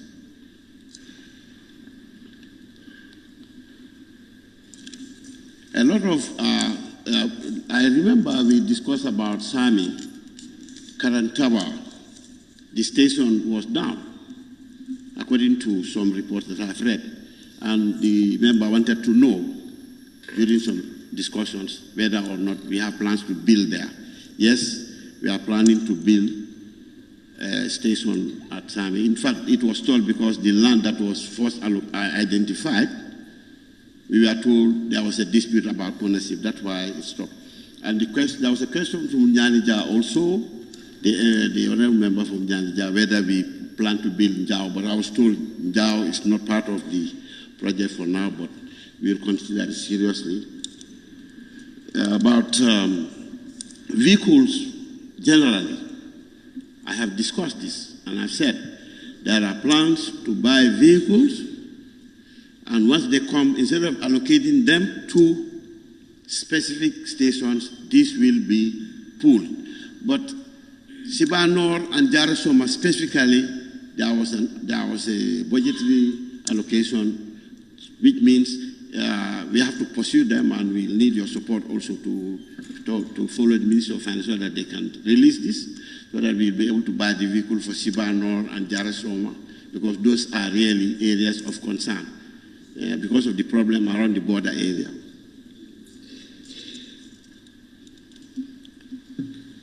Serekunda Police Station, I've seen it mentioned. This is a new police station, it's a model station. We'd like to build stations similar to that.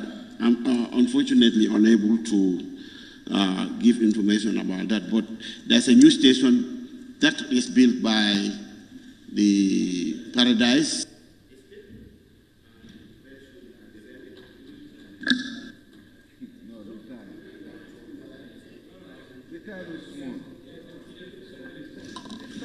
Honorable Minister, yes, we give you extra 1 minute. Go ahead.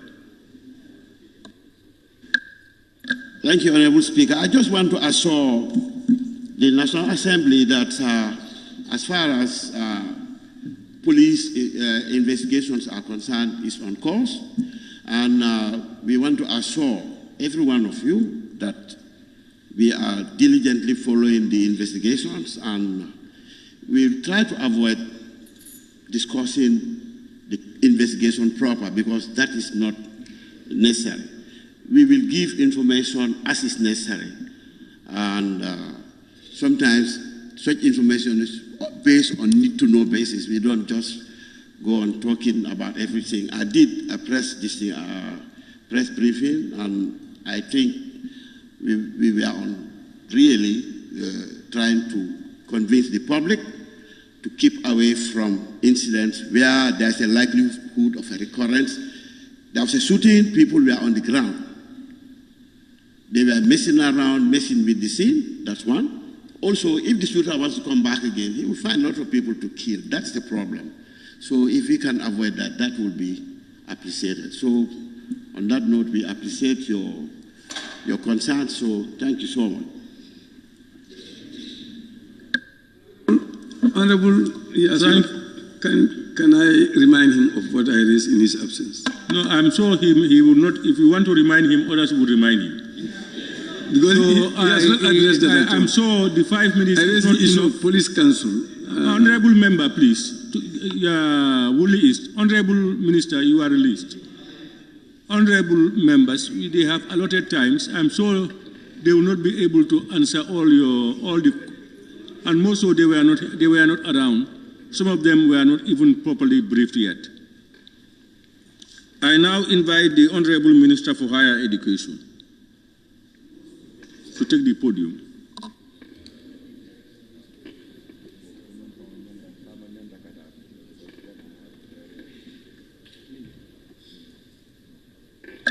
Thank you very much, Honorable Speaker. Three issues. One about Demban, two about subventions to satellite institutions, and three about grade alterations. Good news coming from Demban is, as we promised last time, that come September, Demban will be ready. So, yes, please. The Prime Minister of Interior is leaving. I don't think we are done. They should wait until we wind up the debate.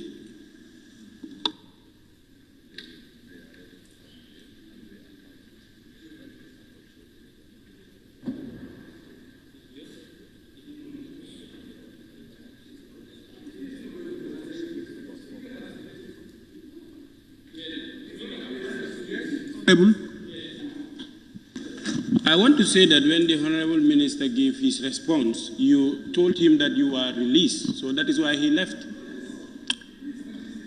Yes, and I sincerely believe that they were here to listen to you and to respond to your issues. If they have responded, we are finished with them. Pardon? They have not responded to they cannot come back. They have not responded to some of your concerns, and some other members' concerns we are not responded to. Unless you want me to give them each an hour to come back, then that can be done.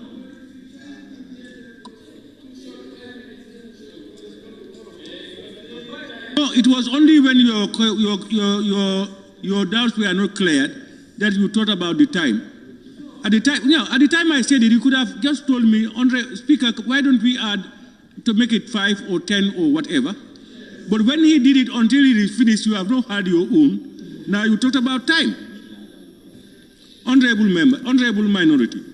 I think, to be honest, I released him because I think they were here to listen to you and to respond as much as possible to some of the concerns raised. If they've done the response. Well, I think the norm is, if you ask them you are released, that is not for them to go for good. That is for them to assume that seat. They do continue to listen until we wind up. That is the practice. You know, it's how probably they have received my information.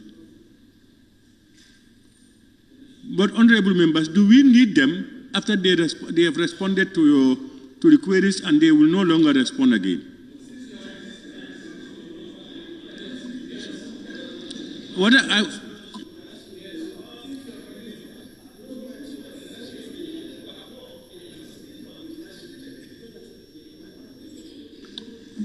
So, honorable, I think when they respond and they want to listen, let them stay to listen. If they want to go, we allow them to go. Even some of our own members who have listened are gone.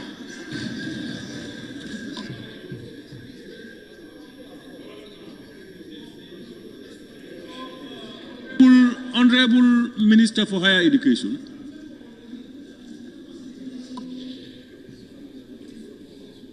Thank you very much, Honorable Speaker. Three issues, as I said, Demban, subvention, grade alterations. Number one, we came here and assured this August Assembly that come September, Demban Tibet Center in the Fonyi will be operational. And I'm happy to report that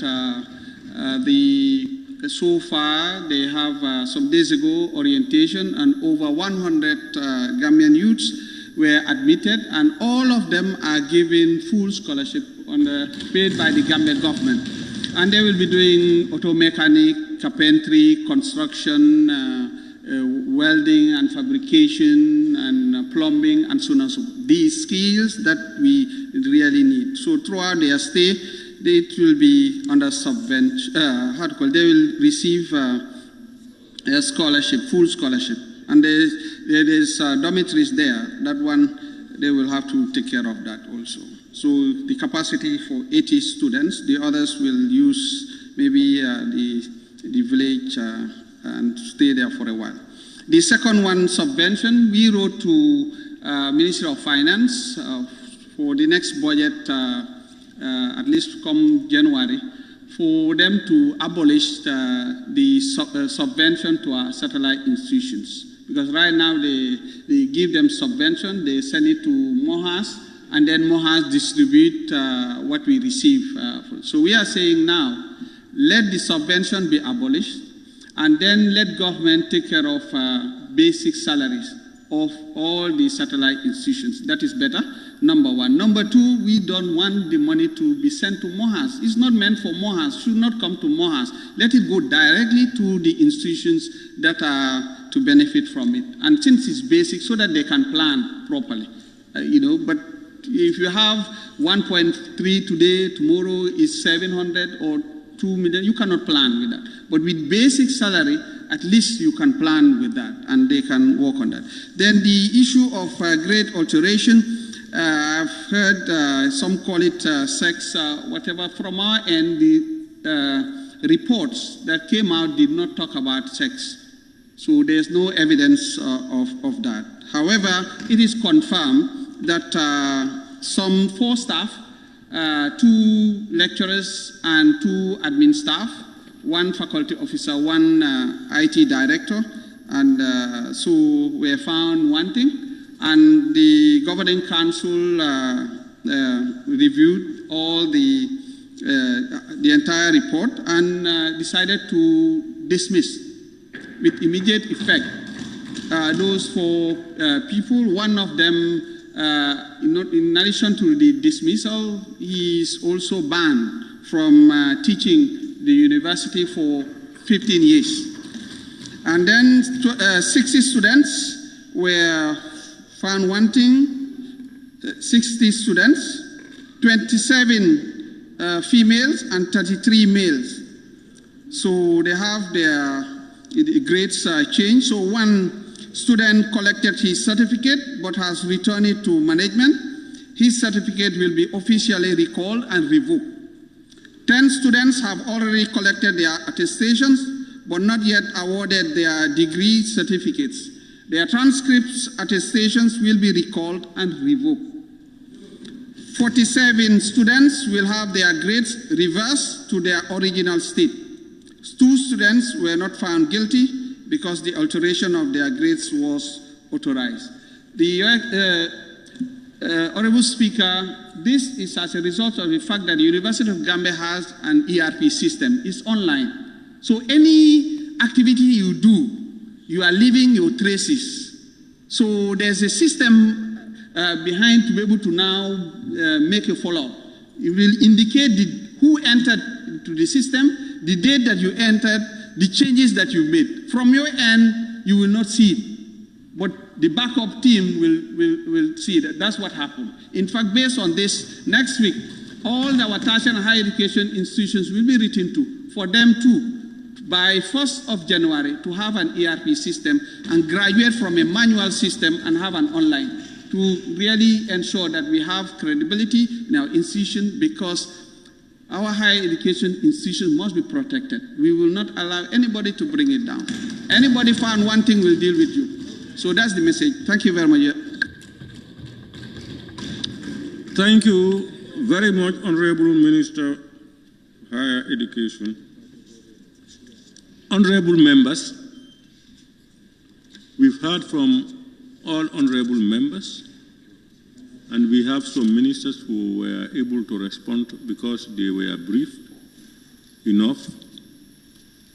I will now call on the mover of the motion to respond to issues and the line of the debate. Honorable Minority Leader and Member for Brikama North. Thank you very much, Honorable Speaker. Let me seize the opportunity once more to thank the members of the August Assembly especially those who took part in the adjournment debate. I know more than this number had been enlisted. So far, 38 in all participated in the debate, and a good number have decided to stay up to this time, as earlier on appealed to by the Speaker. And let me also recognize the presence of the ministers. Yes, indeed, it was communicated to us that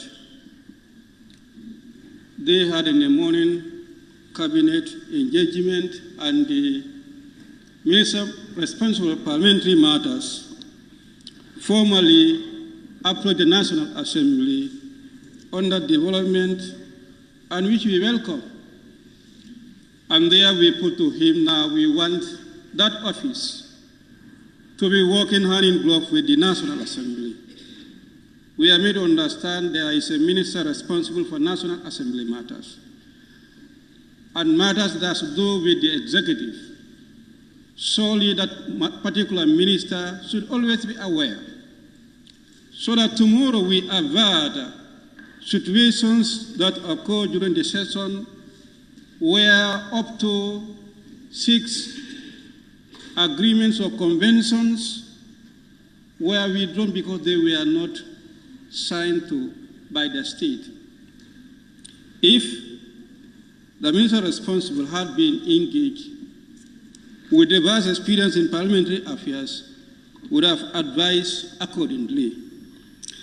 And I must also thank the 5 ministers who came to witness the debate after the completion of the cabinet meeting, and the ministries also that sent in their technicians. The agreement was all the ministries should send in their technicians. However, Honorable Minister responsible for parliamentary matters, some ministries actually did not send their technicians. I think we should take note of that.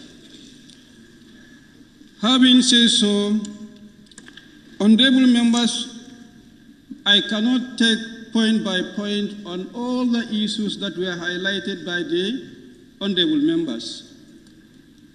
Matter that concerns the ministries, those who are here responded, and if they could not, I think we can find a way out. Either we write questions, oral questions, and ask so that they can be adequately responded to.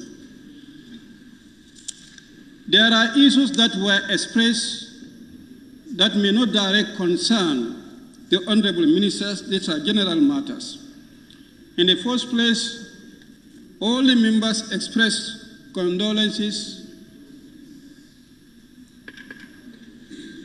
to the bereaved families for the lost ones, and also wish the injured a speedy recovery.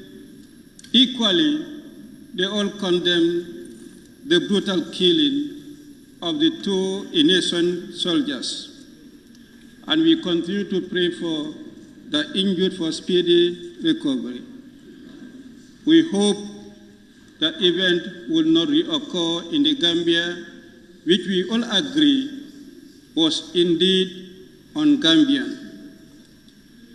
Members, in connection to that expressed concern on security and their protection, and call on the authority to ensure in as much as we call for the protection of lives and property, equally those who are taxed to enforce that, they too deserve to be protected, and that cannot go when they are not provided the materials and facilities that are needed for them to do their service. Honorable members, some members expressed concern on the welfare of our teachers. I hope if the Honorable Minister, especially for basic and secondary education, is here, will have taken note of that. At one point when we were on the debate on the bill for the remuneration of the judges and judicial officials. This was a concern that was highlighted.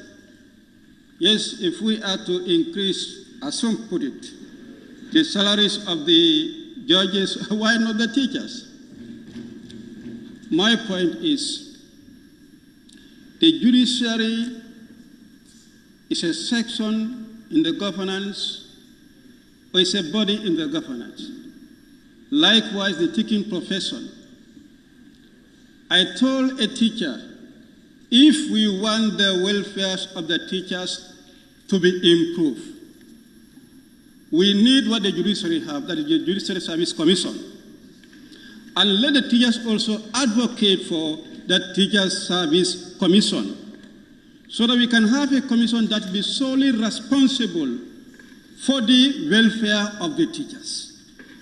If it's in the draft constitution and that is yet to come, what is stopping the Gambia Teachers Union through their ministry to fight for the Teachers Service Commission, so that commission can be very specific in pursuing the welfare of the teachers?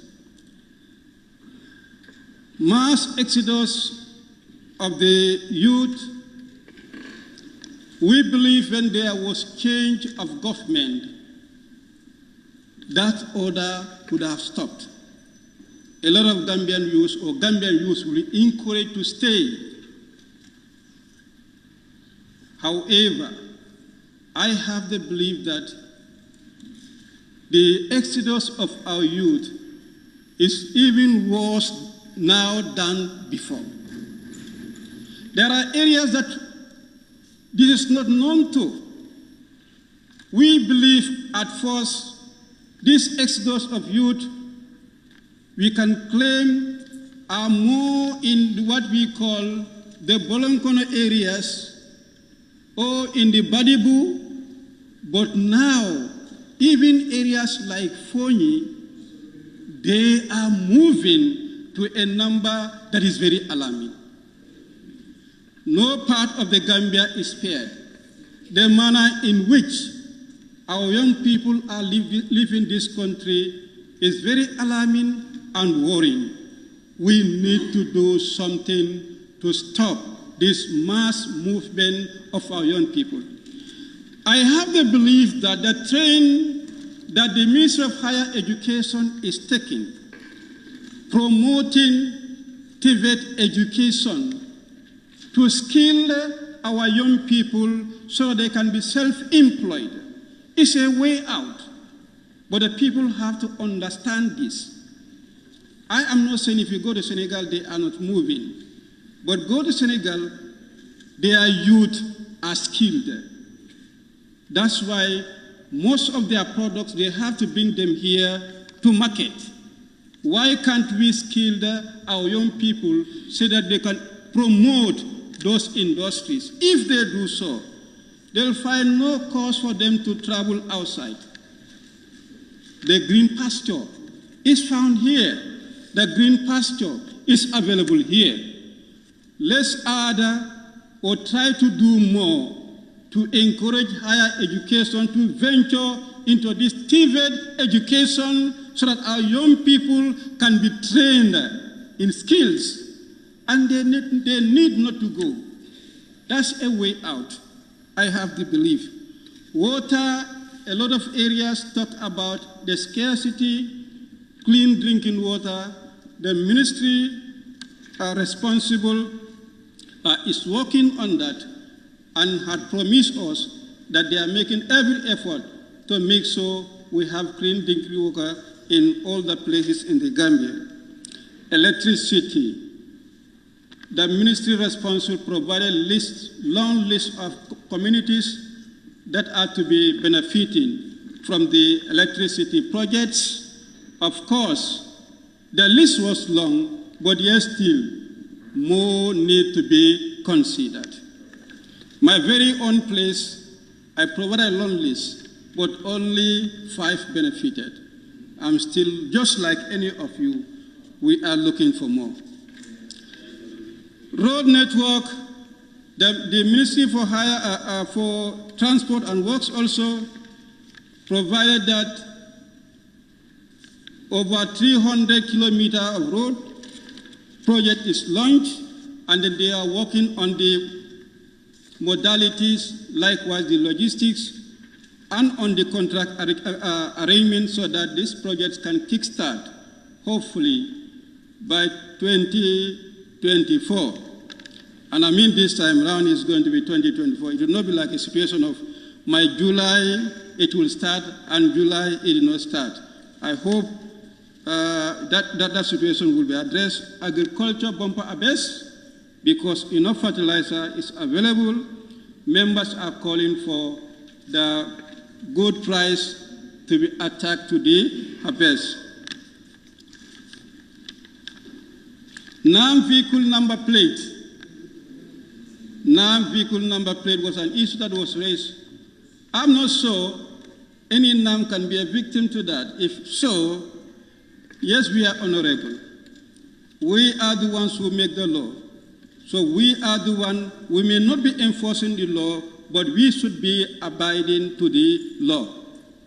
If it calls for our vehicles to be numbered, these numbers should be visible. There is no point at any time that we should cover or we should remove the number plates of our vehicles. The hate speech, I think this is a concern. And as a Gambia, as one people, one family, this is something that we should try as much as possible. We totally and completely discourage. I will share a different view with you. However, that doesn't mean that you should abuse the social media to insult me.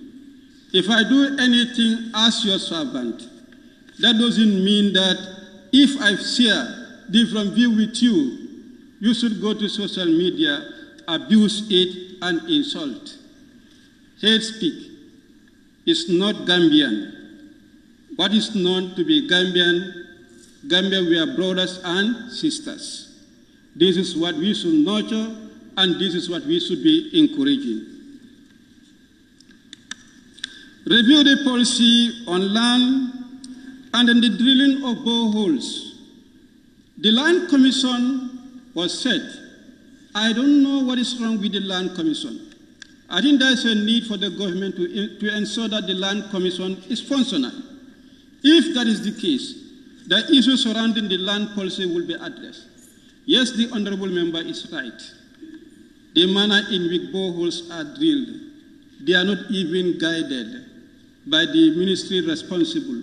People can dig borehole anywhere, and this should be checked and controlled. It will happen in a way, boreholes will be drilled in the area that are not hygienic, and this in the long run can cause problem to the people that use those water. Honorable Speaker, in the deliberations, once National Assembly's members approach and comment toward promotion of peace and tranquility in our society, is the one that called for stop the blame game and call for national dialogue and reconciliation. This is where I will end up my address. This is very touching. Let's stop with the blame game. We call for national dialogue and reconciliation. What might have happened had happened. No one can undo that. And if something happened, what we should do, we do that. And who should do, we allow them to do. In that cause, we should not be blaming each other. If we continue to be blaming each other and we are saying that we should be reconciling, there is no way that understanding of reconciliation can come about. To attain that, we need to dialogue as a nation. It's obvious there is no way that we can share the same political perception. It's obvious there is no way we can share the same political grouping. It is the Constitution that entails that we have multi-party democracy. In that spirit, we should know we are political animals, but ideologies may differ. However, our aims and objectives are the same. They all mean to develop this nation. Maybe the approaches can differ, but that is the same. If we are claiming to be Gambians, it is that spirit we should be encouraging and working towards. One government will come and go, another government will come and then also may go. That is the trend. If you are ruling, you expect those who share the same political view with you, and you happen to have coalition. Yes, you'll be promoting the ideology that brings us together. If you are not in that political grouping, you expect to be criticized. Those who are criticizing, it is based on this is the ideology you believe in. And those who are to be criticized, you should accept that it is based on the ideologies that you differ. I don't think we should see each other bad in that. If you understand our role as politicians, we will not have that hideous against each other. The honorable member will say so. A politician, I will urge you, you use your political platform to address your political cause. And a National Assembly member, you use the chamber to address the policies of the state, the ideas of the state. That is the distinction. That's why in politics, I'll be very charismatic on the platform.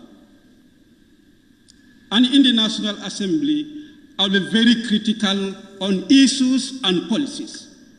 Let's try to use those distinctions. We will succeed. I know sometimes we will say, when we come to the National Assembly, we see the Gambia and nothing else. Why sometimes things happen differently when we believe that is our stand as National Assembly members? Like what happened a few days ago, or perhaps yesterday. It is not natural that people can see things the same way, and they all have that voting pattern. That's not natural. What happened around the bill for the remuneration of the judges and judiciary officials? We all say that both sides were divided. That is the spirit. Why that is not happening in other issues? We should not allow to be carried by political positions, but what we feel is for the betterment of the country. On my final note, we are lawmakers. The executive can only prepare a draft of the bill, but they don't make the law. And they will bring it here for laws to make the law. Where we have in the Constitution, this law can only be passed by an act of the National Assembly. Let's take note, anywhere in the Constitution, that law can never be passed without us. That's a reminder I am putting to you. That is a constitutional provision. That law has to be passed, and that law cannot pass without us. There is no cause for us to say that we will be rejecting that. If it's about amendment, yes, you can say yes. This law is already there. The minister wants to amend it. We can say we don't want that amendment. We can reject that. But if it's about enacting the law, the minister has to bring it. And that law, the Constitution said that it must be there by the act of the National Assembly. We cannot reject that. We are the one who should make the law. If it's in the bill, what and how it is there cannot stand. It is us who can make any part of it to stand. If we say 100%, we can say we are not in for 100%, we are in for 25%. That is our role. Let's never make that mistake again. Our responsibility is to make law. If we deviate from that, we are deviating from our responsibility. Honorable Speaker,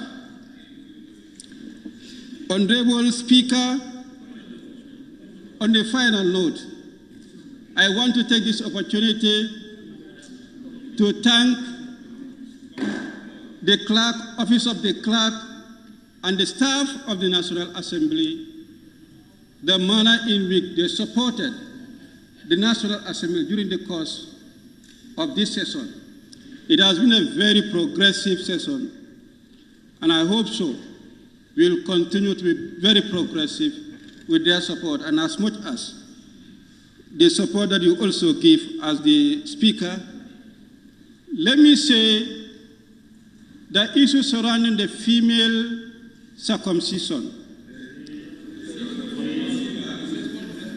Let me say the issue surrounding the female circumcision, it came as a matter of the day, and I have the belief that it provoked debate in the society.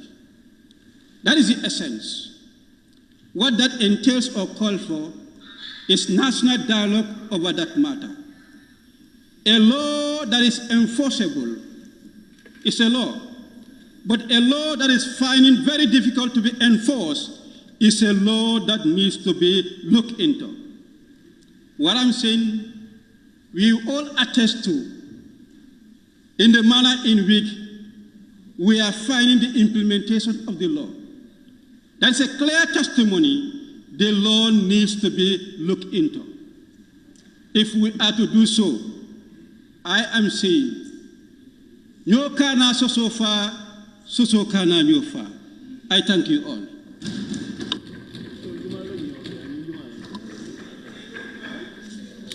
Thank you very much, Honorable Member for Brikama North and the Minority Leader,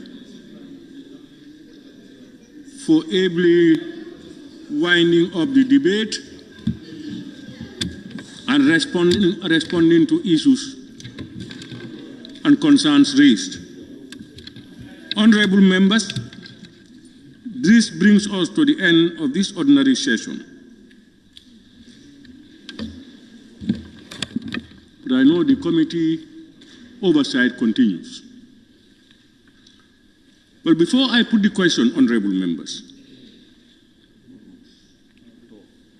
I must honestly say that I was deeply touched and impressed by the robust debate during this session.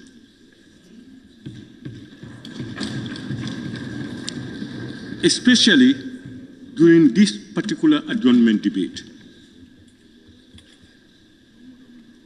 Honorable members, in 1963, the Gambia's population was 316,000. 1963, the Gambia's population at the 1963 census was 316,000, 316. Today, the Gambia is about 2 million. Meaning, of course, honorable members, we are not yet even a big city. That's the size of the Gambia, and that's the beauty of our size. We know almost everybody knows the other person. One family, one branch spread out. That's the Gambia. And it behoves we parliamentarians to put aside our political differences as much as possible, our regional issues, our constituency issues, and try to reconcile the Gambia and work for the betterment of the Gambian people as the foremost thing. I was touched by the honorable member for Brikama South. His comments touched me, but I think as short as it was, his last sentences before he sat down, honestly, if we had all listened to it, we should all try to borrow a leaf.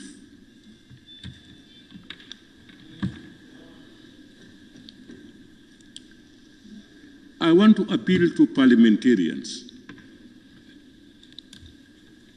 that we cannot achieve all these things if we are not going to be patient and tolerant. Let's accept divergences of opinions. Everybody, we all have different opinions. But because, as the minority leader said, we have all one aim and one objective: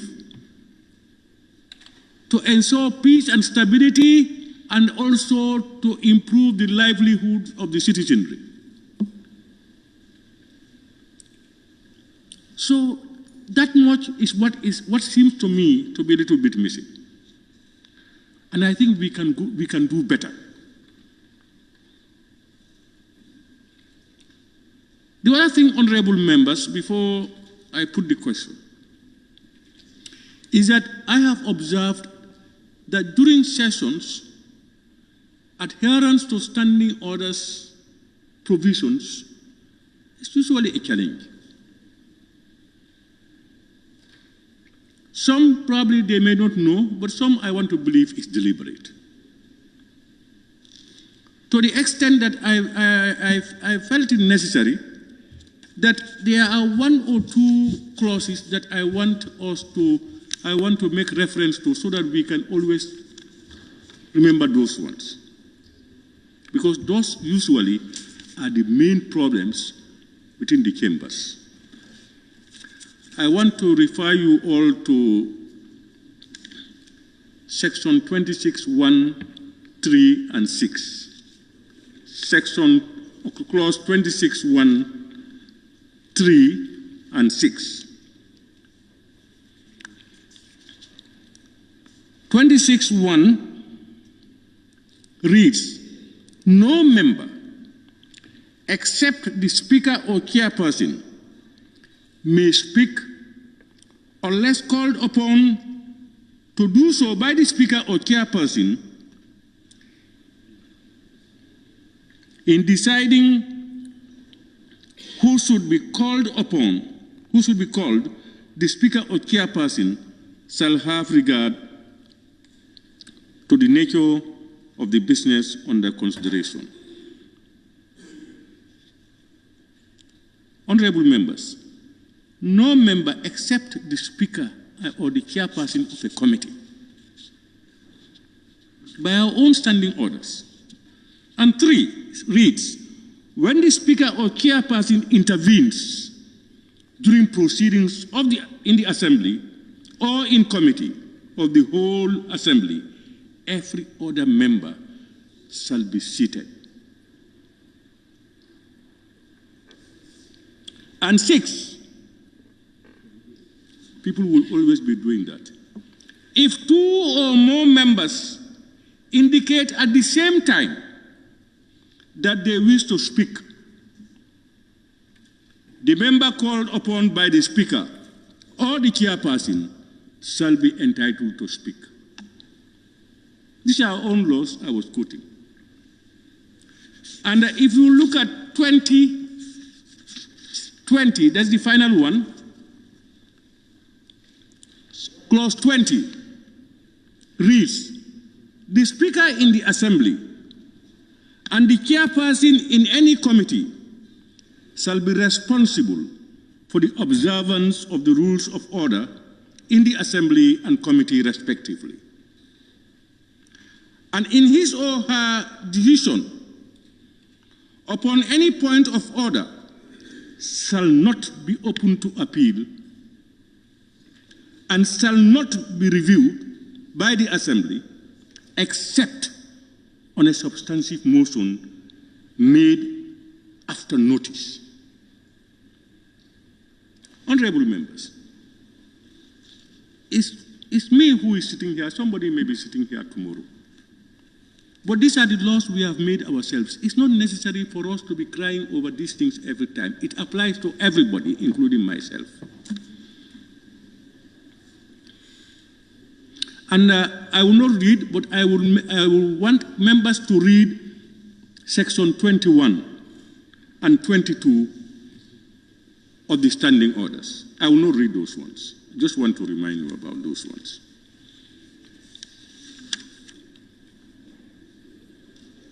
Honorable members, I wish on behalf of both sides of the Assembly, and indeed on my own behalf, to register our appreciations to the honorable ministers for their cooperation during this ordinary session. And more specifically, to the Honorable Minister for Fisheries, Interior, Youth and Sports, Higher Education and Works, for sparing time to come to attend the adjournment debate after a hectic cabinet session. We thank you and applaud you for that. This affirms the relations between the two organs of state.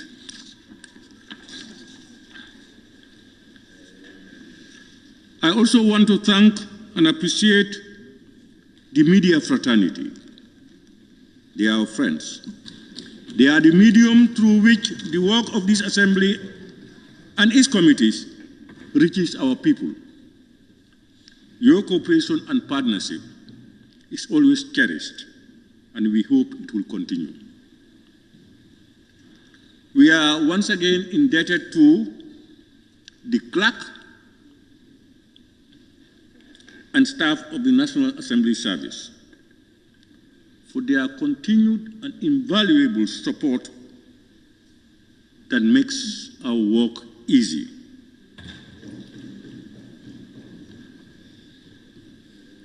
Honorable members, to you all, once again I salute you. And I want all of us to reflect and make this Assembly a family, always remembering that we are partners in development with the various arms of government. Our task is onerous, is big, an oversight, representative, and legislative institution. I wish you all a happy Maulud Nabi celebrations in advance. And I now put the question, be resolved that this August Assembly do stand adjourned, sine die. Those in favor, please say aye. Those not in favor, please say no. The ayes have it. This Assembly now stands adjourned, sine die.